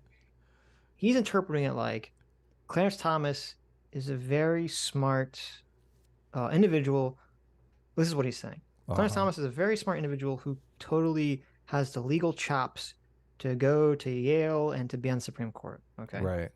But because America's so racist, like the racist institutions in our country would have prevented him from going to Yale, would have prevented him from being on the Supreme Court. And so from Chris's position, he's looking at like, it's not that affirmative action lowered the standards allowing Clarence Thomas to succeed. He's looking at like affirmative action policies forced these institutions to give Clarence Thomas a shot in the first place. Yeah, no, I get it. Right. Well, that's an important distinction because that's the key, like that's the Sitch's law here. That's the key definitional difference. Clarence Thomas is fixating entirely on the aspect of affirmative action in lowering the standards. And Chris Hayes is fixating entirely on, at least in this conversation, the element of just allowing or forcing these institutions to give black people a chance, right? And so that's where like the core disagreement is in this conversation. There is a way to do this. The problem is that they're lowering merit standards. Yeah, I agree. Were they lowering merit standards back when Clarence Thomas was in school? I mean, I don't know. There was a direct quota system, so if they had to, right? That's the problem. Right. You know, if it's a tie and they choose a black applicant, I don't think people are against that. The problem is when they're lowering the merit standards and they're literally dismissing a far more qualified Asian applicant to take the black applicant. That's where the problem is. Right. Right. So, yeah, but I get what you're saying. Chris Hayes is living in a world where they're not lowering standards and everybody, like the institutions are just racist. Everyone's great at what they do. They just won't get in because white supremacy and blah, blah, blah. Yes. Yeah. That's kind of the worldview he's operating from. Yeah. Right? I get it. Which I totally obviously don't agree with, but. Yeah. You know. Well, someone on the left who's like, if we had this conversation about trans people and pronouns, like he would suddenly get it. It's like, oh, the disrespect. Oh my God. The level of disrespect that he's heaped on this guy here. Yep. Is just, oh God, it's fucking evil. It's totally evil. It's pretty significant. Yeah, it is. It is. We're not talking misgender and ContraPoints here. We're talking about like your entire life. Right. Yeah. Turn around and pull the ladder up behind. This is who we are. Shitty. Well, even the framing here is bad because he's making it seem like these institutions haven't changed at all. We're just going to go back to the status quo. No black people allowed. Of course. Which, of course. Right. Yeah. It's not the situation. So what's next now that you've tortured Part me? 2. Oh my God. Of the same segment. No. Only this time he's joined by Joy Reid. Is this the Ellie? Is it Ellie Mistle in here? Please tell me. No, Ellie Mistle's not here. Okay. Joy Reid. Let's see. Evil. Fondue for $20 says, I feel like I'm watching the origin story for a supervillain. Right? Yeah. You are. Does kind of have that sense, right? You are. This That is Magneto scene- all the way. No, it's like that scene from Unbreakable where he finds out that Samuel Jackson is the bad guy. Yeah. Remember it? Yeah. Joy Reid is the host of The Readout right here on MSNBC, a graduate of Harvard University, the defendant in today's ruling, and she joins me now. Roy, first, Joy, let me first just get your reaction to the ruling, which I think we all suspected was coming. But given that it is your alma mater, I know you've been watching it closely. Yeah. What's your reaction to what happened today?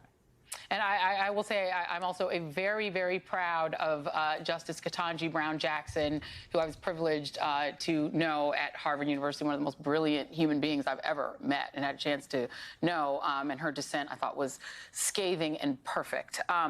So, I was not surprised. You like that? Scathing and perfect. Well, it's funny because I remember I talked before I read any of these opinions. I talked to some family members who were on the left, and they had the same opinion. And I don't know if they were just like regurgitating it because they heard it on the news, but they had the same like, oh, Jackson had such a powerful dissent, right? This is before I read it, so I'm like, okay, I got to read this dissent. And I read it, I'm like, what is this trash? Like, this is so weak. And it's interesting how like Jackson is making all these emotional arguments. Or she's not really making, okay, to be fair to her, she's not making emotional arguments. She's making arguments that play to people's emotions, if you understand the difference, right? Sure. And I can understand why someone who's not thinking about whatever the legal issues is would read it and think it's good or powerful. But then when you like fixate on what the legal issues are, you're like, this is stupid. Yeah. I'm curious. I'm not sure I could really list her arguments right now. I remember Ben Shapiro calling it trash, and that's about it. Well, the majority of it was her just going over all the inequities that just exist in society, essentially. Which are really, I mean, off topic, right?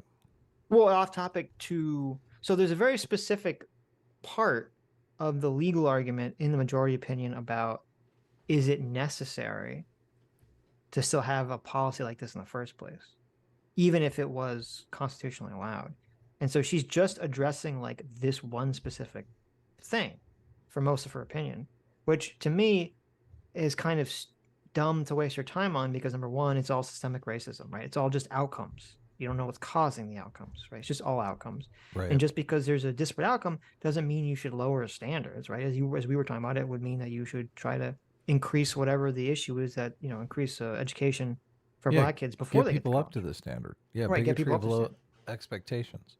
Right. You don't lower the standards, you help people get up to standard, right? Number one. Number two, the legal argument didn't hinge on whether it was still necessary for society to have these policies in the first place. So what's the point in like spending so much time fixating on that question or like at all? Right. It just plays into a narrative though that is persuasive with a certain audience.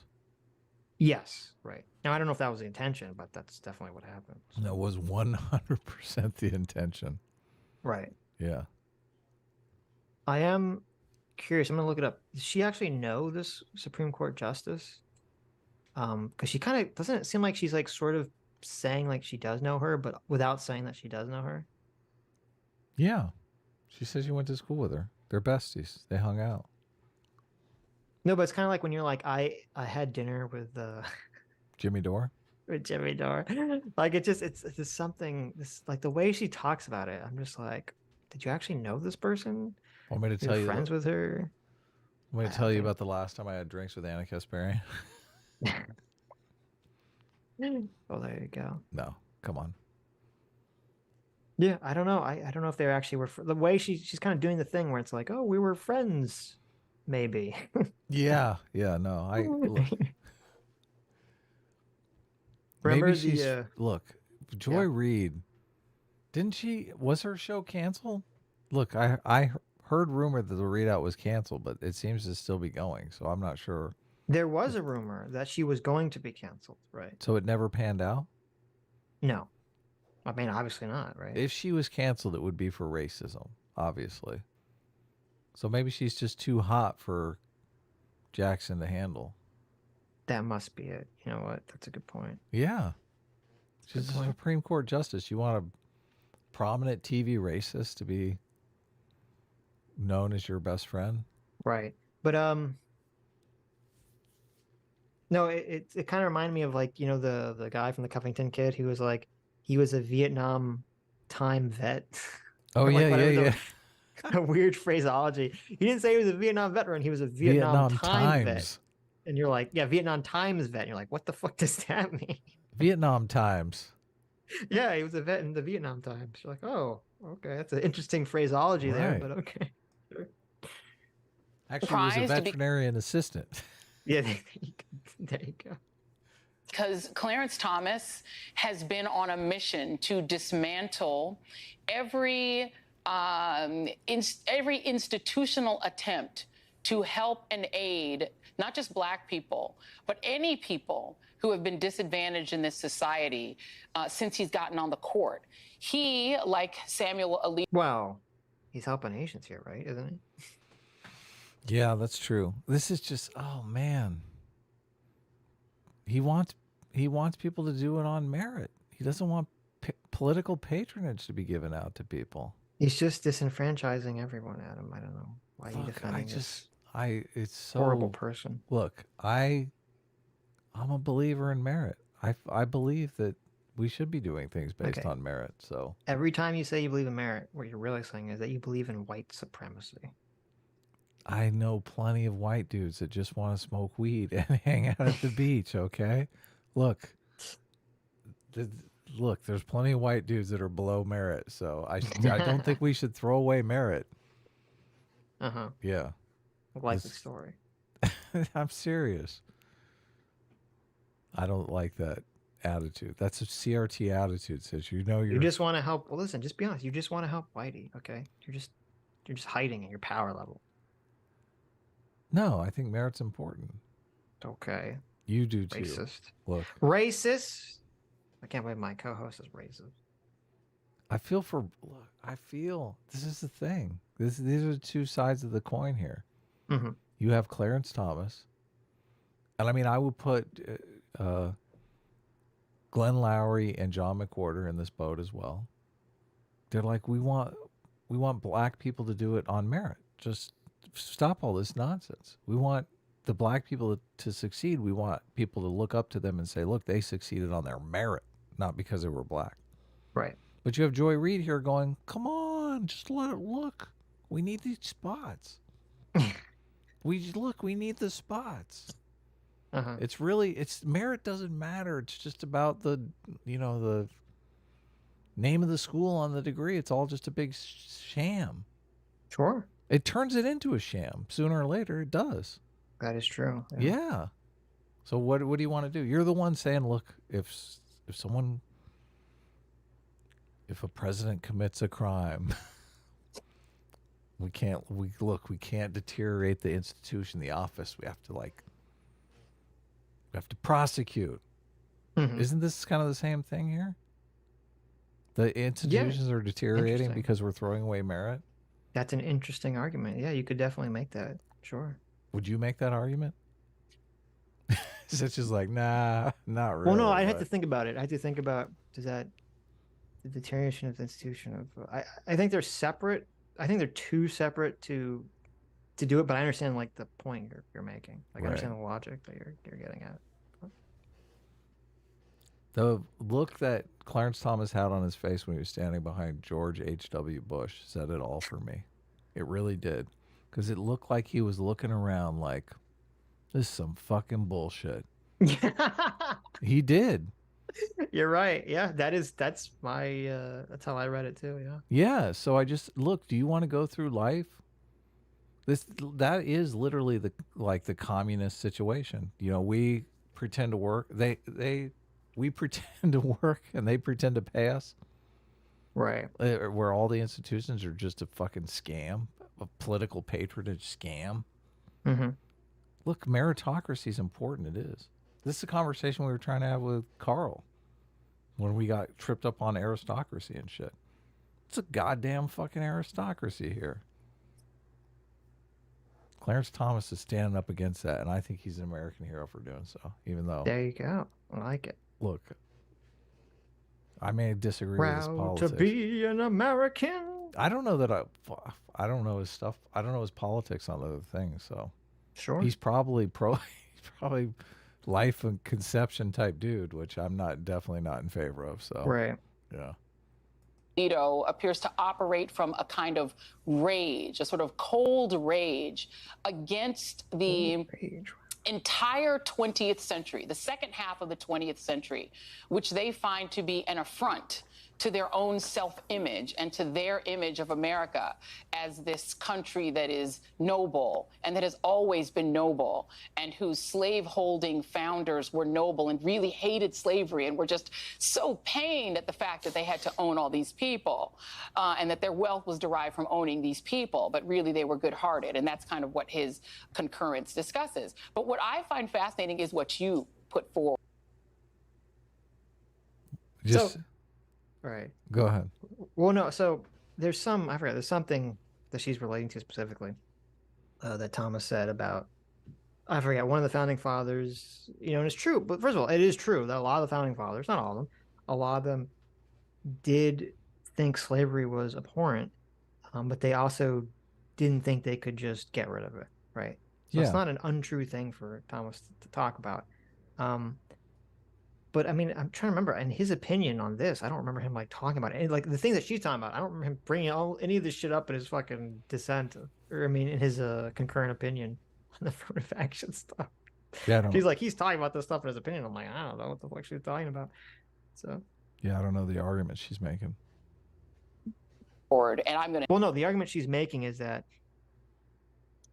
you want the real, you want the DL here? Yeah, give it to me. Okay. The real. The DL, okay. I'm going to talk quietly, okay? The DL here is that Joy Reid, the argument she's making is that she's calling Clarence Thomas an Uncle Tom. I figured as much. Okay, that's the argument she's making. So bad. And now have to watch that whole front line that you just showed a piece of, because let's just be clear. What is the definition of an Uncle Tom?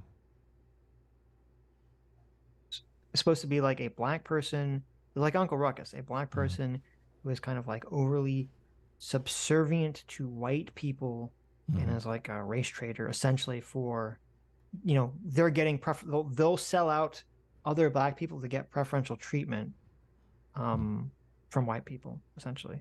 How does that fit with the narrative of him being forced into this diversity job in charge of some diversity department? And he doesn't want it. He just wants a job that any other person would take. Well, I don't agree with the accusation. I'm just saying that's what. Well, no, but does that strike you as the kind of the Uncle Tom, I'm here to help white people? No, obviously we're not, right? Yeah, it's completely against that. It seems like she's viewing it through the very narrow focus, the narrow lens here. Yeah, it's a very interesting thing. Maybe it was in one of the clips I decided not to go over, and he talked about in his book what are the things that started to change his mind, Clarence Thomas's mind, when he was in college, and he kind of talks about how there's a bunch of things. I already talked about. His father was very ideologically different than him growing up. His father was very more conservative in terms of pull yourself up by your bootstraps. if you want to help people, you have to help you have to help yourself so you can help people, kind of like a Jordan Peterson attitude. Was apparently Clarence Thomas's father. Mm-hmm. And so growing up, he kind of, from at least the part that I read of his book, when he was in college, he said he kind of viewed his father as like stupid and like kind of like an Uncle Tom, like a shell character. But then he started to realize that his father was right when he was in college and he was seeing like these black radical revolutionary people that he was hanging out with and seeing like how they would like end up screwing themselves over or cutting class or destroying their own lives. And he talks about how one of the pivotal moments was like some radical came that he really respected from like the Black Panther Party. Mm-hmm. And he was talking about how like they're wasting their time in college because it's like the white man's game. And he like really was like, that doesn't like didn't seem to coalesce with his view of what was going on. And he kind of like had a very different opinion about this guy. And then he said the thing that like really changed his mind was there was a protest. I forget where. There's a protest not at his school, but at like a nearby school over some issue. And he went there, and this protest became like a huge riot. And, people were like burning shit down and looting and everything. And he said there was like all these cops there, and they were like, trying to tear gas people and everything. And he talked about how when they went there, on the way there, there was a store owner who had a liquor store, and he literally gave them free booze just because he was afraid that they were going to like destroy his shop. So he like basically like bought them off with booze. Wow. Right. And then when he got to the protest and everything kind of devolved, and he said, the police were trying to tear gas everyone and everyone was rioting and all this stuff. And he gets back to his college campus at like 4 a.m. And he says, at least in his book, he says that when he gets back to his college campus, it like what happened kind of like sinks into him. And he's like, what the fuck was that all about? Like, it seemed so antithetical. Like the rioting seemed so antithetical to actually bringing about positive change in the world that it kind of like shocked him, I think, to some extent out of some of, his radical left-wing positions. Wow. Is this interesting? Is this my grandfather's son? Yeah, that's his. He talked about my grandfather's son. I'll get it and read it. Sounds great. And then he talks about how, I think because of that, I think it was that incident. He was saying that the school administrators knew that they were involved somehow. Maybe they found them walking back at campus at 4 o'clock in the morning or something. And he also said when he was walking back, there were cops there that were like, called them the N-word or something too. So there were racist cops there too. But then when he gets back on campus, they get in trouble, I think, for participating in this riot. But they did give them another chance, essentially. He talked about how the administration gave them another chance. They basically said, if you're on probation, if you don't fuck up, if you don't skip class, if you do everything right, you can continue here. And he talks about how like one of his friends basically kept screwing around and he just disappeared. He had to get kicked out of school. And Clarence Thomas had the exact opposite opinion. He was like incredibly grateful that they gave him this other chance to basically fly straight at this moment. And he did. And he's talking about how this is kind of like a pivotal moment that like drastically changed his outlook on the world. And he started to like kind of reevaluate what his father would always tell him. So it seemed like kind of interesting, life's journey. So that's awesome. Yep. I'll be right back. Okay. Can I play it or do you want me to wait? Do you want to like? I'll wait. I don't want Adam to miss any of the like triggering. Okay. Jack of Spades, thank you so much for the 15 months. Says, hey now. Also, 2 hours late. Tisk. There you go. True. So sorry. Mike Osborne for 3 months says, just want to wish you guys a happy British Thanksgiving for the 4th. Wow, look at you. We got the Brits, we got the Canadians, y'all trying to move in on our holiday. Listen, I know you're all jealous, okay? I know you're all jealous. But listen, you can come back. It's time for Canada and the UK to be reabsorbed into America, okay? You know the situation where like, the parent raises the child goes off on their own, They become very successful. And then when the parent becomes old, okay, and maybe they need a little bit of assistance, the child welcomes them back into their home to take care of them. And I think that's where, the UK is right now, right? They're old, they're out of touch, they're a little doddering, and I think they need America to take over, okay? I think it's time for the UK to be reabsorbed into America's household, all right? And we'll say, listen, Grandpa, it's okay. You sit down in your favorite recliner, your favorite comfy chair. We'll turn on the TV and we'll pat the Brit Bongers on their head and we'll say, we'll take over from now, okay? Is that us telling Brit Bongers that is this the 4th of July celebration you're planning? Is that what's going on? Yeah, I said like, when like your parent becomes old and they move back into your house so you can take care of them. I said, like, that's like England. Oh yeah, America, totally. right? America will reabsorb them and we'll take care of, we'll pat them on the head. We'll take care of them. Yeah. That'd be great. Do they have any natural resources? That's the real question. Look, got to be pragmatist about this, okay? Okay. Listen, Adam. He's like, I don't care that you raised me, Mom and Dad. How much money you got?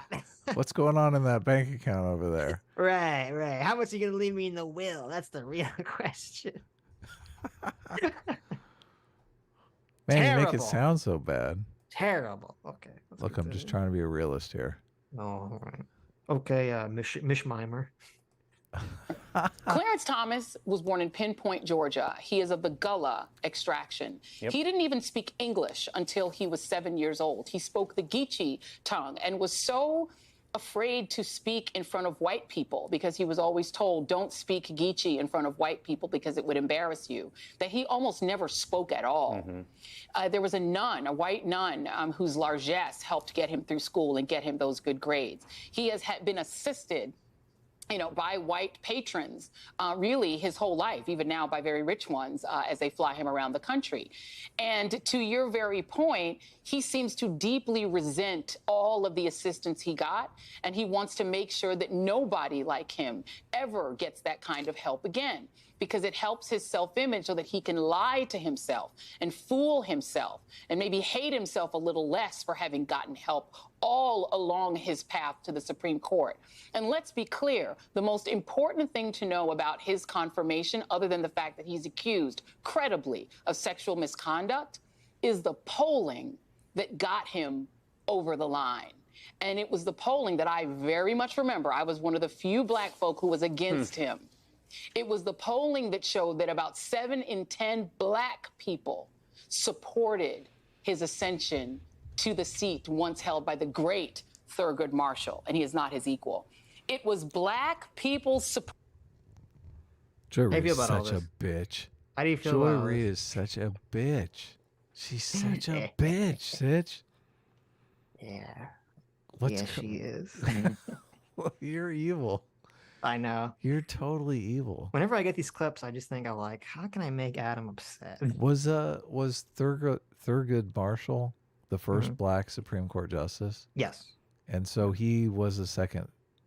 Look, he doesn't even get called the first black Supreme Court justice. Yeah, he's the second one. Yeah. And they're still hitting him with the affirmative action hire. I know.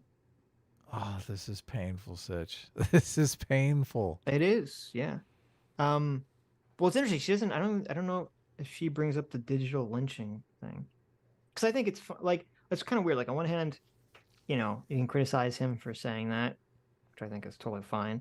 But on the other hand, I mean, if everyone's hitting him with the accusation, you could say, well, maybe you give him a pass of leaning into it, when it suits him. So. Oh yeah, of course. Right. Yeah. Now I don't know, since I was like a little baby boy at the time, I don't really remember anything about the Anita Hill thing, except the only thing I remember is what you said. The pubic hair on the cocaine. So you do remember that? I just remember that. I don't remember the context of what the fuck that meant or what it was about, but I remember that aspect of it. Every time we saw a hair anywhere near a cup, That's why you remember it. It was like a meme. It totally became a meme. That's hilarious. Is that a pubic? That's really funny. Actually. Look, hair. It's surprising how many times the hair ends up on a cup. It really is. Once you're looking for it. But yeah, I don't know anything about the validity of any of these accusations. I don't either. Yeah. And it was weird because one of the clips on MSNBC, they talked about it, and I thought, oh, they're going to get into the accusations. They didn't. They didn't even get into whether the accusations were true. Or no, it wasn't MSNBC. I'm sorry. There was a crash course video. This was even weirder. There was a crash course video. You know Crash Course? Yeah, the, totally. Green Brothers thing. Yep. They literally have an entire video on Anita Hill and Clarence Thomas. Really? And they don't even get into any of the accusations and whether they're true. Why? Like, that should be look. That thumbnail should be like a pubic hair on a cup. Yeah, I was like, what is this? What is the point of this video? You're not even going to go over whether the accusations were credible or not? Like, I don't, what is even the point otherwise? Yeah, the whole point of bringing her in was to smear him. Right. Well, assuming it wasn't true, right? Again, I don't know whether the accusations had merit or not, so. Well, it'd still be a smear even if they were true, right? I mean, generally when you say smear, you think of something that's not true, right? I guess you're right, yeah. They smeared me with the truth. Yeah. How dare they?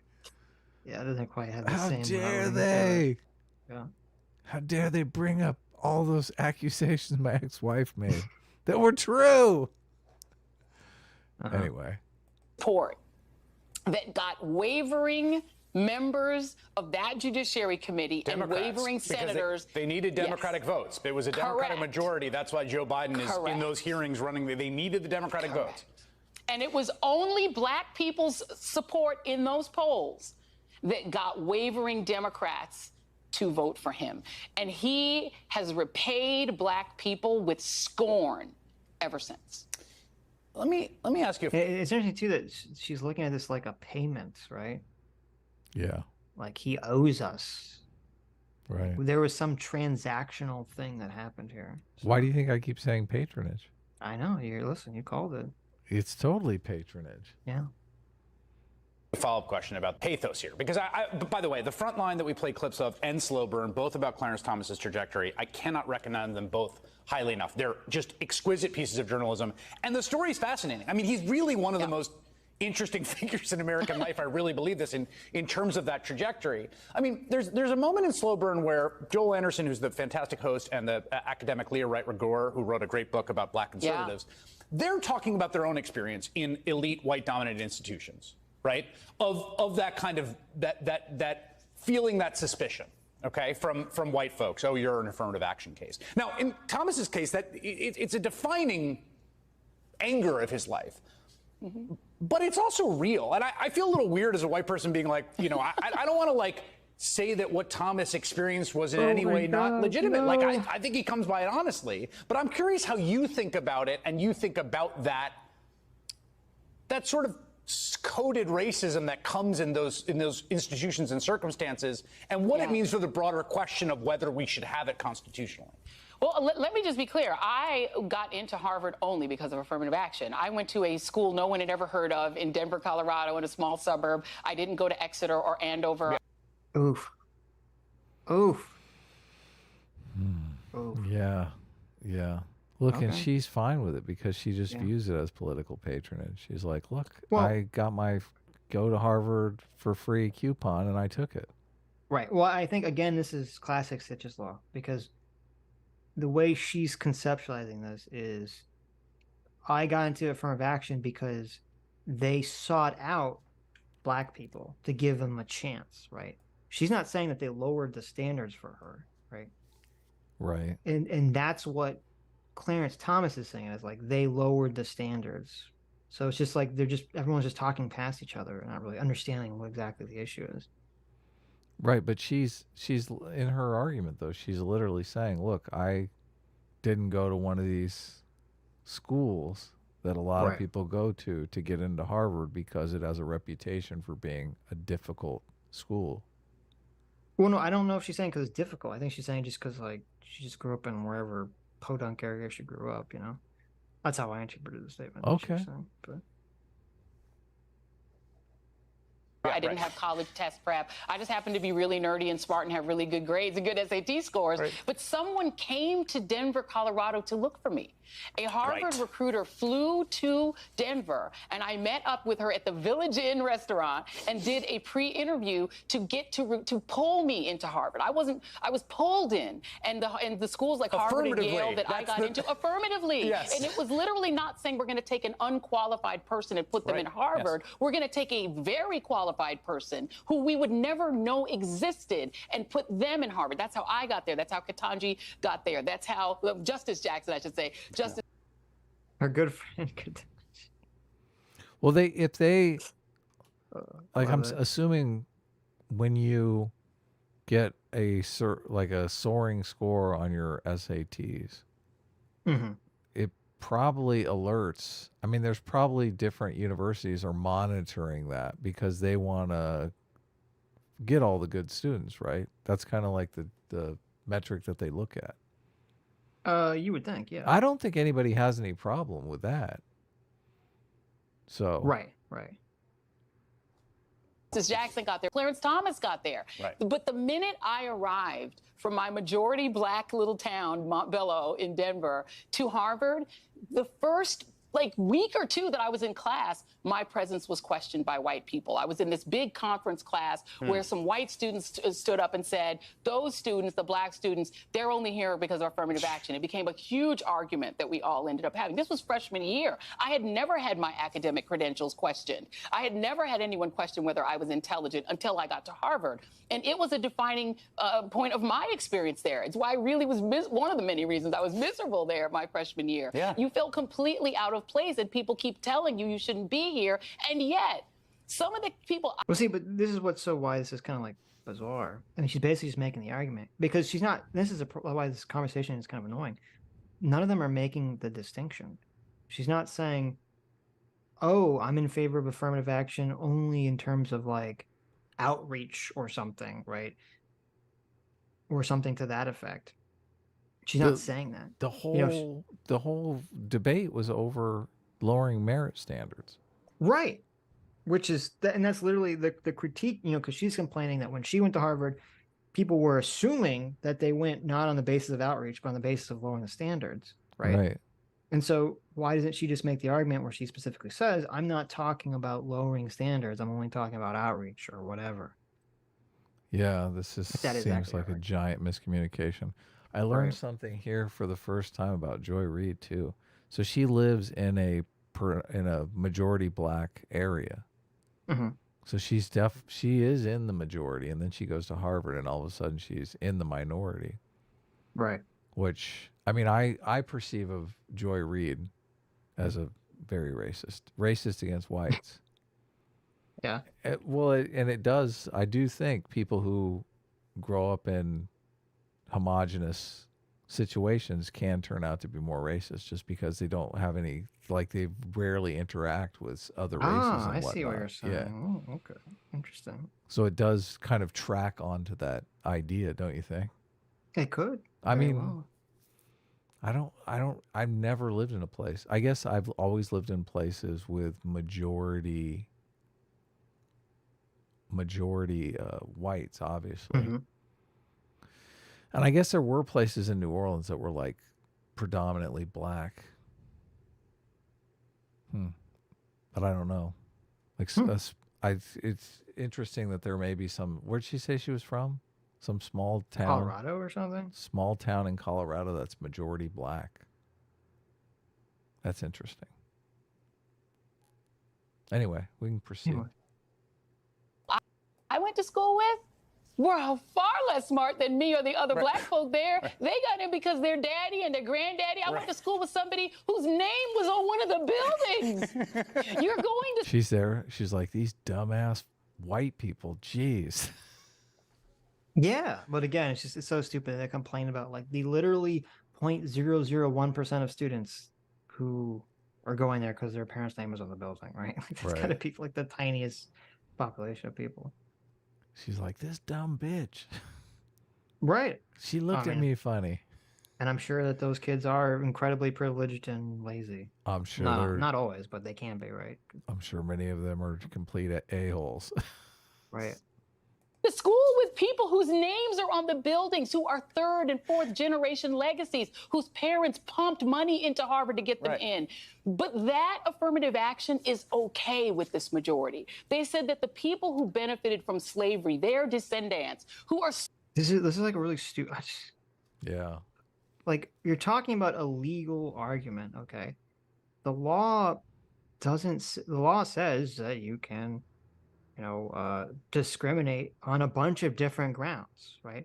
It just says you can't discriminate on the basis of race. Like, it's a very simple concept. I don't understand what the difficulty is here. Okay. Like, so yeah, like a school can discriminate on the basis of legacy. You might not like it. Okay. Fair enough. But this is what the law says. Like, I don't know how else do we talk about this? Yeah, this is a stereotype problem. Like, even if most rich people are white, it doesn't mean most white people are rich. That's the problem. Sure. Yeah. Well, also, and to be fair to rich people, it is unfair to just say, well, just because your you're parent rich. is super rich and they donate a bunch of money to school, it doesn't mean that you're not a good student or that you don't also deserve to be there, blah, blah, blah, blah, blah, blah, blah, right? Well, she's saying that they lowered the standards for these people.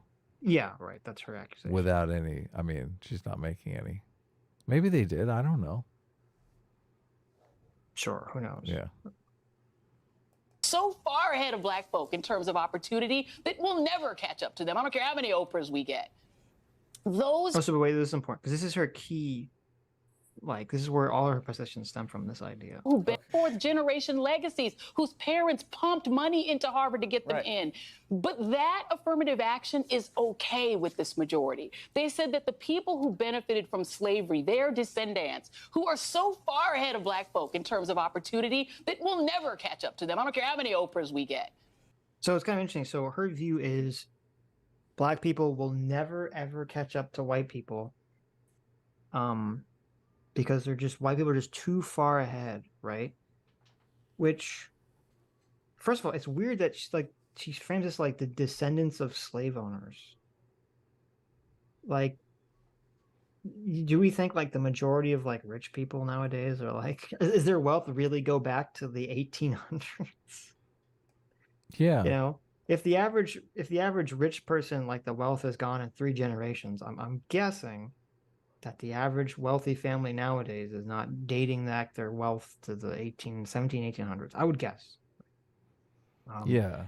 I mean, it's such a small population. Even a lot of the white people have come here as immigrants anyway. I mean, my ancestors were immigrants as well. So right. You're like literally, like, when did your family come here? Do you know? I think it was my great grandparents. Mm-hmm. My grandfather's parents came here from like Ireland. Right. What year? I don't know. No. How dare you? But yeah. Right. And my great grandparents came here in the early 1900s to escape like anti-Semitism and shit, right? In Europe and Russia. Like, but she's gonna throw like, because we're both white, we get hit with this like accusation of, oh, well, you're just, you're part of this white elite that gained privilege from slavery and will never catch up. And I'm like, what the fuck? Yeah, my lineage doesn't go back to the Mayflower. Definitely. Yeah, right. Yeah. It's like, I don't know that a lot of people's does, though. Right. Unlike, what's her name? The 1619 lady. Yeah. Remember? Oh, yeah. That's funny. Yeah.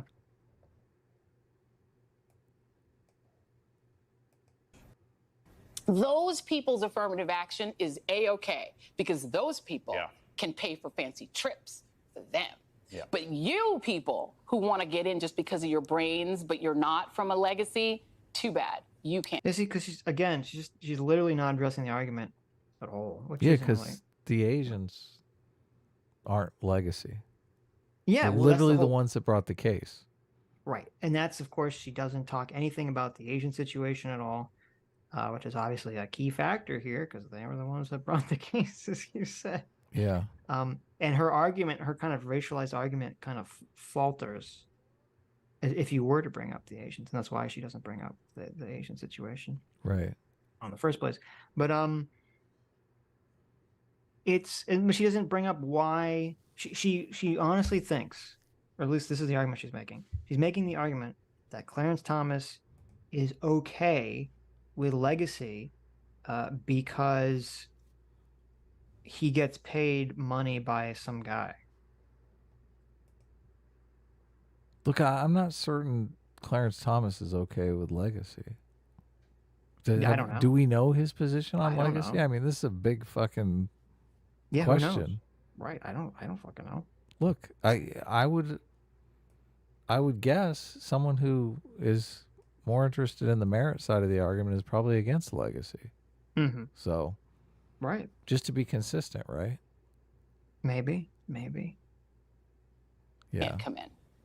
We're out of time, but I would commend people to read the JFK admissions essay, which is a truly hilarious document in which JFK says why he wants to go to Harvard. The reasons I have for wishing to go to Harvard are several. I feel that Harvard can give me a better background, a better liberal education than any other university. It goes on like that. Point being, though, this has been a finishing school for the elite for a very long time. Joy Reid, that was, thank you. Is that his essay? JFK's very revealing Harvard application essay. The reasons that I feel for wishing to go to Harvard are several. I feel that Harvard can give me a better background and a better liberal education than any other university. I've always wanted to go there, as I felt this is not just another college, but a university with something definitive to offer. Oh, that's beautiful. Okay. I mean, I don't... That's like the one accent that we can both do that we superimpose onto everyone else. This is the first time we've had JFK to do There you it. go. It's finally coming to... The reason that I would wish to go to Harvard. JFK is so easy to do. True. Well, he's not as easy to do as me. You know, everyone says we do it terribly. Bane, you have to have a glass, Sitch. You have to talk into the glass. You merely went to Harvard. I was born in the halls of Harvard. But anyway, well, yeah, whatever. JFK. I guess they're saying JFK didn't deserve it because his essay sucked. So it's super stupid. But then again, that's a silly argument because, I mean, I've never heard anyone say JFK was stupid. Right. Their argument is white people are getting in because of the legacy. Right. But again, and this is where they always, like, I mean, they don't care because they see it the same. It's like, it has to be, we have to have a policy of explicit racism. And I'm sorry, but that's just kind of like the way it is, right? You can't, I don't think you can have these like policies of like ultra secret, double probation, top secret racism, right? That you're kind of trying to judge and create policy for. So we're trying to avoid slipping down the road of the patronage situation. The states that go into this patronage situation, it's completely corrupt because pretty soon merit doesn't matter at all. It's just patronage. Sure. Yeah. I don't want to be too far in that direction. This was literally the argument I was trying to make in our last conversation with Carl and Deb when we drifted into the aristocracy is a meritocracy thing. I was just like this is the difference between Russia and America.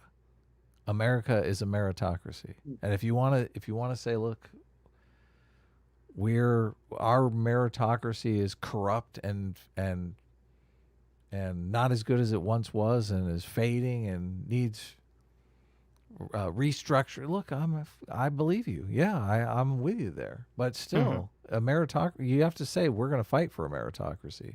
Right. If you don't say that, then you're literally just doing political patronage. True. Very true. Much. I know I kept you long at work tonight, but I truly and genuinely appreciate you coming on. That's fantastic. Well, there you go. This is who we are. This is who we are. Racist assholes. Oh, so bad. Do you want to suffer some more, or are you done suffering? I mean, I'll do another video. What do you got? That's not a video. Okay. It's the Eli Mistel article. Let's do it. I'm not going to read the whole thing. It's super long. But I'll read part of it. Are you going to do it in Eli Mistel's? Here, let me bring up. I don't know how. He doesn't have like an accent I can emulate, I don't think. But he's like a metropolitan accent. Eli Mistel. It's not like, oh my God, what was the guy's name? That we would always do. Mm-hmm. Now I sound like JFK again. The guy who would, the lawyer that we had, the text-to-speech guy. Mm-hmm. You know what I'm talking about? It was during the Kyle Rittenhouse case. Yeah. Okay. I'm terrible. Look, anyway, is it? Don't bring up Eli Mistel or anything. So. What can I bring up a picture of Eli Mistel? Yeah, you bring up a picture of him if you want. Is it? Or you bring up the article if you want to. What if I put the Eli Mistel hair on the Sitch avatar? Is that? There you go. You can do that. Is that digital blackface? Am I going to get in trouble for that? I'm already in digital blackface, so that's already acceptable. Oh okay, I'll read a little bit of this article. The article is called "The Supreme Court Has Killed Affirmative Action. Mediocre whites can rest easy." Mm-hmm. Okay. Oh, wow. Okay. Of course, the picture that they choose for this is a person, an Asian person, and they have a sign that says solidarity and diversity, and then underneath it, it says the same thing in Japanese, it looks like. So. What's that? What does that mean? Well, they're trying to say like, oh, see, even the Asians are against it, against getting affirmative action, even though it hurts them. I mean, they probably shouldn't have gone to court if that was the case. Well, it's true. All Asians went to court as a collective unit, so. You're right. Okay, anyway. It has been a long goodbye. The Supreme Court declared race consciousness in college admissions, also known as affirmative action, unconstitutional today. The vote was predictable, 6-3, with all the justices appointed by Republican presidents standing together to revoke the policy. The majority opinion was written by Chief Justice John Roberts himself, who ruled that affirmative action violates the Equal Protection Clause of the 14th Amendment. The 14th Amendment was, of course, written explicitly to revoke the racism practiced by whites against blacks through their slavers' constitution. Through their slavers' constitution. That's interesting phraseology. Mm-hmm. But Roberts doesn't care about all that. His opinion attempts to capture the 14th Amendment and redeploy it to justify a white version of colorblindness that just so happens to lock in a status quo that benefits whites. Okay. Interesting. You know, Thomas talked about in his opinion how the original, the original writing of the 14th Amendment, it did explicitly mention race, and they workshopped it to not explicitly mention race. And he uses that as evidence, he thinks, for part of why the 14th Amendment should be argued from a colorblind perspective. So, which is interesting. Well, how do you know how they were going to mention race in the 14th Amendment? He talked about it. It was something like,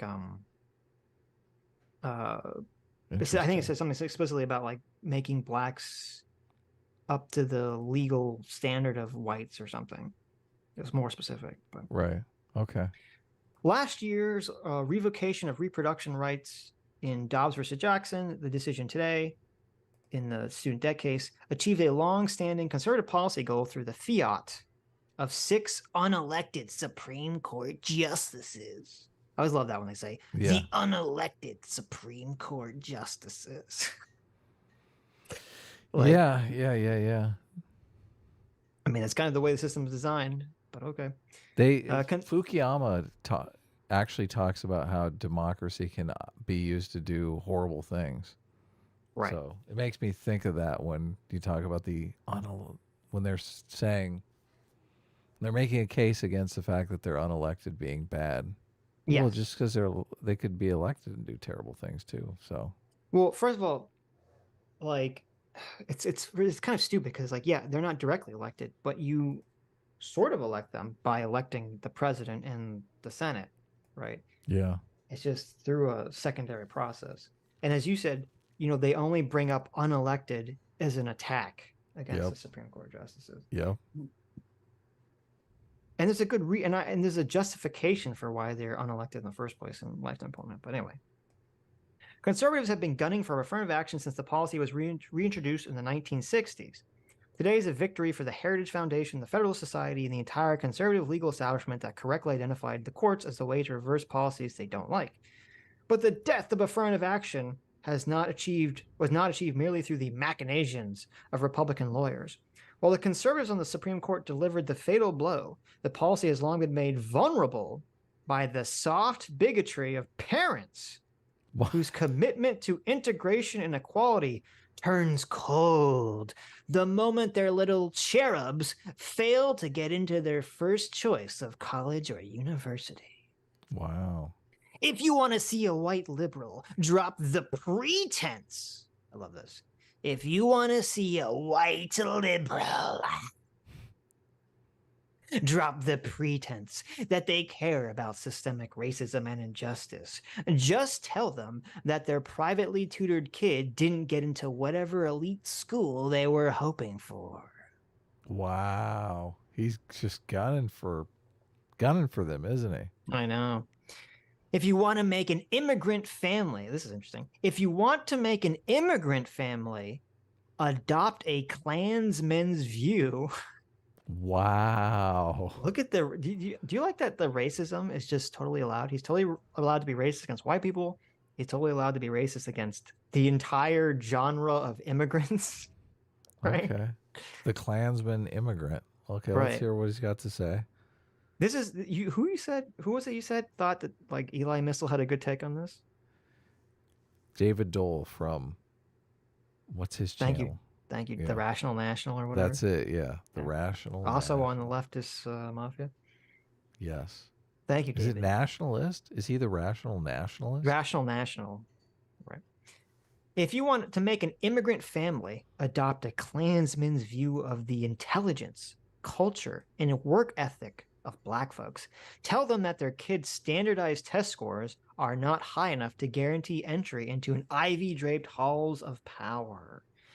Some of the most horribly racist claptrap folks have felt comfortable saying to my face has been said in the context of people telling me why they don't like affirmative action or why my credentials are somehow unearned because they were given to me by affirmative action. Well, it sounds like he's adopting Clarence Thomas's position. Well, no, but here's what's hilariously fascinating. Okay. So Eli Mistle is judging the entire class of white liberals and immigrants based on his personal experiences with like a handful of people.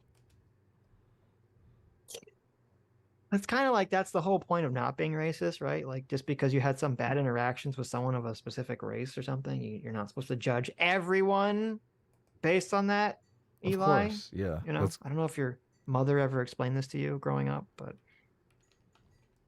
the last bit is in some ways the most devastating. Black people are attacked and shamed simply because the policy exists, regardless of whether it benefited them or not. I've had white folks whom I could standardize test into a goddamn coma tell me that I got into school only because of affirmative action. I once talked to a white guy whose parents' name was on one of the buildings on campus. Oh, they're really running with the building thing. Jeez. How is it that every fucking Black person in journalism today knows a white person whose name was on a building at some Ivy League school? I'm gonna be real here. I didn't go to no Ivy League school, but the school I went to, I didn't know anyone whose fucking name was on the building of any school. Okay. Yeah. How do they all know? How does every single person know someone whose fucking name was on the building? And know that that guy was a loser who tested bad on the SAT. Right. Eli Mistle went to Harvard. Okay. He went to Harvard both undergrad and graduate school. Wow. Wow. I don't know. I'm beginning to question this. I know someone who's named on the building story, which seems everyone who went to Harvard knows someone who went to unless it's like unless every single building. Maybe here's the thing. Maybe at Harvard, I've never been to Harvard. Maybe every building has like 1,000 names. Like every time you give like a couple bucks to Harvard, they put your name on a building somewhere. Could be. They do that. I've seen that, the wall of names thing. Yeah, maybe that's what they mean. Yeah, you know, like you know when you go to like the hospital and they have like the names like on the Of like course. the thousands of names on the wall for all the people that donated? Yeah, I always look for Maybe my that's name. what they mean. Right.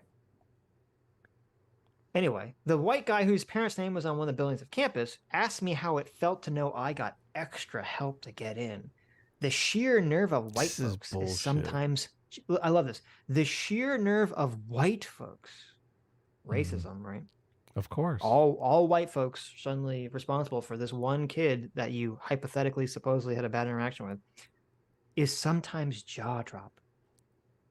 Affirmative action is used by a certain kind of, okay, I'm gonna have to back up here and read the sentence again because I almost coughed on how insane I was about to say this word. Affirmative action is used by a certain kind of unwashed white mediocrity as an excuse to denigrate the credentials of anybody black. Then some people use their own racial hang-ups as an argument to get rid of affirmative action, blaming the policy for their own racist inability to regard black colleagues as equals. There are white people who will argue with a straight face that affirmative action makes them harbor the racist ideas that black people are undeserving of their accomplishments. Well, I mean, it's a little ironic, Eli, because you're basically advocating for racism against white people in this entire article so far, based on your limited interactions with people. So, well, but he's saying he suffered under the stereotype created by affirmative action. That's why. What's going on here? Well, he's about to address that. Some people fall for it. What are you talking about? Okay. It will escape no one's notice that Clarence Thomas, who happens to be black, joined the majority opinion banning affirmative action. Thomas wrote a concurring opinion to make a, quote, originalist defense of a colorblind constitution, an argument that is oxymoronic on its face, given that the original constitution was most definitely not colorblind towards people who looked like Thomas. Now, this is, I guess Eli either is lying or he just skimmed it or something. Thomas doesn't say that the original Constitution was colorblind. He says that the 14th Amendment, in his opinion, was an attempt to redress past problems to make it colorblind. Yeah, specifically. And the 14th Amendment was added. Obviously, it's an amendment. It was added to the Constitution. Right. People often express surprise that Thomas is so stridently against the policy, but I'm here to tell you that all of Thomas's treacherous attempts to set black folks back to second-class status is one of the easiest to trace. Wow. Thomas considers himself a victim of affirmative action. In his autobiography, My Grandfather's Son, Thomas says his degree from Yale Law School was never taken seriously because of affirmative action. He recounts painfully how white employers didn't believe that he could be as smart as his grades indicated because they believed he was only there as an affirmative action admin. Frankly, I know the feeling. I think that any successful black person in this country... No way. I know, right? Frankly, I know the feeling. Yep. Kind of justifying, but okay. I think any successful black person in this country, especially one who went to a traditionally elite university, knows the feeling. I'm a well-respected legal columnist and best-selling author, and I can't go a week without some simpleton who paid $8 for Twitter suggesting that I didn't earn my place at Harvard Law School, an institution I graduated from 20 freaking years ago. Wow. It's maddening. Wow.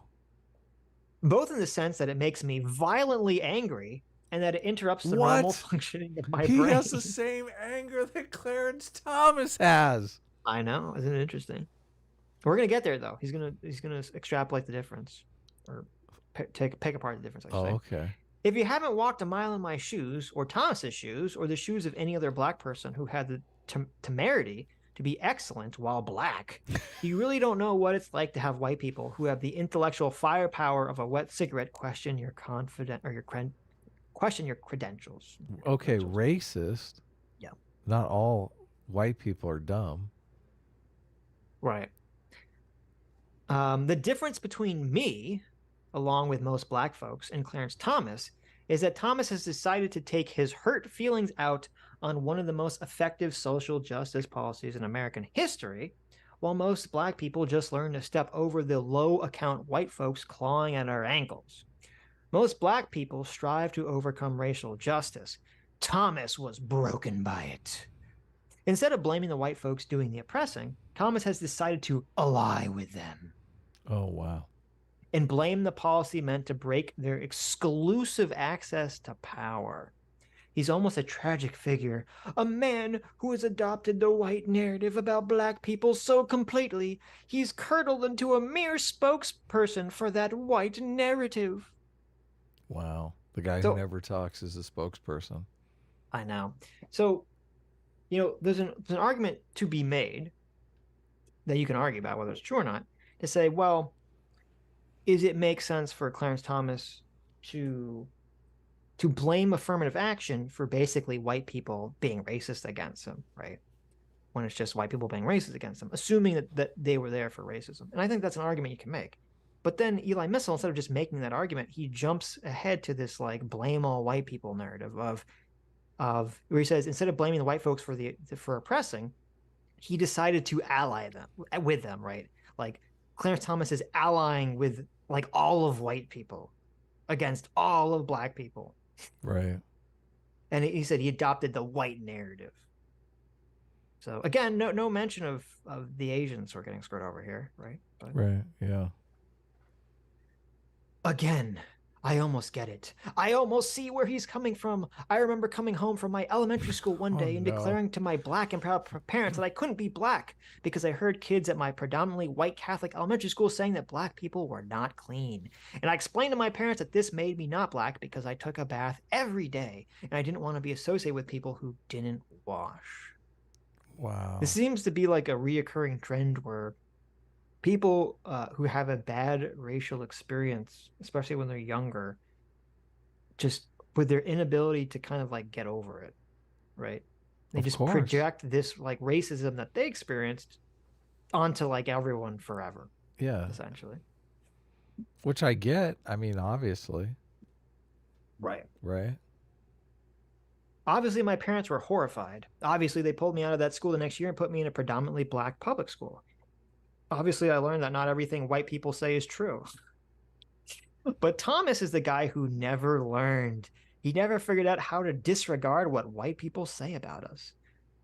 Learning how to ignore white folks and their stupid racial theories while living your full life is pretty much the final test towards emancipation, and it's the one that Thomas seems to have flunked for his entire professional life. Wow. Again, none of them... They could maybe make this argument, or they couldn't really make this argument because this isn't really found anything. But it's the same thing with like Joy Reid. They keep trying to like obfuscate here, because again, there's a difference between talking about affirmative action policies in terms of outreach and affirmative action policies in terms of lowering standards. Yeah, merit. Now, to be clear, I don't know if either of those is legal. They would probably still both be illegal, but at least conceptually, I think people would have a significantly less problem with outreach programs versus lowering standards problems. So I've only ever heard it in terms of lowering standards. Right. Yeah. Well, that's a contentious element, though. We watched Ben Shapiro in the very beginning of the live stream, and he talks about the disparities in standards. Right. Of course, I say that Thomas is almost a tragic figure. I almost feel sorry for him. But what drains my empathy for him is the fact that I had to read his absolutely trash legal opinions. Wow. Okay. I know. Interesting. The astute reader will note that I haven't thus far mentioned the majority's argument against affirmative action. And that's because their legal arguments are embarrassing. Right. Let's hear it. Let's hear the embarrassing part. Let's see if he... The actual case decided today involves a lawsuit brought by the Students for Fair Admissions, also known as SFFA, a group of AAPI students organized... Is AAI Asian American Pacific Islander? Probably. It's interesting. Wow, wait a minute. Now, this is interesting. He doesn't say that, though. He doesn't... Okay, so normally when you write something, and he knows this because he literally wrote it right before, if you use an acronym, especially an acronym that people don't know, like if it's like the FBI, like everyone knows what that means, right? But if you use an acronym everyone doesn't know, you say the whole thing first, and then you put parentheses and then the acronym, which he does, because he says, the actual case decided today involved lawsuits brought by students of fair admissions, parentheses SFFA, okay? But then after that it says, a group of AAPI students. Who the fuck knows what that means? He didn't do it. He didn't do it. Look, now and I'm supposed to believe affirmative action didn't lower the standards to let you in. Look, well, I on. would wager that that was sort of an intentional thing to not do it because he wants to continually frame. Now I haven't read the rest of the article, so maybe he'll bring it up later, and I'll be proven wrong. But I would wonder if the reason he didn't do this is because he wants to continually frame it as a white versus black issue. He doesn't want to bring up the Asians, which is right. the A. So he'll just leave it as AAPI so that a lot of readers probably don't even know what that means and won't bother checking up. You scoundrel. A group of AAPI students organized by white conservative legal gadfly Ed Blum. Blum has made it his life's work to destroy affirmative action. In this case, he found plaintiffs eager to argue that affirmative action policies discriminate against AAPI students who don't get into elite schools despite competitive grades and standardized test scores. On the facts, Blum and SFFA are simply wrong. The district court found that universities do not intentionally discriminate against AAPI students, and more specifically, that there is no evidence that affirmative action is hurting them. I have written that I think, and then it says parentheses, I have written that I think Harvard does discriminate against AAPI applicants, but that discrimination has nothing to do with affirmative action. Wow, hilarious. That's funny. What this means is that the entire argument against affirmative action is based on the feelings of some students and their parents, and that they would have gotten into these schools if the schools admitted fewer black people, but that is too thin of an argument. So, to my understanding, technically, unless it's super egregious, the Supreme Court is not supposed to question elements of fact generally. They're just supposed to question elements of law. So that's what he's complaining about here. Now, I don't know. I'd have to read over. I'd have to read over whatever the district case that this arose from. I'd read those opinions to see if this is accurate or not. Interesting. They only decide legal. Right. Opinions. Well, I mean, technically, all appellate courts, unless there's something egregious, are only supposed to be questions of law and not questions of fact. Generally. And that's interpretation of the law, right? Yes, right. Let's see.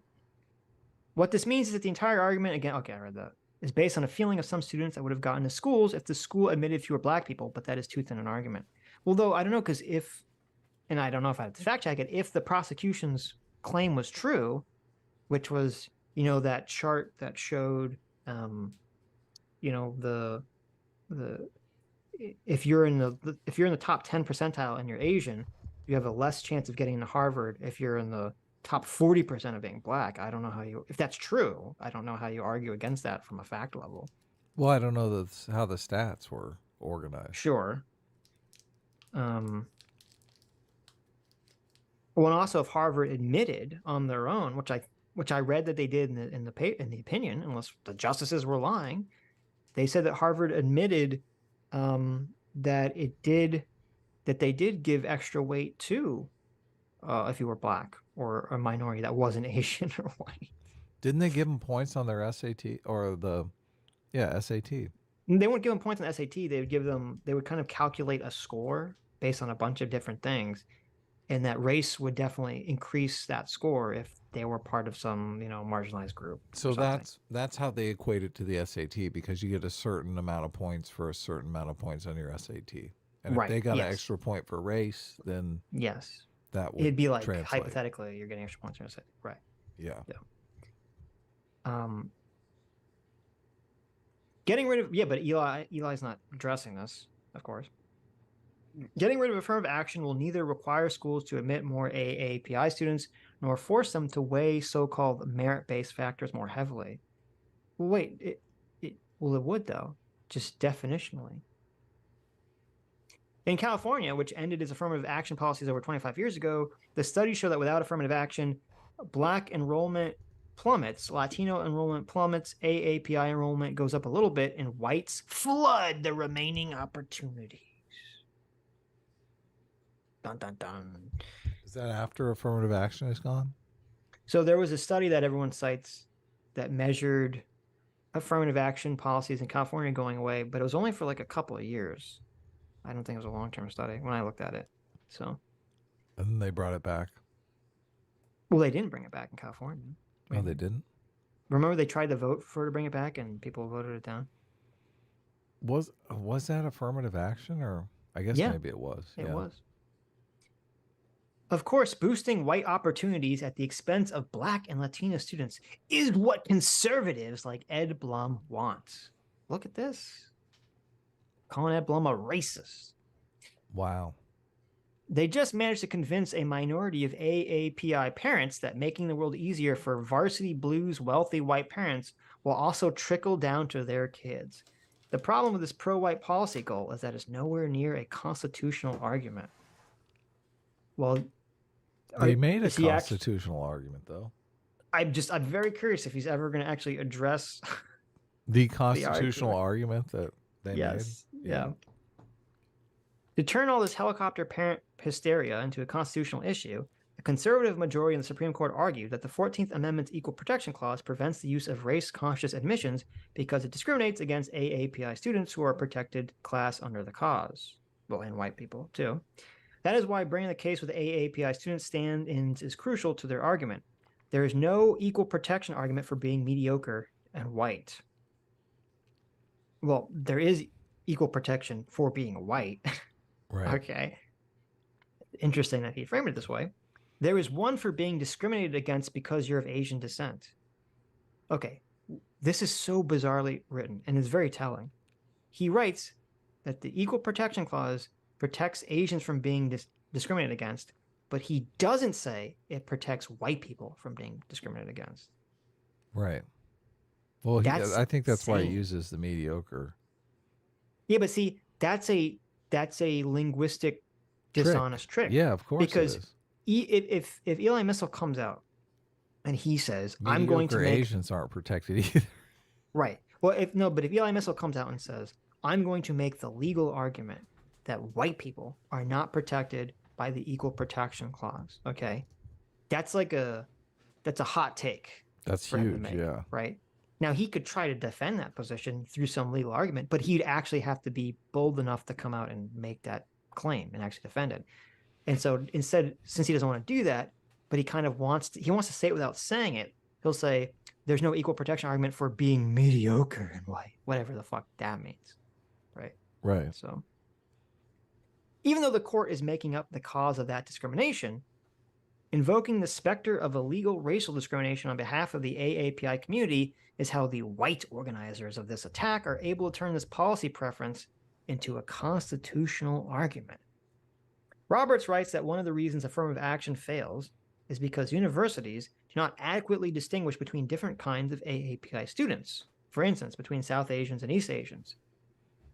Okay, I remember that, yeah. Yeah, he does say, how does it make sense to lump in all of Asians together? Right. Which is a fair point, I think. Having this, so what is Eli Mistle's counter argument to Justice John Roberts saying, isn't it kind of racist that a college is going to lump in all Asians together in one homogenized group in a demographic weight? Right. Yeah. So how do you think Eli Mistle is going to have a powerful counter argument to that? No, I don't. I think he's going to prattle on for a bit longer about the mid whites that are flooding the system. You called it. Holy shit. Yeah, I'm good. His response to Robert's argument is, having this white guy tell us that affirmative action is unconstitutional because the AAPI category is too broad is like Homer Simpson saying he doesn't go to the gym because they overwhelm him with exercise options. All right. Homer Simpson is yellow, though. That's true. Powerful argument. But this argument, this restorative race consciousness admissions, or the real racist, is also bastardization of the 14th Amendment. As Sonia Sotomayor wrote in her dissent, all Roberts is doing is using the 14th Amendment to cement inequality, the very thing it was designed to combat. She writes, the court subverts the constitutional guarantee of equal protection by further entrenching racial inequality in education, the very foundation of our democratic governance and pluralistic society. Okay, that doesn't actually address the legal argument, though. If the law says you can't discriminate on the basis of race, you need to address that. And they did through strict scrutiny, and they couldn't do it through strict scrutiny. I don't know what to tell you. Yeah. Policies like affirmative action I mentioned above were first enacted in the original country during Reconstruction. Any good faith originalist argument would have acknowledged that the authors of the 14th Amendment contemplated the use of affirmative action, and we know that because affirmative action was used in their own lifetimes after the ratification of the amendment. Thomas actually addresses it doesn't make it into the amendment, though, then, I mean, who cares? Well, Thomas actually addresses all this in his opinion, which I doubt Eli will address either. But the conservatives did not adopt originalism for its good faith arguments. They're not ending affirmative action to help Asian American students. Oh, finally, he said it. Get into Harvard or UNC. The conservative majority is ending affirmative action because college admissions are maybe the only place in American life where being white isn't an automatic benefit to the possessor of precious white skin. What? What? What? Yeah. That's college is the only place. College admissions is the only place in American life where having precious white skin does not, benefit. That's the real reason the conservatives on the court want to end affirmative action. But if they're ending affirmative action, they're saying it'll help whites? Yes. Okay. And we're saying that that's the reason, right? Right. That all the legal arguments that we've already dominated every other place in society. Right. And now we need to dominate this as well. Right. Yeah. All the legal arguments that Roberts and Thomas and everyone make, that's all just gobbledygook, essentially, because they just want to help white people maintain white power, essentially. Right. Why don't you give white people a couple points that equate to, like, I don't know, 500 points on the SEC? That has always been affirmative action's true sin. Whiteness in this country is celebrated, protected, and centered. It's given the default position to such an extent that even my own black ass self in my black ass columns. No way. No way. What is this? No way. You're kidding me. You're kidding me. It's given the default position to such an extent that even my own black -ass self in my black -ass columns will often use the term, quote, non-white as if melanin deficiency is somehow the global standard everyone else deviates from. He calls himself non-white. Yeah. It's interesting how in the beginning of the article, he was talking about how it was so racist that some white people would blame affirmative action policies, making them racist, right? Right. And now he's basically blaming some other people, saying that it's their fault that he's so hyper fixated on race and assuming that there's a global standard everywhere that like derives from black versus white. Like that's someone else's fault. And ironic too, because by the way, while he's writing all this, when he writes black, and even when he writes black -ass, he's capitalizing the B in black. When he writes right, when he writes white, no capitalization. This is gold, Sitch. I know. So it's interesting. It's interesting. Okay. So wait, I gotta know. Yeah. Black ass. The A is not capitalized. No. Okay. Yeah. But the B is. So okay. It's black, capital B, black -ass. And okay, and how is it? How is this argument? So this entire article Would He's it been like, would it be capitalized? Isn't it like black person is capitalized? Like, but a black ass, wouldn't it just be lowercase? yeah, the ass. I mean, is he's lowercase, just yeah. talking about the ass. It's not like a person. Oh, I see what you're saying. Well, no, he's talking about himself because he says my own black ass. Right. So he's referring to himself. Right. Oh, but you're right. Well, no, he's talking about his you're right, ass, because he's talking though. about like literally. He's literally His talking body about. part. Yeah, you're right. That's a good point. It shouldn't actually be capitalized. You're right. That's a great point. Yeah. Eli. Well, there you go. Grammar, Adam, Nazi, caught him. But no, but here's what's interesting. So he's making this argument where he says whiteness in this country is celebrated, protected, and centered and given the default position. Okay. And yet, this entire article, he's being super hyper racist against white people. Okay. Yeah, of course. Totally fine. He'll not get called out for this except by us, right? On this stream. And he's not gonna get in trouble for just being super duper ultra racist against white people. Which, by the way, Where is this article? It's called The Nation. Oh, The Nation. Okay. I thought what? Oh, I guess The Nation is progressive. Okay, continue. Yeah, if you hit the about for The Nation, it's called Principled Progressive. The Nation speaks truth to power to build a more just society. Well, they always do this. Yeah. They're like, wouldn't you think The Nation would be a conservative rag? It just sounds conservative, right? No, it's hyper woke. Yeah. But no, so I'm supposed to buy that we live in this like horribly oppressive white nationalist white supremacist society where for some reason, even though we live in this super ultra racist white society, white people, if they're racist against black people, get like ultra mega canceled into oblivion, right? But if a black person could be as fucking racist as they want against white people, and it's kind of just like, okay, totally fine.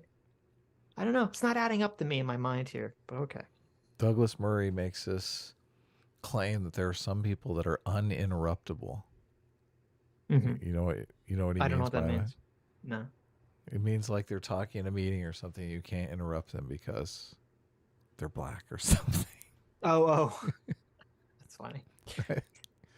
Yes. I have a feeling Eli MISTLE is one of those people. Right. When he's in the MSNBC meeting and gets talking, it's like, oh no, we're never gonna get out of this meeting. Right. To have anything at all, where white people aren't perceived as the primary beneficiaries of a policy or program is an anathema to this country. It's so bad that scores of white people will vote against policies that benefit primarily them. Healthcare, food stamps, drug rehabilitation programs, if they even think that too many people of color are getting in on the action. So he's just buying into all like the left-wing straw man of the right-wing positions. Yeah. So bad. Yeah. To wit, historically, the primary beneficiaries of affirmative action have been white women. Women held only 35% of bachelor degrees before affirmative action policies were reintroduced. Now women's enrollment in college outpaces men and has for some time. Now elite colleges and universities are giving men a boost in admission considerations because their grades and scores are not keeping pace with women's. This was a logic that I don't know which justice was saying or which case it was that they were saying was bad, because it does end up in this arms race of, oh, now the white men are not doing so good. We got to up their affirmative action a bit. That was kind of what the guy in the original affirmative action case was saying. Yeah, he was saying there'd be like a shifting scale, right, where you have to keep constantly changing what is like the minority oppressed group. Yeah. But Eli continues saying, yet you'll note the Supreme Court did not banner gender consciousness in college admissions. Well, I mean, was that anyone talking about that? They didn't ban gender consciousness? I'm pretty sure that those women are not being enrolled because, I mean, it's not a merit thing. Well, it could be if it was true, and I don't even know if this is true, but if it was true that certain colleges would literally give men extra points into admission, then it would be, right? Yeah, but he's saying that the women are the ones that are getting the extra points. What are they getting the extra points for? No. He's saying He's saying women used to get the extra points, right? But now they don't because they don't need them anymore. Right. Okay. which is kind of interesting because that kind of shits a lot over, like, because you'd say, well, why did the policy work for white women, right? But only white women. I'm doubtful the women got extra points. I mean, are you telling me? I don't know. He's claiming they did. I don't know if that's the case. I'd have to fact check it. Yeah. Nor did it ban legacy consciousness. Well, that's stupid. Wealth consciousness. Well, that's stupid. Geographic consciousness. Well, that's stupid. Or athletic consciousness. Okay, well, because none of those, all those things are allowed constitutionally. That's why. Athleticness is a consciousness now. Yeah, exactly. Race. And only race is the thing that conservatives don't want colleges and universities to look at. Because race is the card white people use that never gets declined. It is their most powerful characteristic, the one through which all else is possible. The white card. The white card. Let's see. It's like, I don't know if I even, my voice is dying. I don't know if I want to read the rest of this article. How much longer just going and going. There's like 5, 6 more paragraphs of this shit. Oh, okay. Whatever. I'm going to quit. But I mean, it's just this article. This article is just so hyper racist. He has the gall to criticize the legal logic. He doesn't even explain what the legal argument is at any point in this thing. He doesn't bring up the word strict scrutiny does not appear in this article at any point. He didn't address what exactly their argument was. So it was worth it for the black ass comments. There you go. There you go. So Elon MISTLE, racist asshole, but I guess we all knew that, right? Yeah, of course. Okay. Did you save some voice? Am I gonna have to read some super chats here? I can help. Are we gonna go to the Anna super chats first? Yeah, we will. We will. Mystery Guest 01 for $50. Thanks so much, Mystery Guest. Our surrogate uncle says, "Love you, boys. Great show with Anna. Well done. Any comments on what's going on in France right now?" I hope you have some comments because I have no idea what's going on in France. Well, I'm sure you know. Like, there's like a crap ton of protests going on in France right now, right? I think I've heard that there are some protests going on, but I don't know what they involve. Okay, well, I'll tell you. So there's been massive, like insane levels of protest going on in France right now, which, at least, judging on pictures and video, seems to be leading to a lot of property damage. And I believe a lot of people injured, yeah. Like insane protest. Now, I know France kind of has more of a history of like crazy level rioting, I think, as a country. But so what happened was, of course, it's race related, and of course it's like, is it really? Oh, okay. Yes. Well, I actually watched a Peter Zahan video about. He kind of talked about look at this. I watched a Peter Zahan video. You're watching Peter Zahan now. They grow up so fast. So there's a policy, apparently, at least what he was saying. There's a policy in France I didn't understand. There's 2 policies in France. One which I knew, one which I didn't know. Well, the one that I know, what he talks about, is in France, a few years ago, they made it illegal for the government to collect any demographic information regarding race or ethnicity. Wow. Which is insanely stupid. So they can't actually measure... that was my idea earlier in the stream. Don't say that. They can't actually measure metrics related to race or ethnicity and track any of this stuff. Okay, number 1. Which obviously this was done for hyper-woke reasons. But number 2, what I didn't know that they has policy is that apparently France has a policy that any country that they colonized at any point in the past, I believe, I don't know if it's any country or just some countries. Some countries they colonized at some point in the past, citizens of that country basically have the ability to either quickly gain or instantly gain French citizenship. Mm-hmm. And so he was saying that basically the way France works is kind of like the inverse of a lot of American cities. So in a lot of American cities, the urban area is like poor and the suburbs are rich. And he was saying in France that the urban area is rich and the suburbs are poor. And there's a lot of these like suburban areas that have basically become slums, where a lot of people that are like of Algerian descent or of like, colonial countries descent, but still gained French citizenship, basically live in these kind of like lower income suburban areas. Conditions. Right. And he was saying that it's like France can't really properly track any of this information because they can't keep demographic information about race. I guess that's why you want the demographic information about race, is in case you get into a situation like this. Right. Well, why do they need the demographic information? Well, I guess if you're going to try to figure out what's happening in the country and, if people need help, in impoverished areas and things of that nature, and why people are like pissed off for racial reasons. I don't know. I think more information is usually better. So, yeah. But anyway, so what happened was, there was a situation where a Algerian, I believe he was 16, was driving recklessly. And so a cop tries to stop him. He's driving recklessly. I think he was like driving in a passing lane or the HOV lane or something, like recklessly.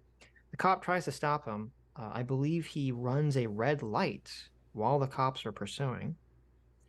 And somehow, and I don't know how, the stories I saw didn't talk about this, somehow eventually the police get this kid to stop driving. And there's a video of this, and you can see, you don't see like the whole interaction, at least the video I saw was only the end. You see there's one police officer who's at the driver's side window, and he appears to be talking to the driver and telling him to stop and get out of the car and do all this stuff. And there's another police officer who, he's not in front of the car, he's on the driver's side, but he's like leaned the top part of his body on top of the car, and he has a gun on the windshield pointed directly at the driver. Well, that doesn't sound cool. At point blank range. Okay. Point blank range, right? So what do you do in that situation? You got a cop with a gun pointed at your head? At point blank range, okay? He's got half of his body sort of like bent over the hood of the car, and he's pointing the gun through the windshield directly at you, okay? In the front windshield. Yes. I mean, that's a tough situation to be in. Right. I would not make any sudden moves. Right. You would try to be slow. You would try to comply with the police officers. What did he do? Did he step on the gas? He stepped on the gas. Look at this. Stepped on the gas. Why? And what do you think happens the moment he steps on the gas when a police officer has like the front part of his torso on the front of the car, on the hood of the car? Well, he probably pulls the trigger on the gun. He shoots him. Right. Yep. And he shoots the kid. Ouch. And the kid dies, obviously. Right. And so so they got like a George Floyd situation going over there. Right. So that's what started, Wow. Okay. That sucks. It's right. Is it racial too? This is like a black kid and a white cop? Yes, he's a black Algerian, I believe. And the cops were white, yes. It's a white French cop? Yes. I think in the book The Stranger, I think it's Algerians. They mention Algerians, but I didn't know the Algerians were black when I read the book. Well, there you go. I don't know anything about Algeria, so. Interesting. I don't think all Algerians. Maybe he wasn't black. Algerians are not necessarily black. Now I'm looking at it. I think The Stranger takes place. It's Albert Camus, and I think it takes place in France. Michaud Mersant, I think is. When I look up Algerians, Algerians are not black. Oh, they are? Okay. No. Let me get the. Let me see. I thought the kid was black. Maybe he's just Algerian. France protest. Yeah, because Algeria's in North Africa. So. France protest victim shooting. But anyway. French, let's see, the victim is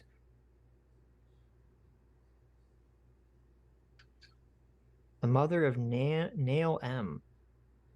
Said the 17-year-old was shot dead by police officers and stopped because the officer saw an Arab face. Okay, they're saying he's Arab, not black. Gotcha. Okay. Anyway, so it's still racial. It's Arabs. It's like an Arab thing. Yeah. Yeah, they do call them Arabs in the book. Now I know. Okay. Right. So anyway, so here's my take on it. And I said this before. I don't think the kid obviously should have been shot. I mean, it's a tragedy. No one thinks that someone should be shot. I think the cop who shot him is going to be in big shit trouble. Not only because A, you know, France is pretty woke, so I don't think they're gonna. I think they're gonna throw the book at this guy just to satisfy people's bloodlust. Number one. Number two, the cop. I don't think he was actually in danger. Now, again, I don't know what the laws are in France, but in America, unless the cop's in danger, he needs to have a pretty high standard, I think, to shoot someone who's fleeing. And I'm not sure simply recklessly driving away I don't know, maybe it is. I'm not sure if recklessly driving away is a good enough excuse for a cop to shoot somebody in America anyway. Los Angeles had this policy because people were like running away and running over pedestrians and causing all kinds of mayhem. And now so they adopted a policy of just falling back and falling with the helicopter. So, right, but in LA, their policy was to fall back as opposed to say, well, you can just shoot them, right? Yeah, obviously, yeah. Right. It sounds like they had some sort of pursuit and then got like finally stopped him. He jumped on the hood, and that's when but see, that's the thing. If the cop was literally on the hood, I think he would have. I mean, first of all, I would say it's like a terrible policy decision. Right? Yeah, that's why I'm saying fall back. What are you doing? But they don't have helicopters in France. I don't know, but it would have. At least the cop would have been in a place where like his life would have been in danger. Maybe that would have given him some legal protection. The situation is, he was just leaned over the hood. So even though when the guy drives forward, I don't think he's actually in any danger. So I don't think he's not touching the car. No, he's touching the car, but it's like, imagine like essentially the cop is standing so that his hips are. I guess we can't really bring the clip up. Just picture this. Okay. You're standing facing the car. Okay. Right. Yeah. I'm in front of the car. Right. No, not in front of the car. Your hip is touching right where the front mirror is. Right, yeah. On the fender there. Okay, stop saying that. And I'm leaned over like this. Okay. I'm like, buddy. Okay. You're on the side of the car. Look, this is so not important. Well, no, it is important. What do you mean? If a cop is in front of a car and someone drives straight at them, the cop is completely justified to shoot the person. Okay. Right. What if the cop jumps in the air, though? He could jump over the car. Oh, there you go. If a cop is on the side of the car, and again, I don't know how it works in France, but in America, if the cop is on the side of the car and they're just leaning over so that the front part of like their torso is on the car, so that if the guy drives straight, they're not going to like get hit by the car. They're just going to move backwards. Right. Which is what happens. I don't think that they're going to have a good legal defense justification of like self-defense for shooting a guy. Right. Look, he doesn't want to get stuck on the hood as the guy goes joyriding around the city. So yeah, but he wasn't. That wasn't a possibility from the way his body was. Gotcha. Anyway, you just move away from the car and let him go. Right. That's what you're advocating for, right? Well, no. I'm just saying I don't physically, the way his body was positioned, I don't think there was a way for him to be hurt by that action. Okay. Unless some kind of like weird freak thing occurred. But anyway, so I think the cop is going to get the book thrown at him, I would assume. What book? They always talk about the French book. I know. The French book. I'm curious. Is this book heavy? They're gonna take. What if it's just a pamphlet? They're gonna take War and Peace and they're gonna hit him with War and Peace. Okay, it's a big, thick book. Damn it. But that all being said, as you know, and I said this in the past, I no longer have any sympathy for any fucking person that refuses to comply with the police and dies because of their own stupidity. Okay. Even if they're French. Even if they're French. I don't give a fuck. This isn't a situation with I forget was it Shaver? You know, the guy that was like in the hallway, like trying to crawl to the police and they shoot him. Oh yeah, that was ridiculous. It was like insane. Like that. Okay. I this completely wasn't sympathy that situation. Right. That guy is trying his hardest to comply. Okay. And the police still shoot him. Like this kid is driving recklessly. He goes through a red light. There's a fucking police officer who has a gun pointed at his face and he's still like not complying. Okay. I'm sorry. I'm not saying it justifies him getting shot, but it's not going to garner any emotional sympathy for me at this point. Like, don't be so fucking stupid. Please just comply. When the police are trying to arrest you, You don't fight them on the streets, okay? You fight them in the courtroom. It's that simple. Don't fight the police on the streets. You're going to lose or you're going to die, right? This is exactly what I was picturing in my head. CT sent I guess a screen cap of it. I mean, that's a pretty cool looking car. What kind of car is that? It's like a hot rod. Jeez. Right. So yeah, so as you can see, the guy, like, if the car drives, he's not going to be hit. Yeah, he is. Look, he could end up on the windshield. It would be pretty difficult for him. Like, you have to like jump forward. I'm telling you, if I break a nail, right? What was that thing that Connor said? I mean, about... okay, you could say he could possibly lose his balance, maybe, but it would be like I don't think it's a good argument. He could end up under that car. Yeah, I don't think it's a good argument. I think that cop is in trouble. So he's probably pissed because of this stupid situation where this dumb fuck kid, for whatever reason, is refusing to comply with the police, even though they have a gun pointed at him, and he gets shot. All these total pieces of shit decide that makes it okay for them to like fucking go insane, hog wild, and like start burning shit down and destroying, like, you know, large swaths of the city, like massive, like from at least what I've seen, the riots seem to completely make the BLM riots look like a joke. Really? Like wow. Yes, they dwarf the BLM riots in terms of destruction and harm caused. So, look, I think resisting arrest should be a capital offense. So, right. Well, there you go. So that's my take on the situation. Oh, and my other take. Here's my spicier take. Okay. This is a spicier take? Here's my spicier take. Some people are going to like this.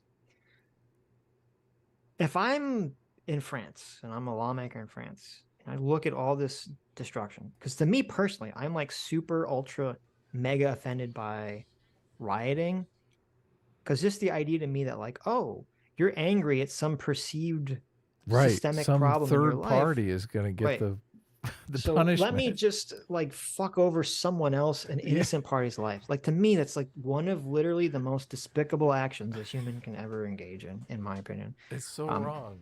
Right. It's so fucked up. So if I'm in France, this is what I do.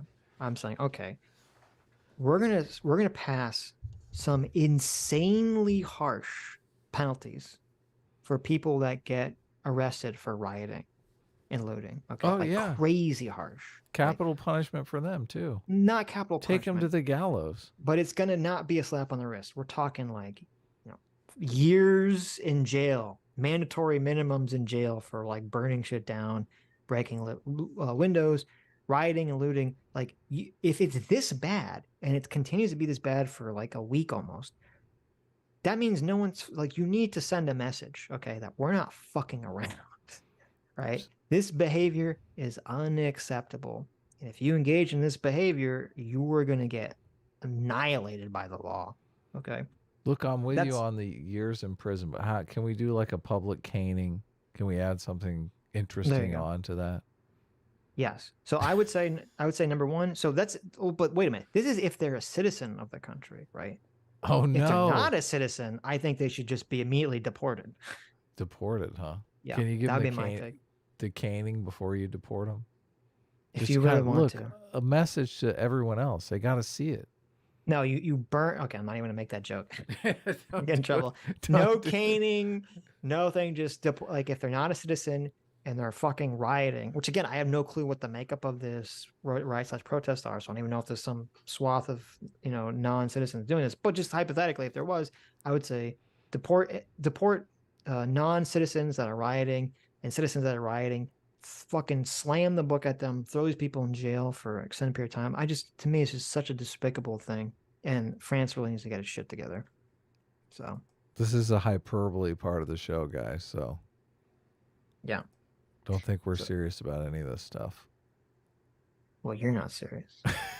Well, not about the capital punishment and stuff. Right. But anyway, so that's my take on the French situation. I was actually looking. I thought about maybe we would cover that today instead of oh, really? The affirmative action stuff. So I started looking into it. I couldn't really find a lot of good videos talking about it. I can only find one. Nobody cares about France. Come on. Well, this here's affirmative action stuff is great. That's true. The affirmative action stuff is more relevant. People I'm are glad we losing their cover it. minds. I did find one video on the Paris stuff. Well, actually, okay, I'll tell you after the stream. I don't know if I want to say it publicly. But anyway, don't worry about it.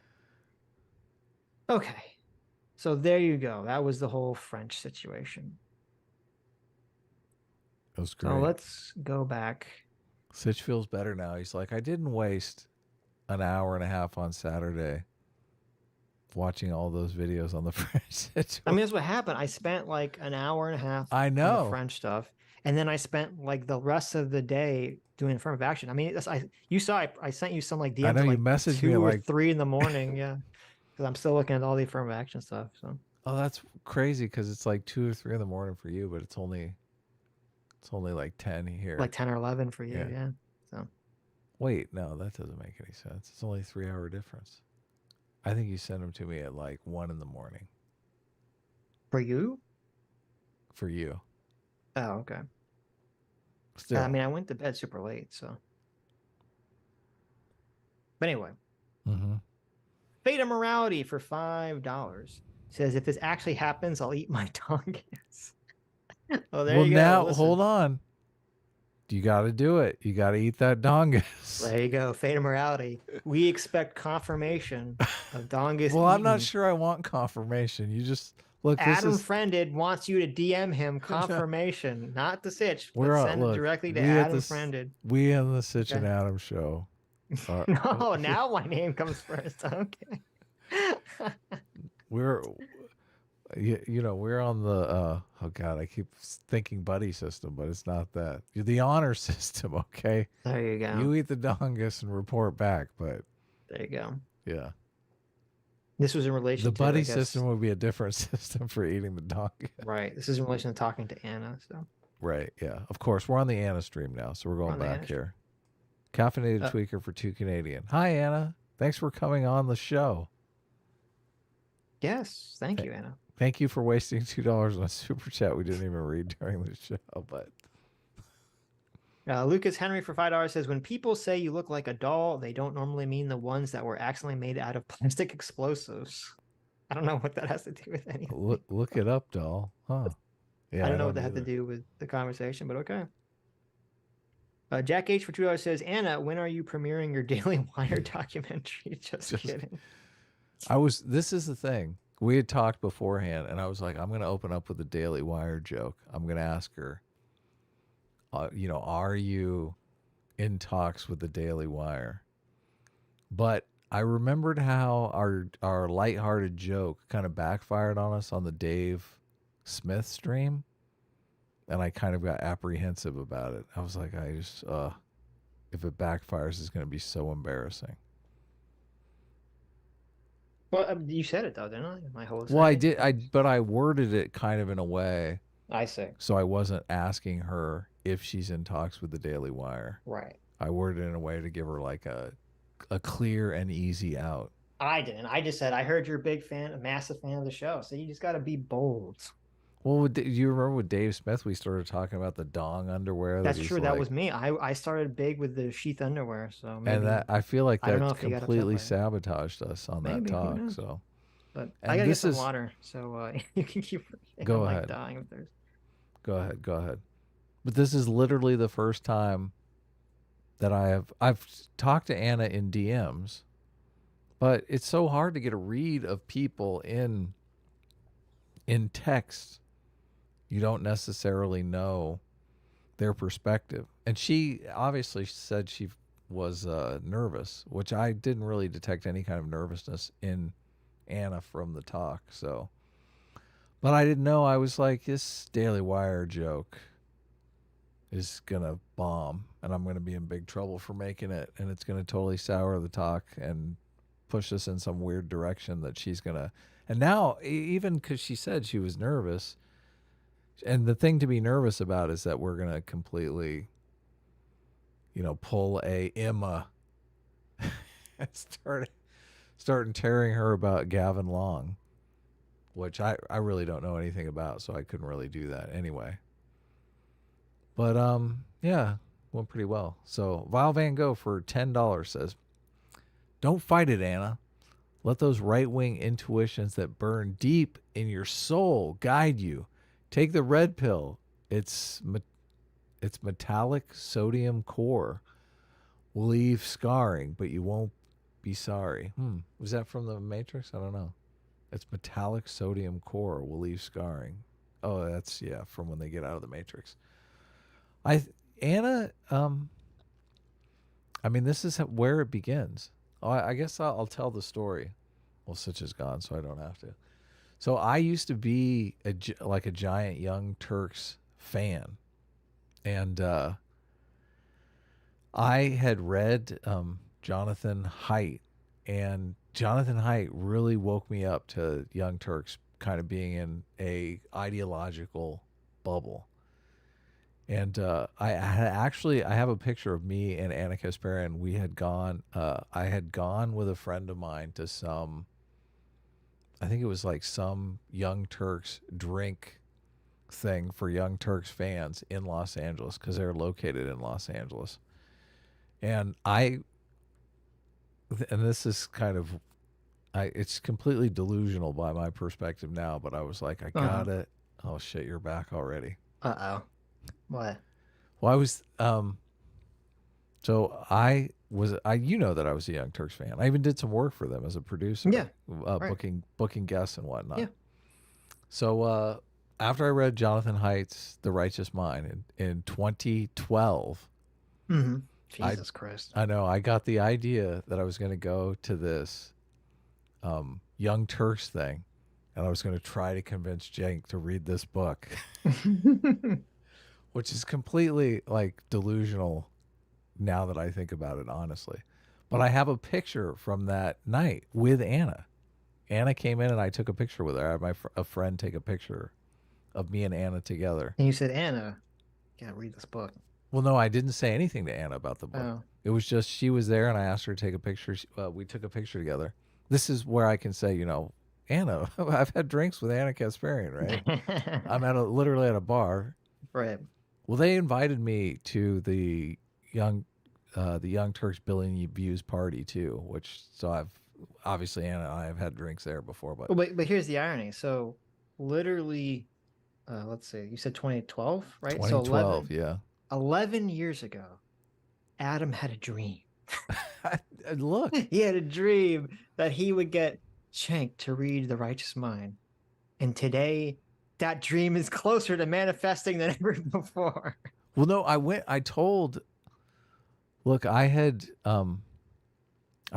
Cenk at the bar that night about, I thought, you know, as progressives, I thought we were getting some things incorrect about conservatives, and he just kind of laughed about it. It was like, yeah, not really. He's just not biting at all. And I just kind of let it go after that. I was like, okay, this is not gonna work. Right. But I think it's funny. It's totally funny because that sort of political awakening that I had in 2012, Anna's literally having now. Yeah. Yeah. Well, listen, better late than never. Well, there you go. Listen, it only took 11 years for your dream to materialize. Maybe Anna will read the book and she'll say, this is amazing. And then she'll get Cenk to read it. Well, no, I got off easy because I got the awakening just from reading a book. Like I'm literally just, you know, lying on my couch. You didn't have to get assaulted. Yeah, exactly. Yeah. Or have a bunch of backlash from progressives that you know, were just mean, vicious people. Right. That's a good point. Okay. Where were we? I did read the Don't Fight It, Anna. Okay. Well, Calvin Pafford for $5 says, Sitch and Adam are amazingly good faith. And unless, of course, they read Super Chats a week late and Sitch gets to pretend he was always a level-headed one. CP, oh God, Calvin Pafford 2024. You're trying to get me in trouble. Please stop. Trouble, damn. Okay. Spooky, scary skeleton. Scary skeleton for $5. Says, hi, Anna. Super glad you're here. And return. Have fun. I'm in EMS, so can't watch live, but look forward to it later. But one question. S-Class or AD? We all know Anna's A-team, so. Listen, we usually wait till the second appearance before we spring on the big questions like S-class or A-team. So. I think Brianna Wu's been on like 3 times, and nobody's asked her if she's. I thought we did ask her, but I don't remember. I don't think we have. Was. I don't know. Well, I guess we'll have to ask her next time. I don't know if Sean is committed to S-class or A-team either. That's true. Yeah. Dr. Diller for $5 says A-team sends smallpox blankets to Indian reservations and has attempted self-suck at least 4 times. What? No, that's never happened. You didn't attempt it? No. 4 times? Come on. Okay. S-class is... Thank you, Dr. Diller. Well, the smallpox blankets. That you did. Oh, my God. Dr. Diddler for $2 says, can you ask Anna to read The Righteous Mind? Well, there you go. Yeah, you brought it up. I was going to bring up the morality binds and blinds because of the the cult accusation. Yes. Well, it's awesome. She already started with coddling, so she is in the... She's there. She's there! Theta Morality for $10 says, Anna, I've always been critical with the TYT, but right now, I don't feel like you're putting watermelons under our armpits. I don't know what that means. Thank you for coming on the show like this and being part of A-Team. There you go. Yeah. I've never heard that phrase. Watermelons under your armpits. Is that like a thing? I don't know what that means, but okay. Hopefully it doesn't get us in trouble. I don't see how it could. Patrick Mulligan for $5 says, started watching TYT 10 years ago, left after the Trump election as it seemed you guys went off the deep end, and I've always had hope for Anna to evolve. Well, there you go. Well, I think Anna's in a good place, and I was very happy to hear her story about how she has enough power at work that she can really, even if she can't influence her coworkers, she can definitely influence the people in the audience just by her own behavior. Like her being able to say, I fell for this story. This story fooled me. That's very powerful because a lot of people are not really able to say that. And to see somebody, charismatic, someone that they trust, being able to say that makes it a little bit easier for them to say it. Which that's how you kind of get past this, the ridiculous narrative around Kyle Rittenhouse for starters. Like a lot of these ridiculous narratives that are completely untrue that how do you pull back society from these things? Mm-hmm. So I've looked this up. This is interesting. According to theinternet.com, this is a Persian, Turkish, Azerbaijan saying. Watermelons under the armpits? Yes. Is that what it is? You put watermelons under my armpits. It's to someone's question. They said, is this a language? Is there an expression equivalent in English? They kind of describe it as to encourage someone for doing something which is better not to be done. And they kind of related it to, it's almost like egging someone on to do something that's like bad. There you go. Interesting. I never heard of that. He's putting watermelons under my armpits. Okay. There you go. I mean, I guess that's true. You shouldn't be doing that. Well, I've been kind of scanning Twitter, and she seems to be getting a lot of love, definitely. Right. So great. That's I mean, a good thing. Seemed like she's getting a lot of love in our chats. So, Patrick Mulligan for 5 Canadian says, fourth, the vote should the progressive Democrats hold the speakership vote hostage seemed to work out for Gates and other Republicans in getting some demands. Well, I think the problem was like the force, what the Democrats, or what, not the Democrats, what the AOC, or I don't know if AOC was, whoever it was on the force to vote side of things, the Jimmy Dore people, it was over something that was stupid, right? Like they weren't trying to force the vote for speakership to get some kind of, I don't know, like some kind of policy changes in the rules of the House that the Democrats wanted, right? It was to try to force people to vote on Medicare for all, which, as I've said a million times, which I know you disagree with, Patrick, but I said a million times, is just not a feasible thing. Joe Biden literally ran against that. And the idea that the House Democrats when he just wins the elections, are going to essentially spit a loogie in Joe Biden's face is just not, that's just dumb. It's just a dumb move. Yeah, this is the guy that can sign all their legislation or veto it. Right, and it would completely fracture. Like usually, like the time period where the president has the most political power to like do shit is like right when they win. Right, they have a lot of energy and motivation, and they still got high polling numbers, and there's a lot of positive feelings from their party, at least, that they just won the election. And if you're going to take all that energy and immediately just basically have the progressives and the Democratic Party take a big dump on Joe Biden's desk, like, I don't think that's a productive or feasible plan here, especially for something that was entirely symbolic. So sounds terrible.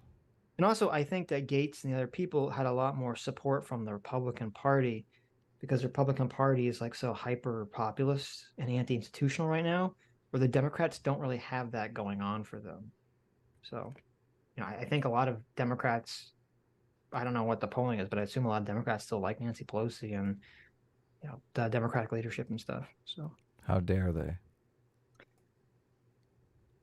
Girl Sarah for $2 says, "That's enough. Now I know this is an incredible AI." There you go. There you go. It was the real deal. Thought we were spoofing you.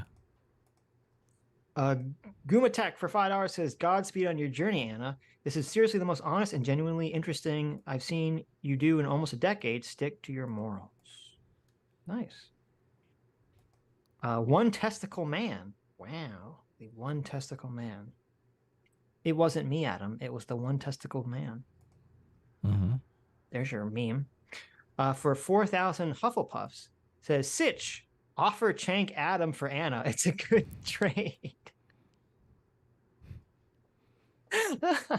But then we would be in big trouble because, I mean, you're my Anna. What are you talking about? Wow, that's well, true. You're the one that's that's always reeling me in. What do you look? Well, that would be why. That would be interesting.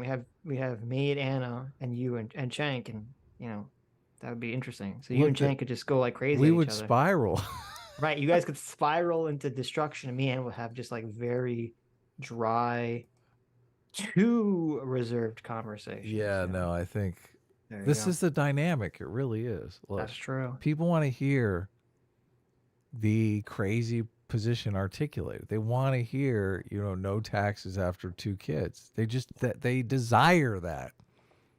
Okay. They desire the terrible, stupid position. It's not terrible and stupid. Okay. It's a reasonable position. Okay. You just haven't thought about yet. Sure. Libertarian Sasquatch for $2 says, "Anna seems awesome." Nice. Yeah. Ed Woodser for $5. Thank you. Says, "If Anna is still teaching at Northridge, has she changed her class content consonant with her new consistent with her new outlook at TYT?" That's an interesting question. Yeah, definitely. Well, I'll see if we can do another talk with her after she writes his mind. So yeah, definitely. The Wolfie for $5. Thank you. Theo Wolfie says, "I know a lot of people on the left and right rag on you, Anna, but I'm glad you're getting out here and defending your positions with class. Godspeed." Thank you. Yeah. The Dark Conservatarian for $5 says, "Question for Anna. What do you think of Ben Shapiro nowadays, both as a person, as a commentator? What about pro-lifers at large?" So we did talk a little bit about the pro-life situation. But no, yeah, but I don't know. We'll save it for next time. I honestly, I am starting to get really tired of the abortion conversation. Well, it never goes anywhere. It's like people have their positions, and I mean, I get it. We just have to settle it at the polls. I mean, that's just where we're at. Yep. But it was hilarious that completely unprompted. Yeah. She brought up Lance. Yeah. Maybe she watched our coverage of it. Lance of the Serfs, you know, with his insane take on Tim Pool, and how, you know, why the hell is it that there's a bunch of like idiot people out there basically putting forward this crazy argument? So yeah, it's just silly. Saul for $5 says, "Unions sort of screwed themselves when they told their members how to vote." Didn't they always do that though? I mean, I'm not super up on my union history, but like, I thought that would be kind of the point of the union, right? That people were supposed to vote for the politician that would be more in favor of labor. So, but I understand your position. A Doomer for $2 says, "Mommy." Yeah, what was that all about, Doomer? Mommy? Doomer's in love with Anna. Oh, okay. Is that what? That's what that means. You got it instantly. I don't know. How'd you know? Because I understand the youths. Okay. I understand the youths. Man, I think I still have a layer in here for when we played that video game 1,000 years ago. What video game? My OBS file is just a mess. What game? I think it was the Portal game. Oh, what? Why would you have a special layer for that? Well, when you pull in some graphic or some window, you set up like a layer. I see. You got to clean up your layers. I'm doing that right now as we speak. That's good. Look, I found Ian's eyeballs. It's great. You know, I feel one's bad not going now. anywhere. I feel bad making fun of Ian in his take with what's his face, Daryl Davis, because I have to give Ian massive credit for standing up to someone like the crazy shit Tim was saying. I know. I give Ian way mucho kudos for doing that.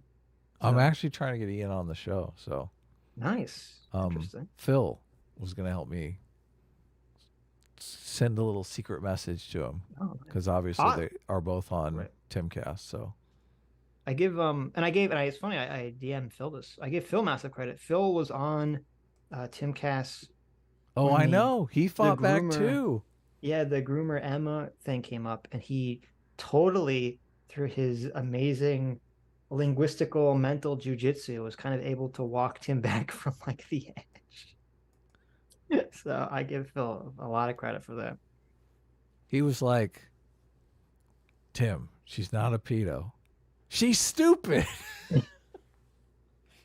Phil's so funny because like you see Phil's like this like giant man, okay, this giant muscled guy. He's in like a rock band, and yet he has like this amazing ability to like disagree with someone, but not like be a confrontationally. Yeah, to be completely non-confrontational about it. It's like this amazing skill that he has. I'm like, damn. So it is good. Yeah. Massive kudos to Phil. Tyler Dunkerken for $5 says, "Anna is my new mommy." There you go. Nice. There you go. James Stanford for $10 says, "Honestly, I think about things like the NRA is minuscule to very big donors like the billionaires. People are pro-gun because they are pro-gun. I don't think the NRA really has power to shift anything." I think the issue is it's not so much money, I think, with the NRA. I think the thing is people want the guns. Well, no, I think it's so there's a minority of people who will literally primary someone on one issue alone. Oh yeah, that's dangerous. And that's the gun stuff. And so that's what gives a minority of people who are like, you know, on the gun, because most people are in favor of some kind of, you know, gun issues, on some kind of gun regulation stuff when you do these pollings anyway. But that doesn't matter. If the majority of people are in favor of some kind of gun regulation, but if those are the people that are not voting in a Republican primary, right?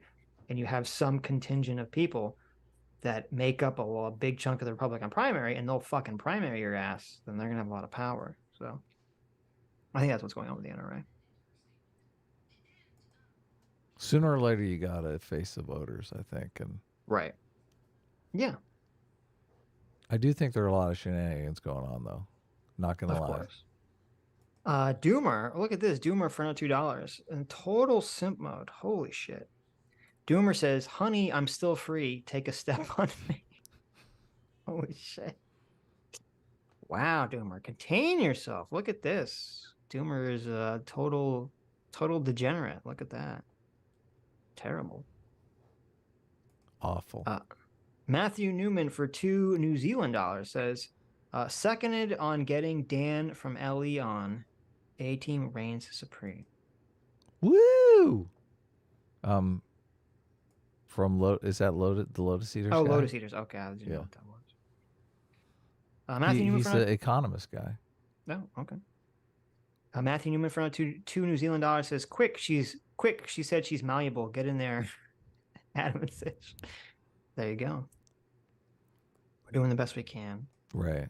We're gonna make her enlightened centrist. Mark my word. I do. This is the path that I'm a little nervous about. What? She's gonna start getting love bombed by people on the right. People on the left are gonna perceive that as offensive. Oh, right. And then they're going to start actually bombing her with not the you think love people on the types. left are? Yeah, the people on the left, obviously, they're like, Right. I mean, they did this, I guess, obviously she's strong enough. I think Ben Shapiro retweeted her when she did the tweet about don't call me a birthing person. And that's what really just got them fucking pissed off. You're right. And I think we talked about this. The big complaint was, it wasn't even the tweet. It was that Ben Shapiro. Yeah, the enemy. Yeah. Right. Retweeted you. Yeah. So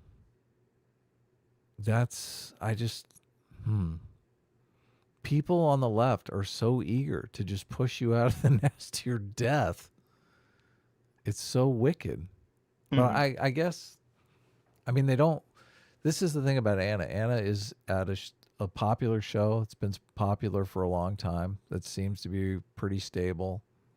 So she's in a position where she can, she kind of has a safety net and can speak her mind and potentially change some minds. Right. Yeah. Where if you're just some independent content creator, you're really forced to, bow to what the audience demands. Do you have a take, or what's your thoughts? My thoughts are that I was reading the chat. Okay. Let's read another super chat then. Those are my thoughts. Okay, so now let's start. So we're done with all the Anna super chats, I believe. Oh, nice. Let me read the Anna Streamlabs, and then I'll read the super chats that were given for this affirmative action conversation. Dr. Dealer for $2 says, I'm get a little bit worried all this thinking might put Anna's job at TYT in danger. It would be a tragedy to boot someone the second their mind gets open to something outside the bubble. I don't know. I don't think so. She seemed like she's pretty confident that, Cenk has her back and that they have a very good working relationship. So hopefully that's not the case. From what I saw last week when I was watching TYT videos, I'm like, this is night and day from the stuff that we're usually making fun of. Right, right. And I did notice, like, that John Idarola guy can't help but making the incendiary jabs about the racist Republicans. Like, Cenk is making those jabs, but not quite as often. Because I think he's getting, like, the rolling eyes from Baby Anna. steps, right? Baby yeah, steps. exactly. Yeah. But Anna is not making those jabs. Right. At all. So I really do think she's focused on trying to actually win some people over. And if they can float into, I mean, this is funny because, I mean, Tim pitches himself as the centrist. But I guess maybe there is no audience for a true centrist. Because that There's is just our audience. Yeah, but our audience, look, you can't run TYT on our audience. That's true. We love you guys, but it's an open question whether or not we could get as big as like Tim Pool because of our political situation. Right. If the well, I don't know. It would be interesting to see TYT move into that place. It would be very fascinating. Remember the leftist mafia was trying to say that they were done and over, and TYT's fucking old news and shit. Well, that's where like the super weird grift accusation comes in. Like, oh, Anna's changing her opinion to like gain more views. And it's like, oh, if you say so, like, I don't know. I'll say. Look, I would dig it if she could change her opinion to be more truth based and get more views. Right. Though actually, to be real, I think people, as we were seeing from our chats, it's so refreshing that even if people disagree with a lot of Anna's take, maybe they will get more views if, she's coming out kind of like enlightened centrist. So we'll see. I wish her the best of luck. I watched probably 10 or so videos, 10 or 12 videos, and they were actually super informative. I was like, oh my God, these are like, Anna's on her game. Nice. So, yeah, then the problem I always had with Young Turks was they don't understand conservative perspectives, so they're kind of in this bubble, and you don't really, like, you can see it in certain areas, but if they can get past that, I mean, wow. Right. Yeah. And even if Jank says wild, crazy shit like Democrats and Republicans are exactly the same, as long as Anna is there to go, you know, what are you doing, Jank? I mean, it's kind of entertaining. It is. It is. Yeah, it is. Yeah. That's true. Dr. Diller for $2 says, I don't agree that politicians are pivoting the culture issues to distract people necessarily. There just isn't much ground to gain on economics. Both parties have kind of agreed to neoliberal economics. Well, I mean, that was kind of Anna's position. I'm not sure. I do think the Republicans have pivoted the culture issues because they don't want to address the economic issues. I'm not sure about the Democrats have done that. Like, I think it's true, and I've talked about this in the past, I think it's true that Democrat politicians use culture war issues because number one, they're cheap. Yeah, usually we've said that many, many times. Yeah, they're cheap to sort of implement. Like, they're not really costing the budget any money. Right. The cost is someone else's problem. Right. Number one. Number two, like, you can just win off of an easy victory saying you passed it. To actually have the thing manifest is like nebulous. It's not like saying like, oh, I'm going to implement healthcare, because then it's like, well, did you implement healthcare? Yes or no, right? If you say like, I'm going to do something to help fix systemic racism, how the fuck do you measure that, right? It's kind of a nebulous thing. So yeah, that's the problem. So I agree on that kind of cynical perspective, but I mean, obviously the Democrats they're not socialists, but I don't think the Democrats are neoliberal. And I don't think it's fair to necessarily categorize them as neoliberal. So, well, I mean, they have vastly different positions on abortion. I just like. Well, no, but we're talking about just economics. Oh, okay, yeah.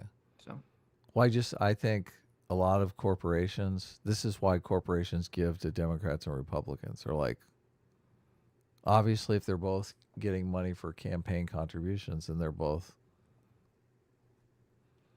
amenable to the idea that, this corporation should get lower taxes, right? They're in agreement. They both got campaign contributions from them. So. Right. Now, I think there's a situation where there are a lot of Democrats like Joe Manchin and Sinema and other things that would like prevent the Democrats from doing the more left-wing economic policies they would like. Like, I wouldn't be surprised if the average Democrat politician would be in favor of raising taxes on the wealthy, would be in favor of raising the estate tax and doing a lot of like non-neoliberal-esque economic policies if they could get the votes. I think maybe they just can't get the votes to do it. So, Piffy Yiffy for 5 months says A-Team is the best team and cute. Sweet. Thank you. Thank you for noticing. I try to keep my cute factor high. Don't laugh, Sitch. We're glad somebody noticed. It was funny, when Anna came in the call, she said it was like the first time she'd seen you out like your CG glasses, cartoon glasses. I know. I You have to show the world your beautiful eyes, Adam. Look, I try to, when guests come on, I try to be professional, but obviously we're just screwing around. That's what I told Anna as well, so. Right. The one question I didn't get to ask was, right. Well, what if Daily Wire throws like a $5 million offer at you? Do you counter? Do you counter? Right? See, this is what she does. She says, she pulls a Steven Crowder. She says, I can't believe this shitty deal. I know. Look at all these stipulations. Conservative Inc. Conservative Inc. There you go. What did he say? What was his thing? Did he say Conservative Inc? He did. Yeah. I thought it was. It's interesting. I think Sean tweet this. I think I retweeted or I liked it or something. He's like, so you had like the whole Daily Wire blow up. You had a bunch of people come out of Steven Crowder who worked for him saying that he was like a fucking asshole. You had like kind of the video of him with his wife, and now he's suing for like complete sole custody of his children. know. And I think Sean had a tweet where it's like, how many things does Steven Crowder have to do for people to just acknowledge that he's like a bad person? He said something to that effect. I've said that on stream. Right. I think last time he came up, I was like, well, I think he's an asshole. He's done enough to win me over to that position. Right. Right. Yeah. Oh, speaking of assholes. Let's talk about the drama. There's drama to talk about? Of course. I don't know of any drama. Well, there's the toxic gossip train drama. I'm sure you've seen people doing the memes, even if you didn't know what was happening. Look, my wife loves Miranda Sings, so. Really? Yeah. I get that your wife is a Miranda Sings fan? Well, I mean, I watched a couple of her shows with my wife, and I think they're funny, yeah. Like in-person shows or like on... No, not her in-person show. She did a series that was on, I think it was on Netflix, called Miranda Sings, where she plays a character Miranda Sings. Yes. And she's just kind of like an obnoxious piece of shit. And they're hilarious. They're totally hilarious, yeah. I actually haven't seen a single episode of anything she's ever done in my entire life because the visual aesthetic of the character she played was like off-putting to me. Yeah. Yes, that I couldn't watch it. I was like, oh my God, the lipstick is just... Remember the one? Look, this is a one beauty tip. I don't know if you remember that I've given on the stream about, bitch, stop coloring outside your fucking lip line. Like, I cannot stand that. Right, she's doing it on purpose to be. I know. It's it looks ridiculous. So that is a huge down, like a huge down point for the show. Yeah, that was an instant turnoff for me. That like it was funny. Oh, it's awful. When I was seeing all these like still images of her apology video, I saw it for an entire day and I had no clue who the fuck that was because she's not wearing her her look. Doesn't have the lipstick on her Miranda Sings. Yeah, I just saw this. I'm like, who is this person?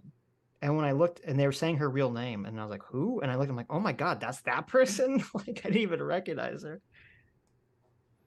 Yeah. Okay. So you have a take on the drama relating to the situation as someone whose wife is a fan. Right. Well, look, I don't know if people are going to hate me for this, but I thought the apology video was good, and I like the song. So, look, I'm 90% elephant on these situations, especially when I have literally no investment in this situation. I don't know if I buy the fact, I heard vaguely part of the story. Some kid was at a live show or something and was like coaxed into farting in front of everybody or something. Look, I don't. Hey, Sean. Yes, this is still going on. Am I close on the story here? I mean, what am I supposed to be upset about here? Okay. Well, let me say, it's look, funny. if she's a pedo, if she's out there, like I know the accusations are that she's a pedo. Yes. Like if she's having sex with underage boys or girls or anything like that, obviously I'm completely against that. Right. But it seems like that's not the case, and I thought her song was pretty good. It's hilarious because your reaction was literally the exact reaction I had. Okay, so we're on the same page here. I was like, right, because it was so funny because I didn't know anything about the accusations at all, and before I saw anything about the accusations, I just watched her video. Okay. So if those of you don't know what I'm talking about, Miranda Sings, really big YouTuber. She literally had like a Netflix show. I mean, that's huge. Right, she had a Netflix show, really massive. She had a bunch of accusations against her, which I'll get into in a second. From my perception, I was like, I don't know what these accusations are, but I see people keep memeing. I keep seeing this still image of her in this room with her ukulele and people memeing it. So I watched the apology video. The apology video is her basically playing singing the ukulele and singing like a 20 or 30-minute song, non-apology on her ukulele, basically telling everyone who's trying to cancel her to fuck off. Right, and I love Right? that. And I watched this without knowing any of the claims or any of the context. I'm like, this is fucking based. Like, why the fuck are people attacking her and memeing on her? This is awesome. I was so on board. My elephant is like, oh no, this is hyper you were based, right? look, you were so on board. Well, what okay, happened? hold on. Okay, hold on. So I watched this apology video. I'm like, this non-apology video. I'm like, this is fucking based. And it's funny because when I watched it, I'm like, Adam would love this because Adam is so anti-apologize. Look, I was probably watching it at the same time as you, thinking this is fucking badass. That's right, fuck off, bitch. Right. And so I was like, oh my god, this is so based. It's funny because I literally had the thought as I clicked the video. I'm like, I hope that she's innocent of whatever she's accused of because I love that video so much, right? So you'll take what I'm gonna say with a incredibly big grain of salt because I'm like was emotionally biased in favor of her just from the apology video. So I go to try to look at what the accusations are, and as you said, the accusations are serious. They are that she is a groomer, okay? Right. Which unfortunately puts a little bit of a emotional damper on the baseness of the apology, non-apology, right? Because it's a serious accusation. Just imagine Jeffrey Epstein with a ukulele. Well, no, okay. Let's be fair to her, right? That's you don't want to put that but into look, people's I don't know what these accusations are, but right. I don't think Epstein with a ukulele is going to win any hearts and minds, right? Right. Yeah. Well, no, but who cares? I mean, it won my heart and mind. I don't know anything about this person. I don't know anything about these accusations, but that was such a based video. I was like, okay, I hope she's innocent. But anyway, I briefly look into these claims. I fall into the exact same problem I have with Miranda Sings, not watching her content.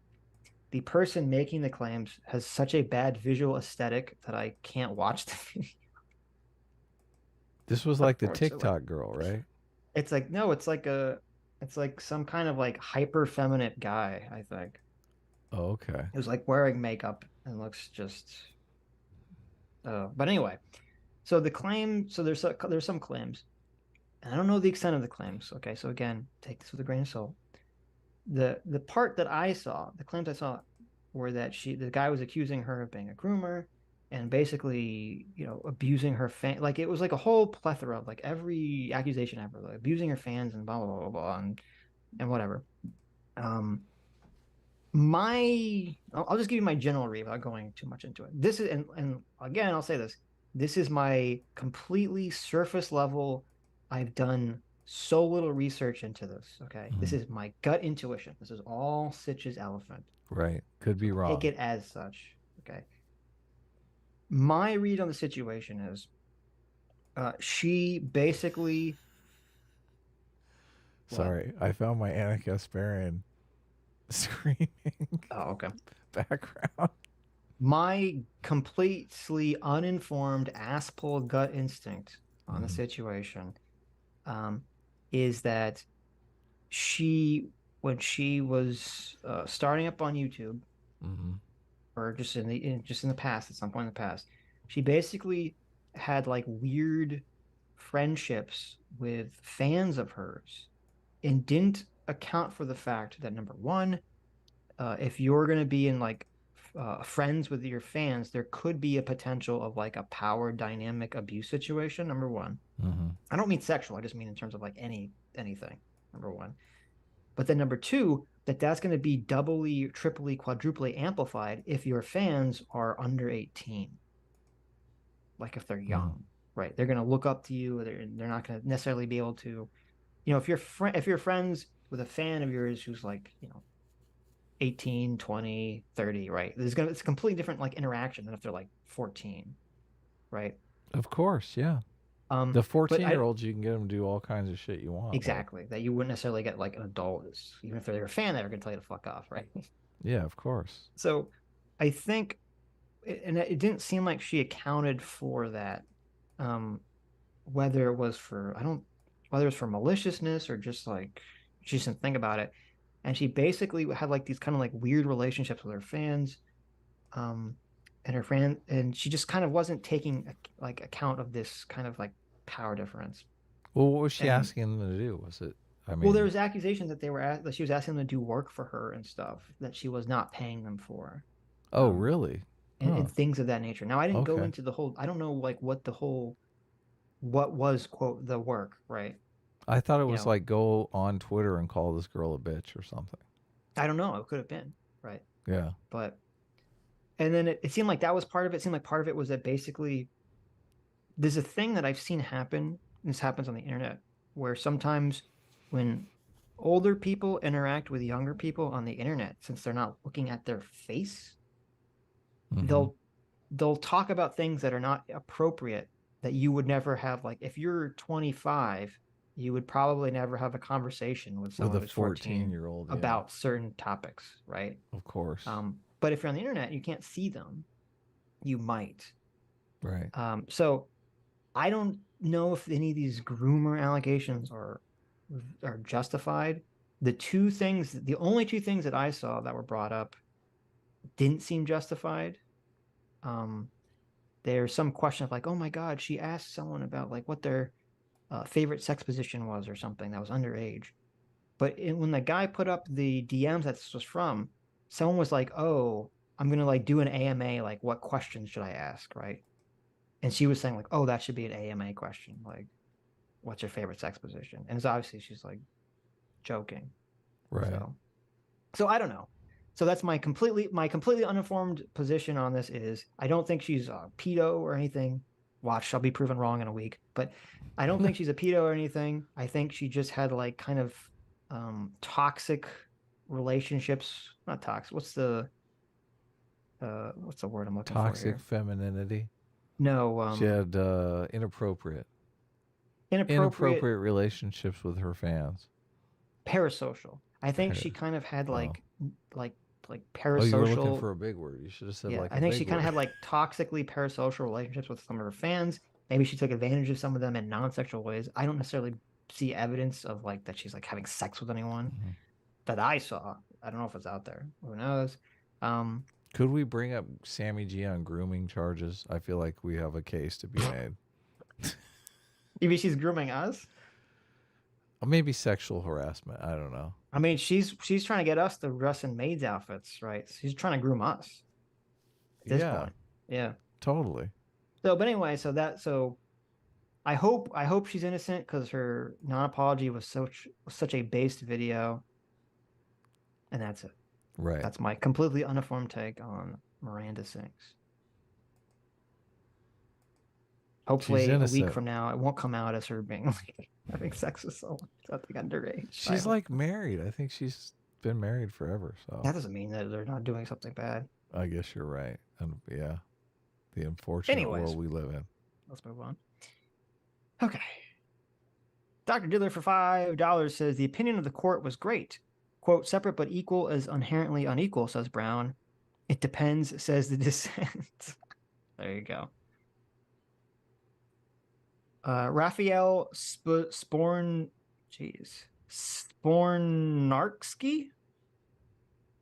Thank you for being a 1-month member. And Free Will Seeker says thank you. Well, thank you.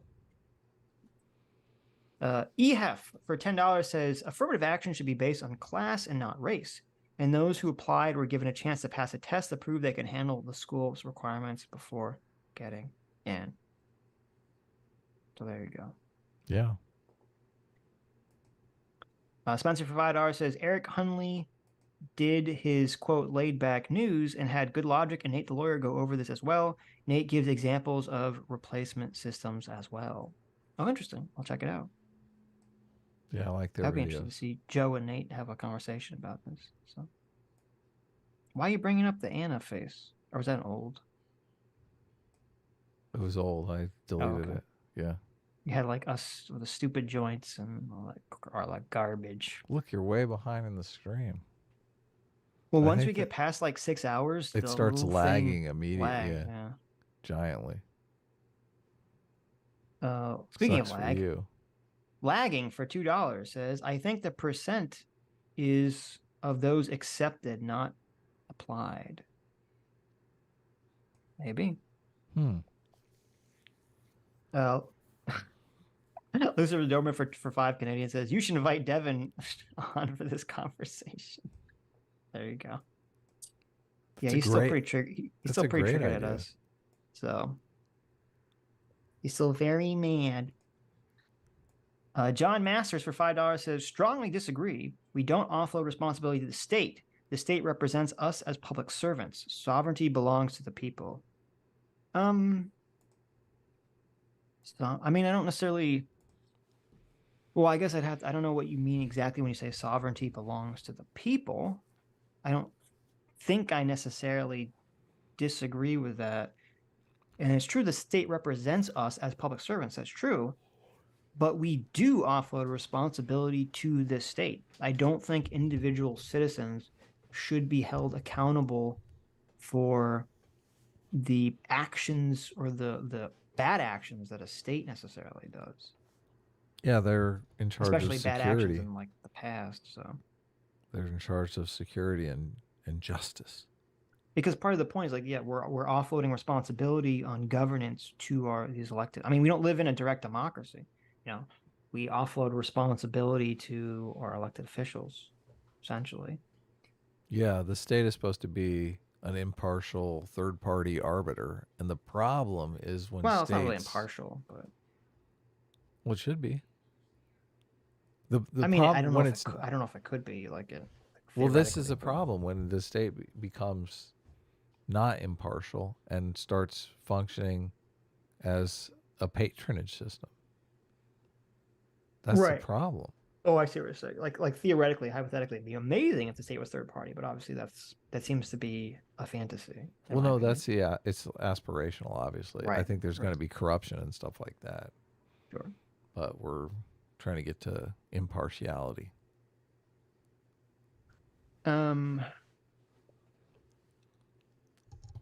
Neo Sigma for 24. Thanks so much for joining outside the simulation. Another one. Wow. Wait, it's weird.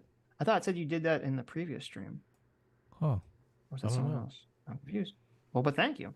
Yeah. Lucifer Zerman says, I'm totally not trying to start a fight. Yeah. Thank you, Lucifer. It's just Abby for 2. Aussie Buck says, wasn't expecting to see Anna on as a guest. Good job, dudes. Thank you. Yeah, we set it up. I set it up a day ahead of time, so you guys could kind of get stoked hyped about up it. For it. Yeah. And I was checking in periodically in the chat. And a lot of people were very excited, so that was cool. Kania X122 for $5. Thank you, Kania. Says, the Sitch and Adam show does not support Vinny the Doberman stance on, quote, run over all to Chloe's.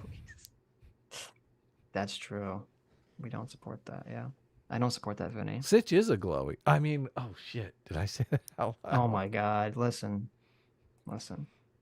That's a charge. The Sitch is a glowy charge. Right.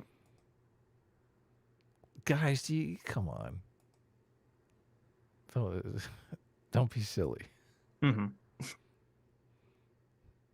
It scares me that people might actually believe that. I just hope people are joking around, but I mean, look at my eyes. They look pretty glowy. And I do wear a suit. I love how everybody spends like some kind of difference of opinion into some conspiracy theory. It's ridiculous. That's true. Yeah. Joseph Albatross for $10 says, advisors tell underachieving students to change to easier majors. Those underachievers equal prime to feel alienated. The gender theory minority studies swoop in, feed them, the system is against you. No, I think there's a lot of that going on. I really That do. might happen, yeah. And those would be considered easier majors, so it kind of makes for easy pickings. It just sucks because I do think social psychology is an underdeveloped vocation. Right. And the problem is nobody's really going in, and you need like a Jonathan Haidt per class, per like class, year class. What do you call that? What? Like there's a class of 2023. Yeah. Your graduation class? Yeah, a graduating class. Right. You churn that out, man. This is why I kept trying. I was like, why is Aiden Paladin dropping out of college? Like, why isn't she becoming, some sort of social psychology researcher? She should do that, right? I think, did she say she was going back to finish or something? Oh, did she? Oh, good. I don't remember. Miles Kinslow for $5 says, "Hey guys, your setup reminds me of an old show from the 90s called Space Ghost Coast to Coast. Best regards." I love that wow. show. Yeah. I love that show, yeah. Okay, what was the Mantis? Which Zorak. Zorak, that's it. Yeah. Zorak. I was a huge fan of that. That was like one of the first, if not the first. Space Ghost. Yes, the first Adult Swim show. There was Space Ghost, and it had Space Ghost. This is how you know I'm a true fan. It had Space Ghost, Zorak, and Moltar. And then there was Cartoon Planet that had Space Ghost, Zorak, and Brack. Brack. And then Brack, of course, spun off into The Brack Show. I do. Nibbler used to do the Brack face all the time, our cat. What's the Brack had that kind of like... He had like a cat face, yeah. A cat face, but with like an open mouth. Right. Kind of like a little open mouth. Yeah. Mm-hmm. Cats don't normally look like that. Right. But every once in a while, they'll look at you with an open mouth, and you're like, what the fuck? Close your mouth, you stupid cat. It's funny, actually. There's an episode of The Brack Show where, I don't know if you remember, his father was the guy who did the voice of Space Ghost, and he was like, he had a Hispanic accent for some reason, or something, like a Spanish accent for some reason. And there's an episode where the whole episode, his father's talking about like how they're out to get him. Mm-hmm. And he's like doing all the conspiracy theory stuff. And at the end, you find out like them is like a giant ant. It's destroying the city. Oh, yeah, yeah. From like the Them movie. Yeah, from the Them movie from like a million years ago. And every time to this day, when someone talks about like Chloe's or they's or them's or like, the conspiracy, I just, in my head, whenever someone says it, I hear Brack's dad in a little trench coat talking about them. So, great show. Check it out. I brought up the Brack character. Yes. Our cat would make this face all the time. I'm actually, I would assume you would hate the Brack show because it's got a lot of singing in it. I don't remember the singing. Really? You'd always have little songs. Look, you don't remember this? If you got a funny voice, I'll take some singing. Oh, I see. Meatwad can sing to me all day long. Don't you remember there'd be like, and then also not in the Brack show, there'd just be like random, Adult Swim would just have random songs. Like there was Brack singing "Don't Touch Me." Remember that? Nope. Hey, don't touch me. You don't remember this? Nope. Completely blocked it out. Wait a minute. I don't know if we can bring it up if we'll get hit by the Adult Swim. We will definitely get hit. They're bitches about this stuff. Right. They're probably hitting us right now just for me bringing up a still of Brack. Though, of course, my favorite character in Brack Show was Thundercleese. Thundercleese. He was the robot. He should have been your favorite character. I don't remember Thundercleese. Did you watch the Brack Show, or did you only watch Space Ghost? I might have only watched Space Ghost. Oh, okay. He had in the Brack Show. He had a neighbor, badass, who was just a robot who was hilarious and amazing. I do remember this guy. Yes. I didn't remember his name though. Okay. What's my name? Thundercleese. Anyways, Adult Swim. Based Adult Swim. Adult Swim TV was good. Thing, that's the only thing I ever watched on cable. My wife and I used to complain all the time. Why are we paying for cable? All we ever watch is Adult Swim. Based. Adult Swim and C-SPAN.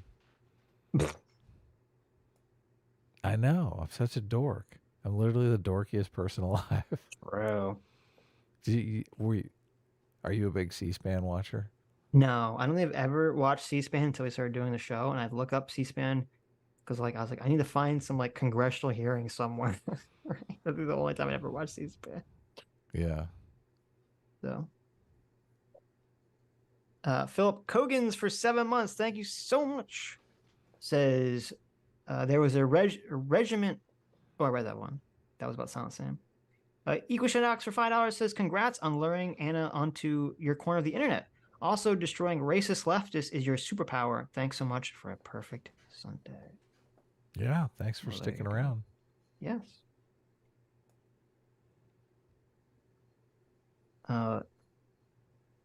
Equishinox for $5. Oh, no, I read that one. Fondue for $5 says, don't worry, Sitch. My parents do that all the time, although they learned early on not to get me to play along. I don't remember what that was in reference to, but good on you.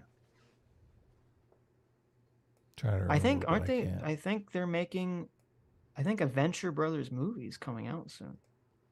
Oh, really? Oh, yes. Metalocalypse Venture Brothers, and Radiant, and Venture Brothers. Wow. There's a Metalocalypse and Venture Brothers movie. Get hype. Get hype. Venture Brothers is amazing. Venture Brothers, Radiant is the blood of the baboon heart. Sounds, That's the name of the movie. Sounds great. I'm in. Yes. I still never watched the last season. I have to catch up. Missing a season behind on Venture Brothers. I got rid of cable, so I don't have Adult Swim anymore. Oh, sad. I know. You can watch it online. Can I? I think so. Do I have to go to some sketchy website? No, I'm just on, on Adult Swim. I don't know what it takes to get it if you don't have cable. 3 hams will kill him. CT for 5 Canadian says, quote, not our fault. They're on top of us. End quote. I don't know. Have you guys tried being less submissive and breedable? That was CT's response to our Canadian talk. Taking over Canada. Ginger Miss Prime for 15 Wazies says, I find it rich hearing Obama and Kamala Harris pop off about affirmative action when neither of them have any connection to African slaves in America. Fair point. Oh, they're also both immigrants, yeah. Yeah. Also, I bet you any money Harris's family in India had slaves. Probably so. Definitely. Right. She's so fake. No one's buying any of it. Yeah, true. Shikari Lido for $10 says, judge a man not by the color of his skin, but by the content of his character. A class is centrist class. True. Yeah. John R for $2. We got to make centrist like a cool identification. I know. There's got to be a way that we can do that. Can you play the ukulele? I don't think ukuleles are usually cool. I don't know. That apology video was pretty cool. Like, let's just make an apology video. For what? For centrist being uncool. Look, we're apologizing for centrist. The thing that's cool is when everyone expects you to do an apology and instead you say, fuck you. Well, that'll be the apology. And that's you what play and you whip out a ukulele. And you yeah. say, I'm not apologizing for shit. Bling, bling, bling, Look at this. We've pitched it as the apology for centrist video, and then we just give them the fuck you. Centrists are king. We're the kingmakers, bitch. Move over. Okay, listen. I'll pull out a ukulele and I'll play Giorno's theme on the ukulele. I'll create a centrist theme song. Everyone will be excited. John R for $2 says, us taking over the Brits is the Uno reverse of politics. True and based. Dr. Logan for 8 months, thank you, says, happy real Independence Day. True. Officially, Congress declared its freedom from Great Britain on July 2nd. Oh, really? I didn't know that. 1776, when it approved a resolution unanimously. Unanimously. I'm sorry, it's late. I can't speak. Unanimously. My brain is not working. Hilarious. 1:30. Interesting. I didn't know that. Miss Sparkles for $10. Thank you, Miss Sparkles. Says, I got jokes again. This stream has been very serious, LOL. If the conservative is the opposite of progressive, then is Congress the opposite of progress? Boom, got him. I enjoy you, gentlemen. XOXO. Well, thank you. That's smart. Yeah, thank you. Good joke. AD for $15 says this came down to affirmative action being used for, quote, diversity, meaning that if you were black, you got a tip in against others. That in of itself is in contravention to the original intent of affirmative action, which was for adversity. Tying black and adversity as proponents of affirmative action now to do is stereotypical. I think it's contradiction. That's what they were going for there. You think that's what they meant to say? Yeah, I think I remember someone talked about that in one of their. No, they meant contravention is coming into conflict with. Okay, yeah, interesting. Right. But they wrote contravention. But anyway, yeah, no, I don't remember if it was Thomas or Roberts. One of them, I think, does bring up that point that the original affirmative action was for adversity, not tying it into just your black skin color. So, because people pointed out, like, should a black individual whose family just moved to America, should they get a benefit of an affirmative action policy just because they have black skin? That one guy that wrote Black Lives Matter for his essay 100 times, that was some rich kid too, and I think he was Indian. Oh, is that true? Yeah. Remember we saw him on the Vice? We watched a Vice video that he was involved in. Oh my God, you're panel. right. Yeah. Holy shit. That was that fucking kid. He was Indian. He was like fucking rich as fuck. His parents were like really rich. Yeah. And he's the fucker that wrote BLM like 100 times. My God. I remember that. Yeah, now. he wasn't even like a poor black kid. No, what a piece of shit. Totally. Oh my God. Well, listen, he's Asian, okay? He's got to get in how he can. They're getting discriminated against right and left. Yes, that John Kidd said. Yeah, he was on Vince Dow's panel. I don't know if it was Vince's. It was Vince's. Yeah, I remember it now. Because I remember. Oh, you're right. It was. I remember Vince saying something because the kid was sitting in the front row and he like turns and he's like, "What?" You're right. It was Vince's. Mystery Guest Hero 1, thanks so much, our circuit uncle Mystery Guest Hero 1 for being a free will seeker for 10 months. Yeah, thanks. Fondue for $2 says the French are always biting off of our style. So late to the game. True. Atheist Icon for 10 months. Thank you. Says, does it excuse, quote, the locals burning the largest library in Marseille to the ground? What? Thanks for the memberships, whoever you are. Wow. That's crazy. Holy shit. They Burning. burned the library? Probably got a bunch of ancient books in there and artwork and stuff. It says the Alcazar library arson attack. Yeah, let's see. The Alcazar Library of France was heavily damaged by a large fire, which began on June 30th of 2023. At the time of its arson, the library was one of the biggest in France, containing nearly 1 million documents. Protesters set fire to shops, supermarkets, vehicles, and institutions in Marseille, if I'm saying that correctly. Blah, blah, blah. And the library was on June 30th. Well, the windows of the library were smashed, but the protesters failed to completely destroy the library. Well, that's nice, I guess. That's nice. Interesting. Well, fuck those people. Fucking scumbags. I saw a video that there was some like large mall that was like basically completely engulfed in flames. And I was like, this is insane. Jeez. Ragamuffin stole my chair again. How dare you? CT for 2 Canadians says, hi, Adam and Sitch. Thanks for coming on the show. You're welcome. You're welcome, CT. Wonton Tiger, whatever that one. Patrick Mulligan for 2 Canadians says, forget simping CT. I'm back to simping for Anna. Well, there you go. You're welcome, CT. We've solved that problem for you. Fate of Morality for $5 says it's official. I've eaten my dungus. I eaten my dongus. Well, listen, you're a man of your word, Fate of Morality. So thank you. Oh wait, I shouldn't say you're a man of your word. I don't want to assume your gender. Right. You're a person with a bonus appendage. Well, wait a second. If the dungus has been eaten, there you go. Who knows? See, if we're gonna call women have a bonus hole, then men have a bonus appendage. There we go. So, Fate of Morality says, I've eaten my dungus. Side note, going trans is more delicious than I thought. Oh, that's disgusting. Oh, gross. Wow.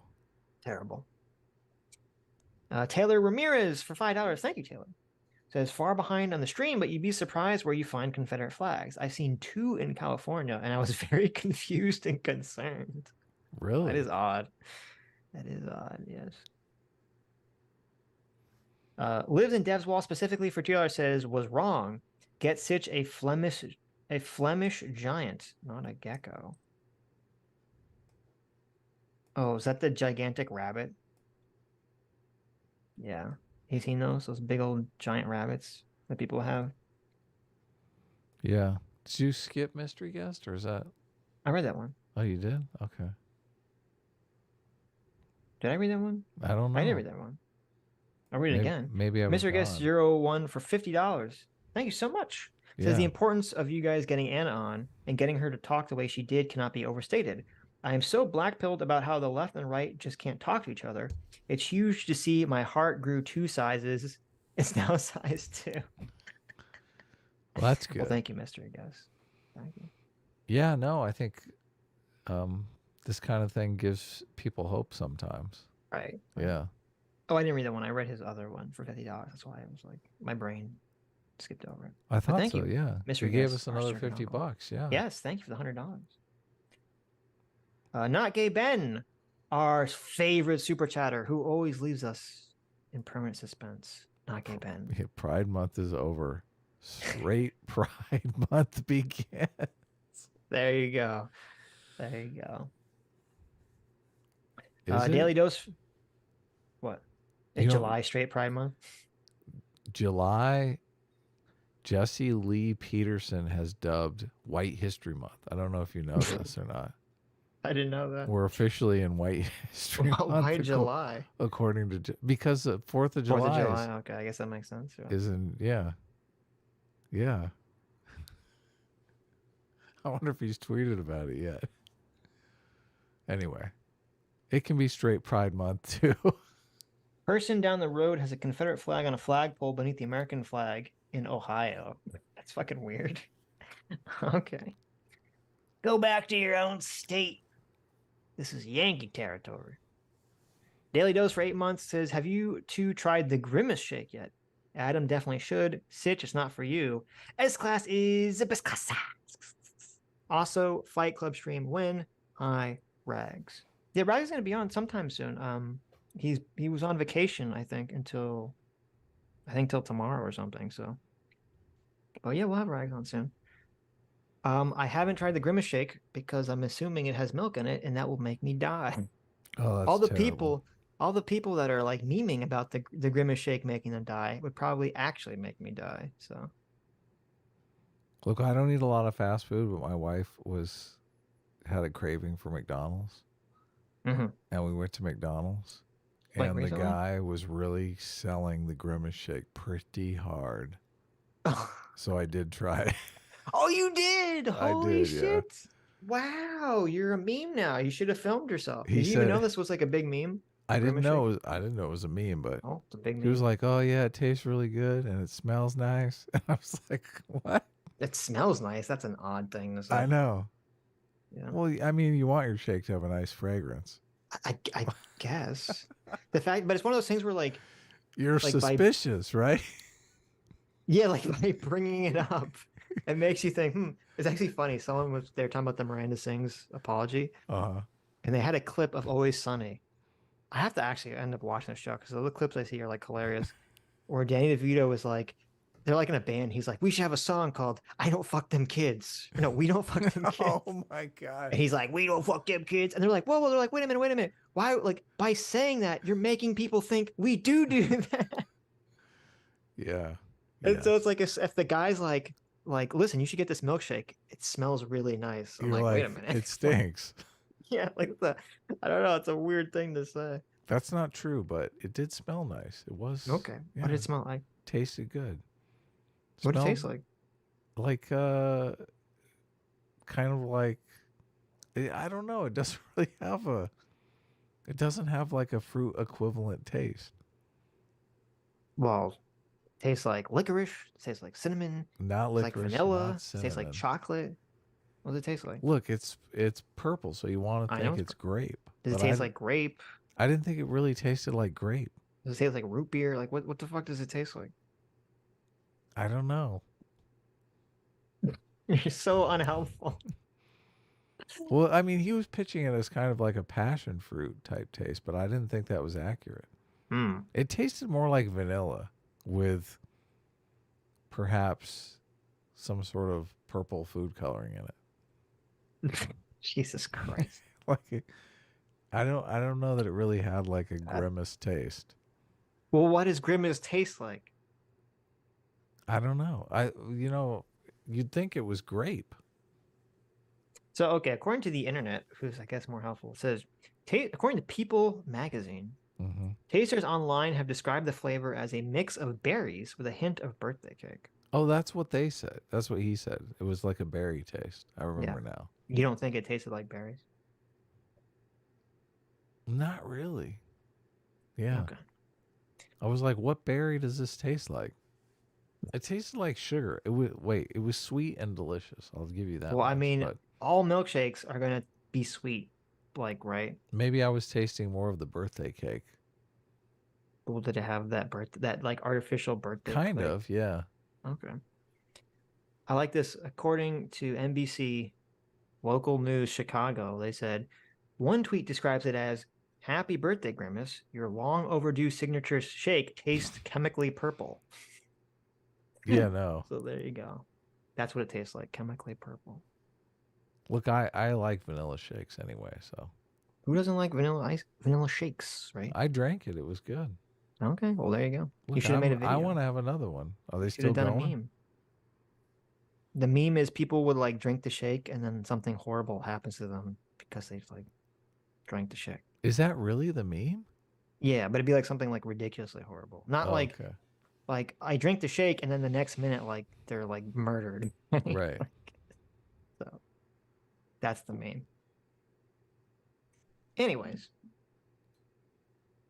More Cake super- Sauce for Oh. 13 months. Thank you, Cake Sauce. Says, much love. Thank you for your show as always. It really helps with the boring work shifts. Well, you're welcome. Thank you for being a 13-month member. Yeah. Thanks for support. Yes, indeed. Jack H for $2 says, car insurance will usually charge young men more for coverage based on statistics. Could this be considered a potential violation of the Civil Rights Act? Also, what games have you guys played recently, and what's your favorite series/genre? I've not played any games recently, and yeah, I don't know about the insurance thing. That's a good question. It seems like it should be, right? Yeah, I mean, I used to always argue this when I was like 16 and first got my driver's license and my insurance was so high. But then I proceeded to get in like 8 accidents in a row, so that really blew the argument. Why is it legal to charge men more for car insurance? If you're a man, there's a good chance you pay more for car insurance. Why is this gender discrimination okay in modern times? Before the Civil Rights Act of 1964, businesses could discriminate against customers and employees for any reason. And indeed, they usually did for racial reasons. Title II of the Civil Rights Act put an end to business discrimination on the basis of race, color, religion, or national origin, but it doesn't say anything about gender. Businesses not open to the public, like private country clubs, were exempt. Title VII of the Civil Rights Act did mention gender, but it only applied to employee-employer relationships, not business customer relationships. Well, there you go. Oh, wow. Then how's the bake the cake bigot thing work? Because it's religion was part of them. Race, color, religion, or national origin. You understand? Yeah. So, well, there you go. Interesting. Not it's weird. Gender wasn't part of that. Well, maybe it's not weird. Maybe there's a reason for that. That makes sense. Now that I think about it, yeah, there could be a reason for why you'd want to separate the genders in some situations. So there you go. Interesting. The only game I played recently, I have played the new Zelda a bit. It's fun. Cool. Would recommend. Favorite series, genre? I don't know. It's too late. Too late for my brain to function to answer that question. Sorry. New Zelda game. Let's see I how really- gay this is.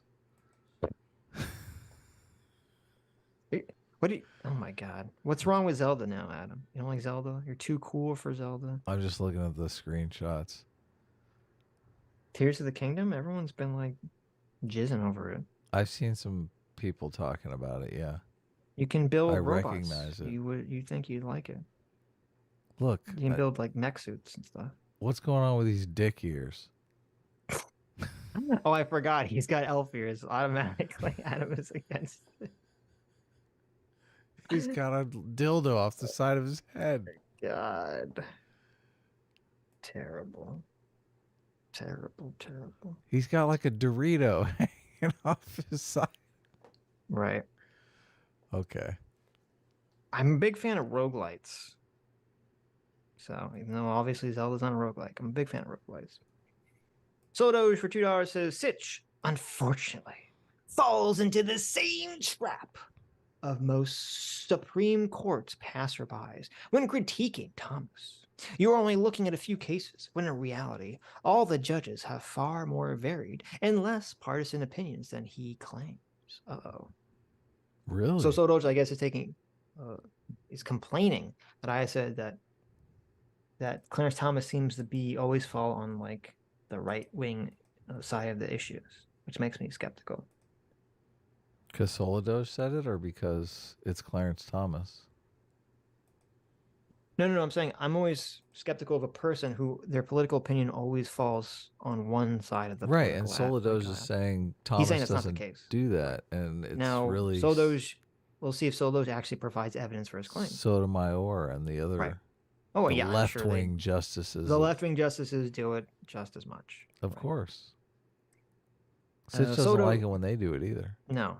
Well, I don't really have a strong faith in them either. Sodoge for $2 says, to prove my point, only 10% of the rulings by SCOTUS had a 6-3 split.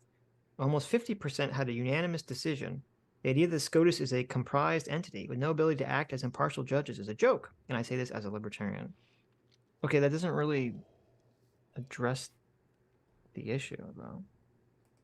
I mean, you have to show me cases where he would be basically ruling in nonpartisan ways. Well, and they can have cases that aren't necessarily partisan. They could be on issues that aren't really in the political zeitgeist, right? Sure. Then that's probably why they're unanimous.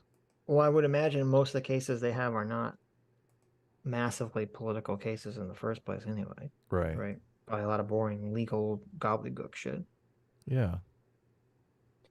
According to so he sent me some tweet. It says, SCOTUS stats for this term, 50% unanimous in outcome. 89% at least one liberal justice in the majority. 8% 6-3 with the 6 Republican appointees on all one side, and 3% 5-4 the 3 Democrat appointees on all one side. So there you go. Interesting. Dr. Diller for $2 says we should allow racist admission policies because some people paid their way in. Wow, great fucking argument. You know it's wrong, but you want special plating. There you go. I agree. Yeah, that's what's weird. Oh wait, Soldor says he has further proof of this.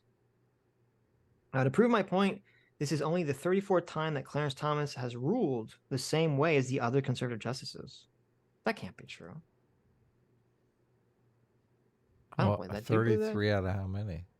No, he said 34 time. 30. He said this is the 34th time that Clarence Thomas has ruled the same way. Out of 40? Or out of like no. hundreds? Yeah, out of the hundreds, right? That can't be right. Completely disproves it. Don't believe me? Just look it up. I don't believe it. Look it up, Adam. How about if we don't believe it and we don't look it up? That's usually my standard. Well, I want to get the bottom of this. Look, I'm looking at Zelda pics. Stop looking at. You found pictures of Zelda, and now you're. I'm very big. It's just a matter of time before sexy Zelda appears.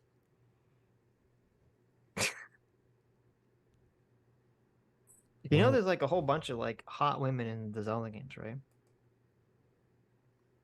I mean, no. Okay. Doesn't look like that from these pictures. I'm sorry, Soldoge. Adam was not excited to Google Clarence Thomas Rule 34. He was too distracted by. It was a good attempt, though. See. Look, I see what you did there. Yeah. It's a good attempt. Good attempt, Soldoge. Dr. Dooley for $2. Look, my laziness saved me again. Yeah. Dr. Dooley for. I thought you sensed it. I guess I should have leaned on you a little harder. No, I wasn't. Look. You were just distracted by looking at Zelda pictures. I'm getting close. I can feel it. I play this game with Google Images. Getting close to what? Well, if you progressively click on sexier and sexier images, like sooner or later, I see. you get to the cosplay. Oh, you could literally just type in like Zelda cosplay. That's cheating. Oh, you have to find it through like this natural progression. Yeah, you know how it's like you click on an image and then it goes to the show more like this image or like related content. I understand the concept, yeah. Okay. Yeah. Look, it's not really a game. It's just kind of me screwing around. I know. I get you. Anyway, are we done? Here, Did we finish? Let me know how you feel about this character from Zelda. Okay. She does have penis ears. Then so you're I gonna have to don't like just it. you're just gonna have to deal with that. Let me see here. Wow. She looks very attractive. There you go. All right, chat. Without Adam bringing it up, what character do you think I just showed Adam that got him excited? Okay. That's the real question. She is an acceptable female.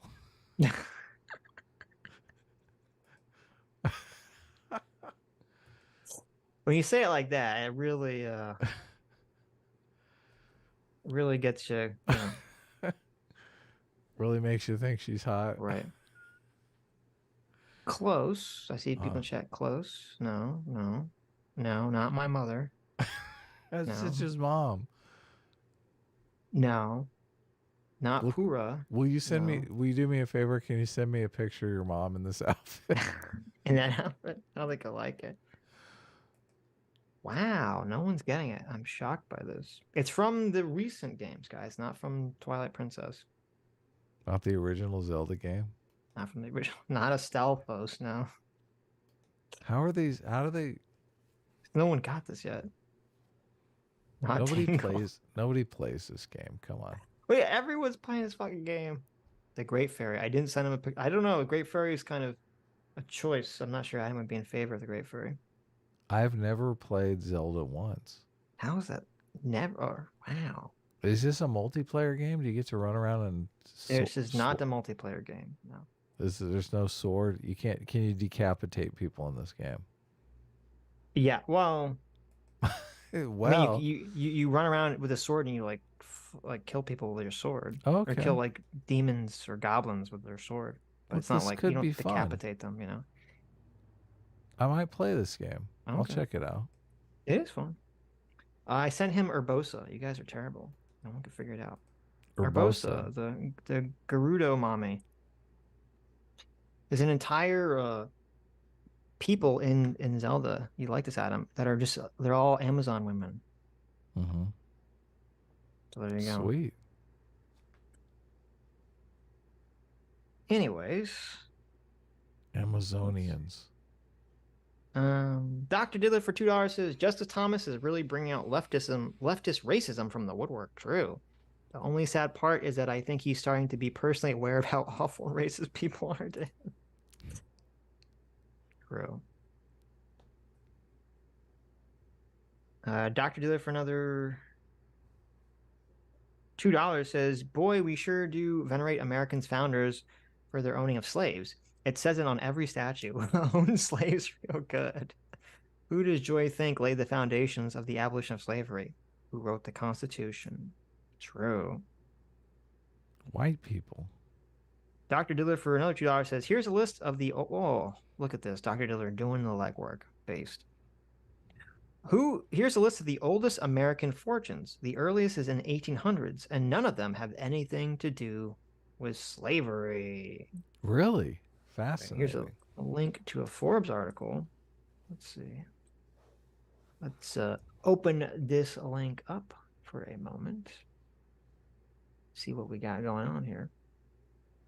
America's oldest billion-dollar family fortunes.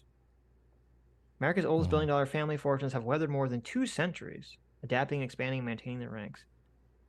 Well, there you go. And they all started in the 1800s, and none of them owned slaves. Based. Sweet. Well, there you go. Awesome.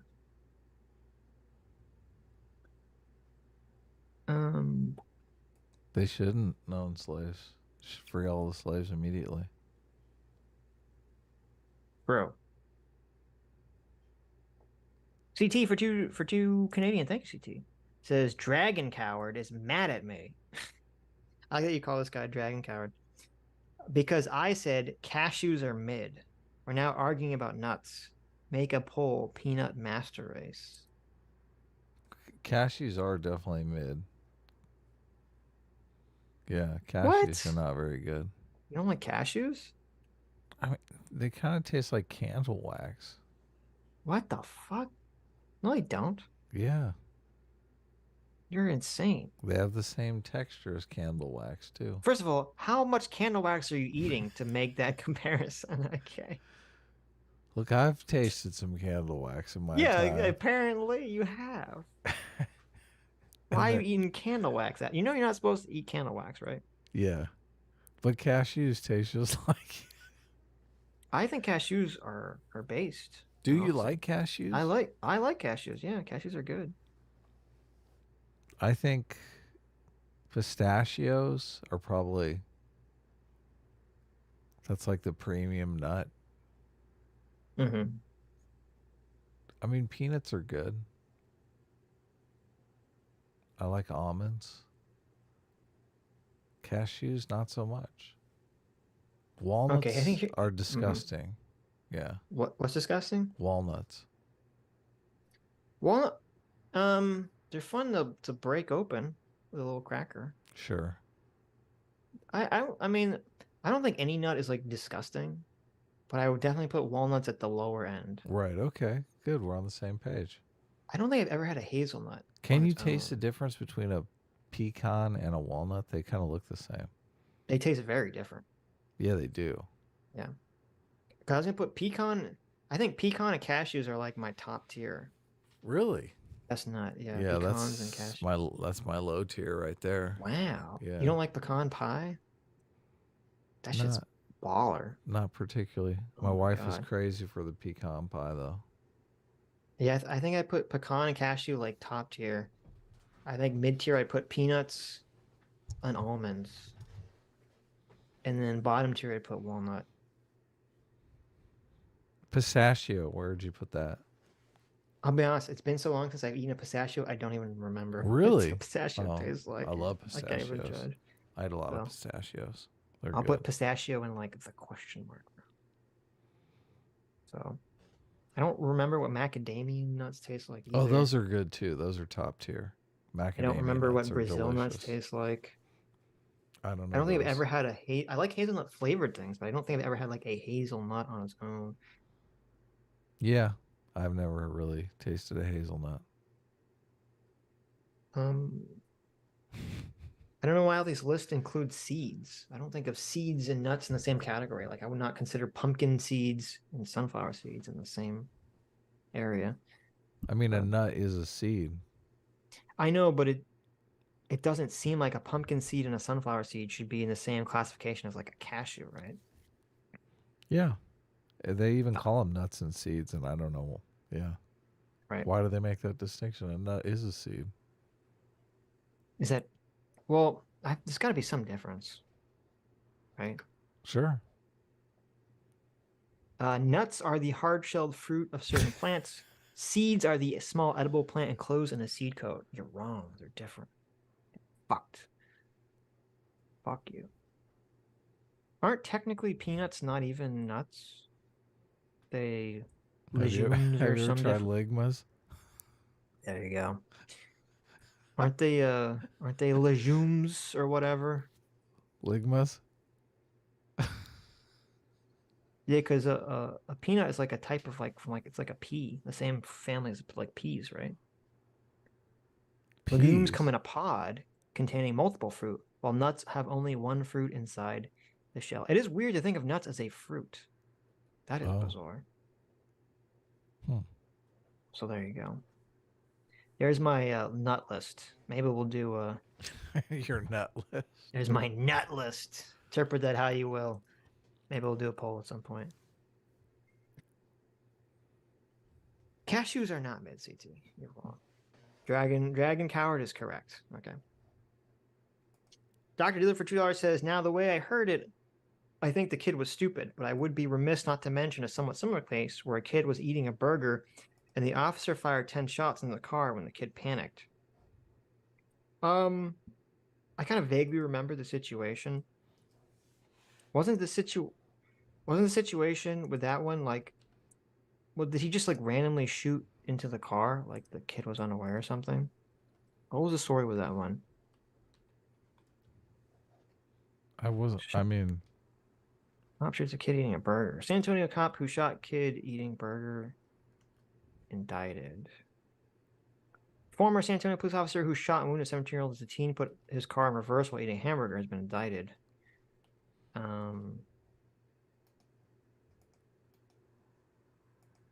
Oh, that's right. The kid was just in his car eating. Doesn't the cop just like approach him with a gun drawn and like, I mean, that kid was stupid. He shouldn't have done that. But obviously the situation is different too because the kid was not doing anything wrong either, I think. Right? Wasn't that part of the issue? He was just literally sitting there eating a burger. When was this story? I remember talking about this when it came out. This was last year. There was a kid who just, you probably remember it if I showed you the picture. There's a kid who's like eating a burger and the door's open and the cop just like walks up. He's just like, get on the floor or something. Like, he just like started yelling at this kid. And What the kid's like, happened to what the the burger? fuck? I don't know what happened to the burger. And he starts backing up and the cop shoots him. The kid did get shot, but he didn't die, I don't believe. And then the cop is in trouble because the kid wasn't doing anything wrong. Where like in this situation, that'd be more like in this situation, the kid was doing something wrong, right? And he knows the police are after him. So it's a little, significantly different situation, but anyway, but I understand what you're saying. Dr. Diller for another $2 says, I grew up here in North Florida, and it took me a long time to understand how people could think the Confederate flag was racist. Most locals I've seen treated it like the libertarian flag, all dumb rednecks. Well, that's interesting. Well, there you go. That makes sense with what I said, where I think a lot of people that are pushing the Confederate flag, they don't view it as racist themselves, right? I don't think they're pushing it. I think some are pushing it for racist reasons, but I don't think a lot of them are not pushing it for racist reasons. So I think a lot of them are pushing it because of psychological reactance. You're not going to tell me what to do. If I want to fly my flag, I'll fly my flag. Well, it's interesting, as Dr. Diller said, that if they're viewing it as like a libertarian issue. Yeah. Libertarians are completely driven by Listen, tell Psychological them. reactions. Right. So I understand that. I'm not going to accuse everyone that flies the flag of being racist. I still think they shouldn't, and I think it's fucking stupid, and I don't think you should fly the Confederate flag for any reason. And if they really want to feel that way about libertarian values, they can fly the "Don't Tread on Me" Gadsden flag instead. How about that? I mean, that's acceptable. Right. But what if they're from the South and they really like Dukes of Hazzard? Then they can fuck off. Dr. Zillier for $2 says, I worded that poorly. The kid, Eric Cantu, panicked when the cop opened the door and the officer whipped out his gun and started firing because he thought the car fled from him the day before. Yes, that's the story. Yeah, I kind of vaguely remember the story. CT for $2 Canadian says, speaking of car insurance, been looking at getting a motorcycle. Oh my God. Don't do it, CT. What are you doing? Don't do that, CT. Looking forward to the next super chat where I tell you I've broken every bone in my body or something. It'll be great. Don't do this. Don't do this. CT, we need you. Yeah. Okay? We need you as labor. Okay? Well, and I don't want you to hurt yourself. Obviously. And we don't want you to hurt yourself, okay? Don't drive a motorcycle. That's a bad idea. Yeah. Also, I wouldn't... Listen. I would doubly not trust CT to not get hurt on a motorcycle. I've ridden a motorcycle before, and it's a lot of fun. Sure, I bet. And that's how you get in accidents, because it is so much fun. You're like, woo! Well, the problem with motorcycles, and as I said this on stream before, the problem with motorcycles is almost everyone who's listening right now has been in a car accident. Oh, I know. Right. At least once. And I'm not saying a big car. Everyone's been in some kind of car accident where someone like bumps them or taps them, right? Yeah. At the very least, right? You don't get a second chance on a motorcycle. Right. Now in a car, it's not a big deal. And a motorcycle. Yeah. That could be a massive deal. So that's the problem with motorcycles.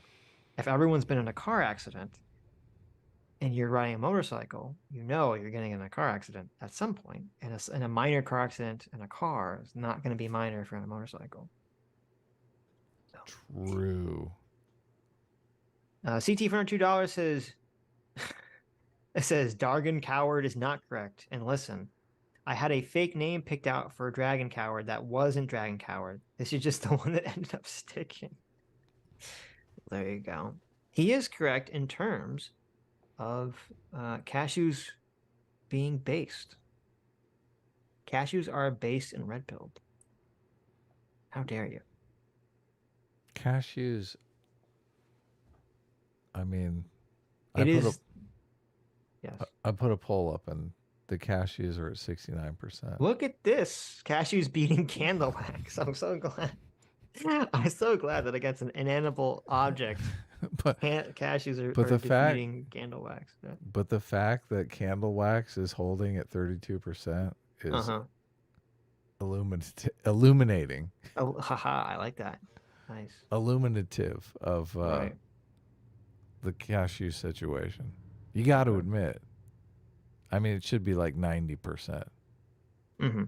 Cashews are obviously a mid nut if 30% of people are like, I'll try the candle wax. Right.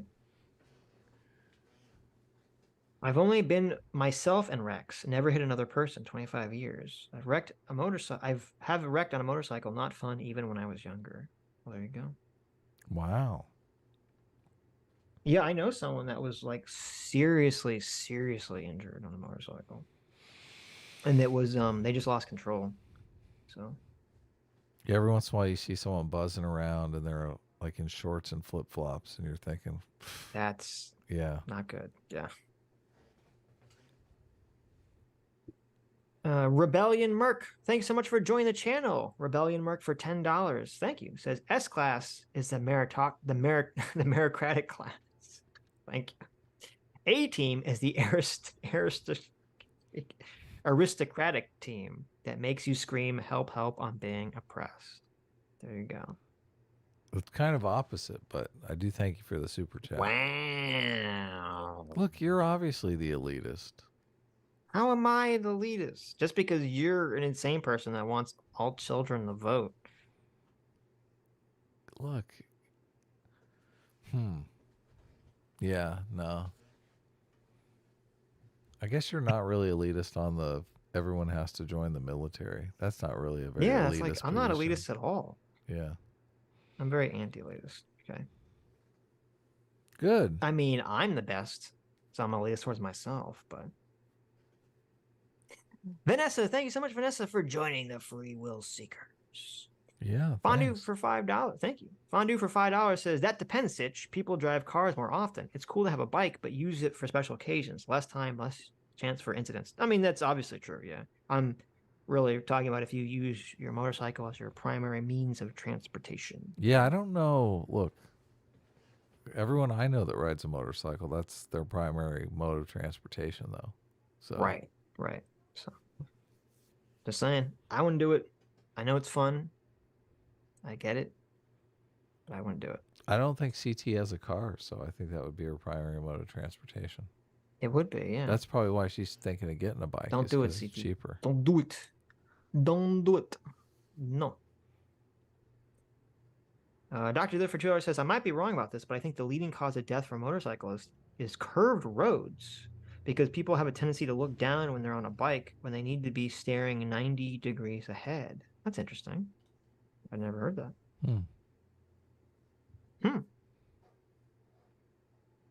I guess, I mean, I never thought about that, so interesting. Anyways.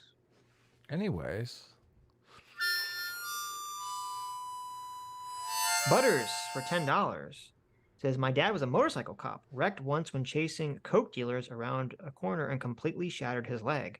Got a letter of commendation from the FBI. They worked the case with the local. Well, you know what that means, Butters. Wow. It means your dad was a glowy. I know, I was thinking the same thing. That's But no, but thanks for telling us that, Butters. Yeah, I hope I hope he recovered from that leg shattering. But anyways, thank you all for coming. Thank you all for your incredibly generous donations. Thank you, Anna, for coming on. Great conversation. Really good conversation. And I hope and wish you well on your journey to being an enlightened centrist. Remember, we're not going to be on this Tuesday. Be celebrating the birth of America, as should you all. Even if you're not American, you should still celebrate it. And the fact that America makes your lives better just by existing. And you who have made it to the end of this stream, you are the true heroes, the true free will seekers. And we'll see you all next Sunday. Bye-bye. Oh, God.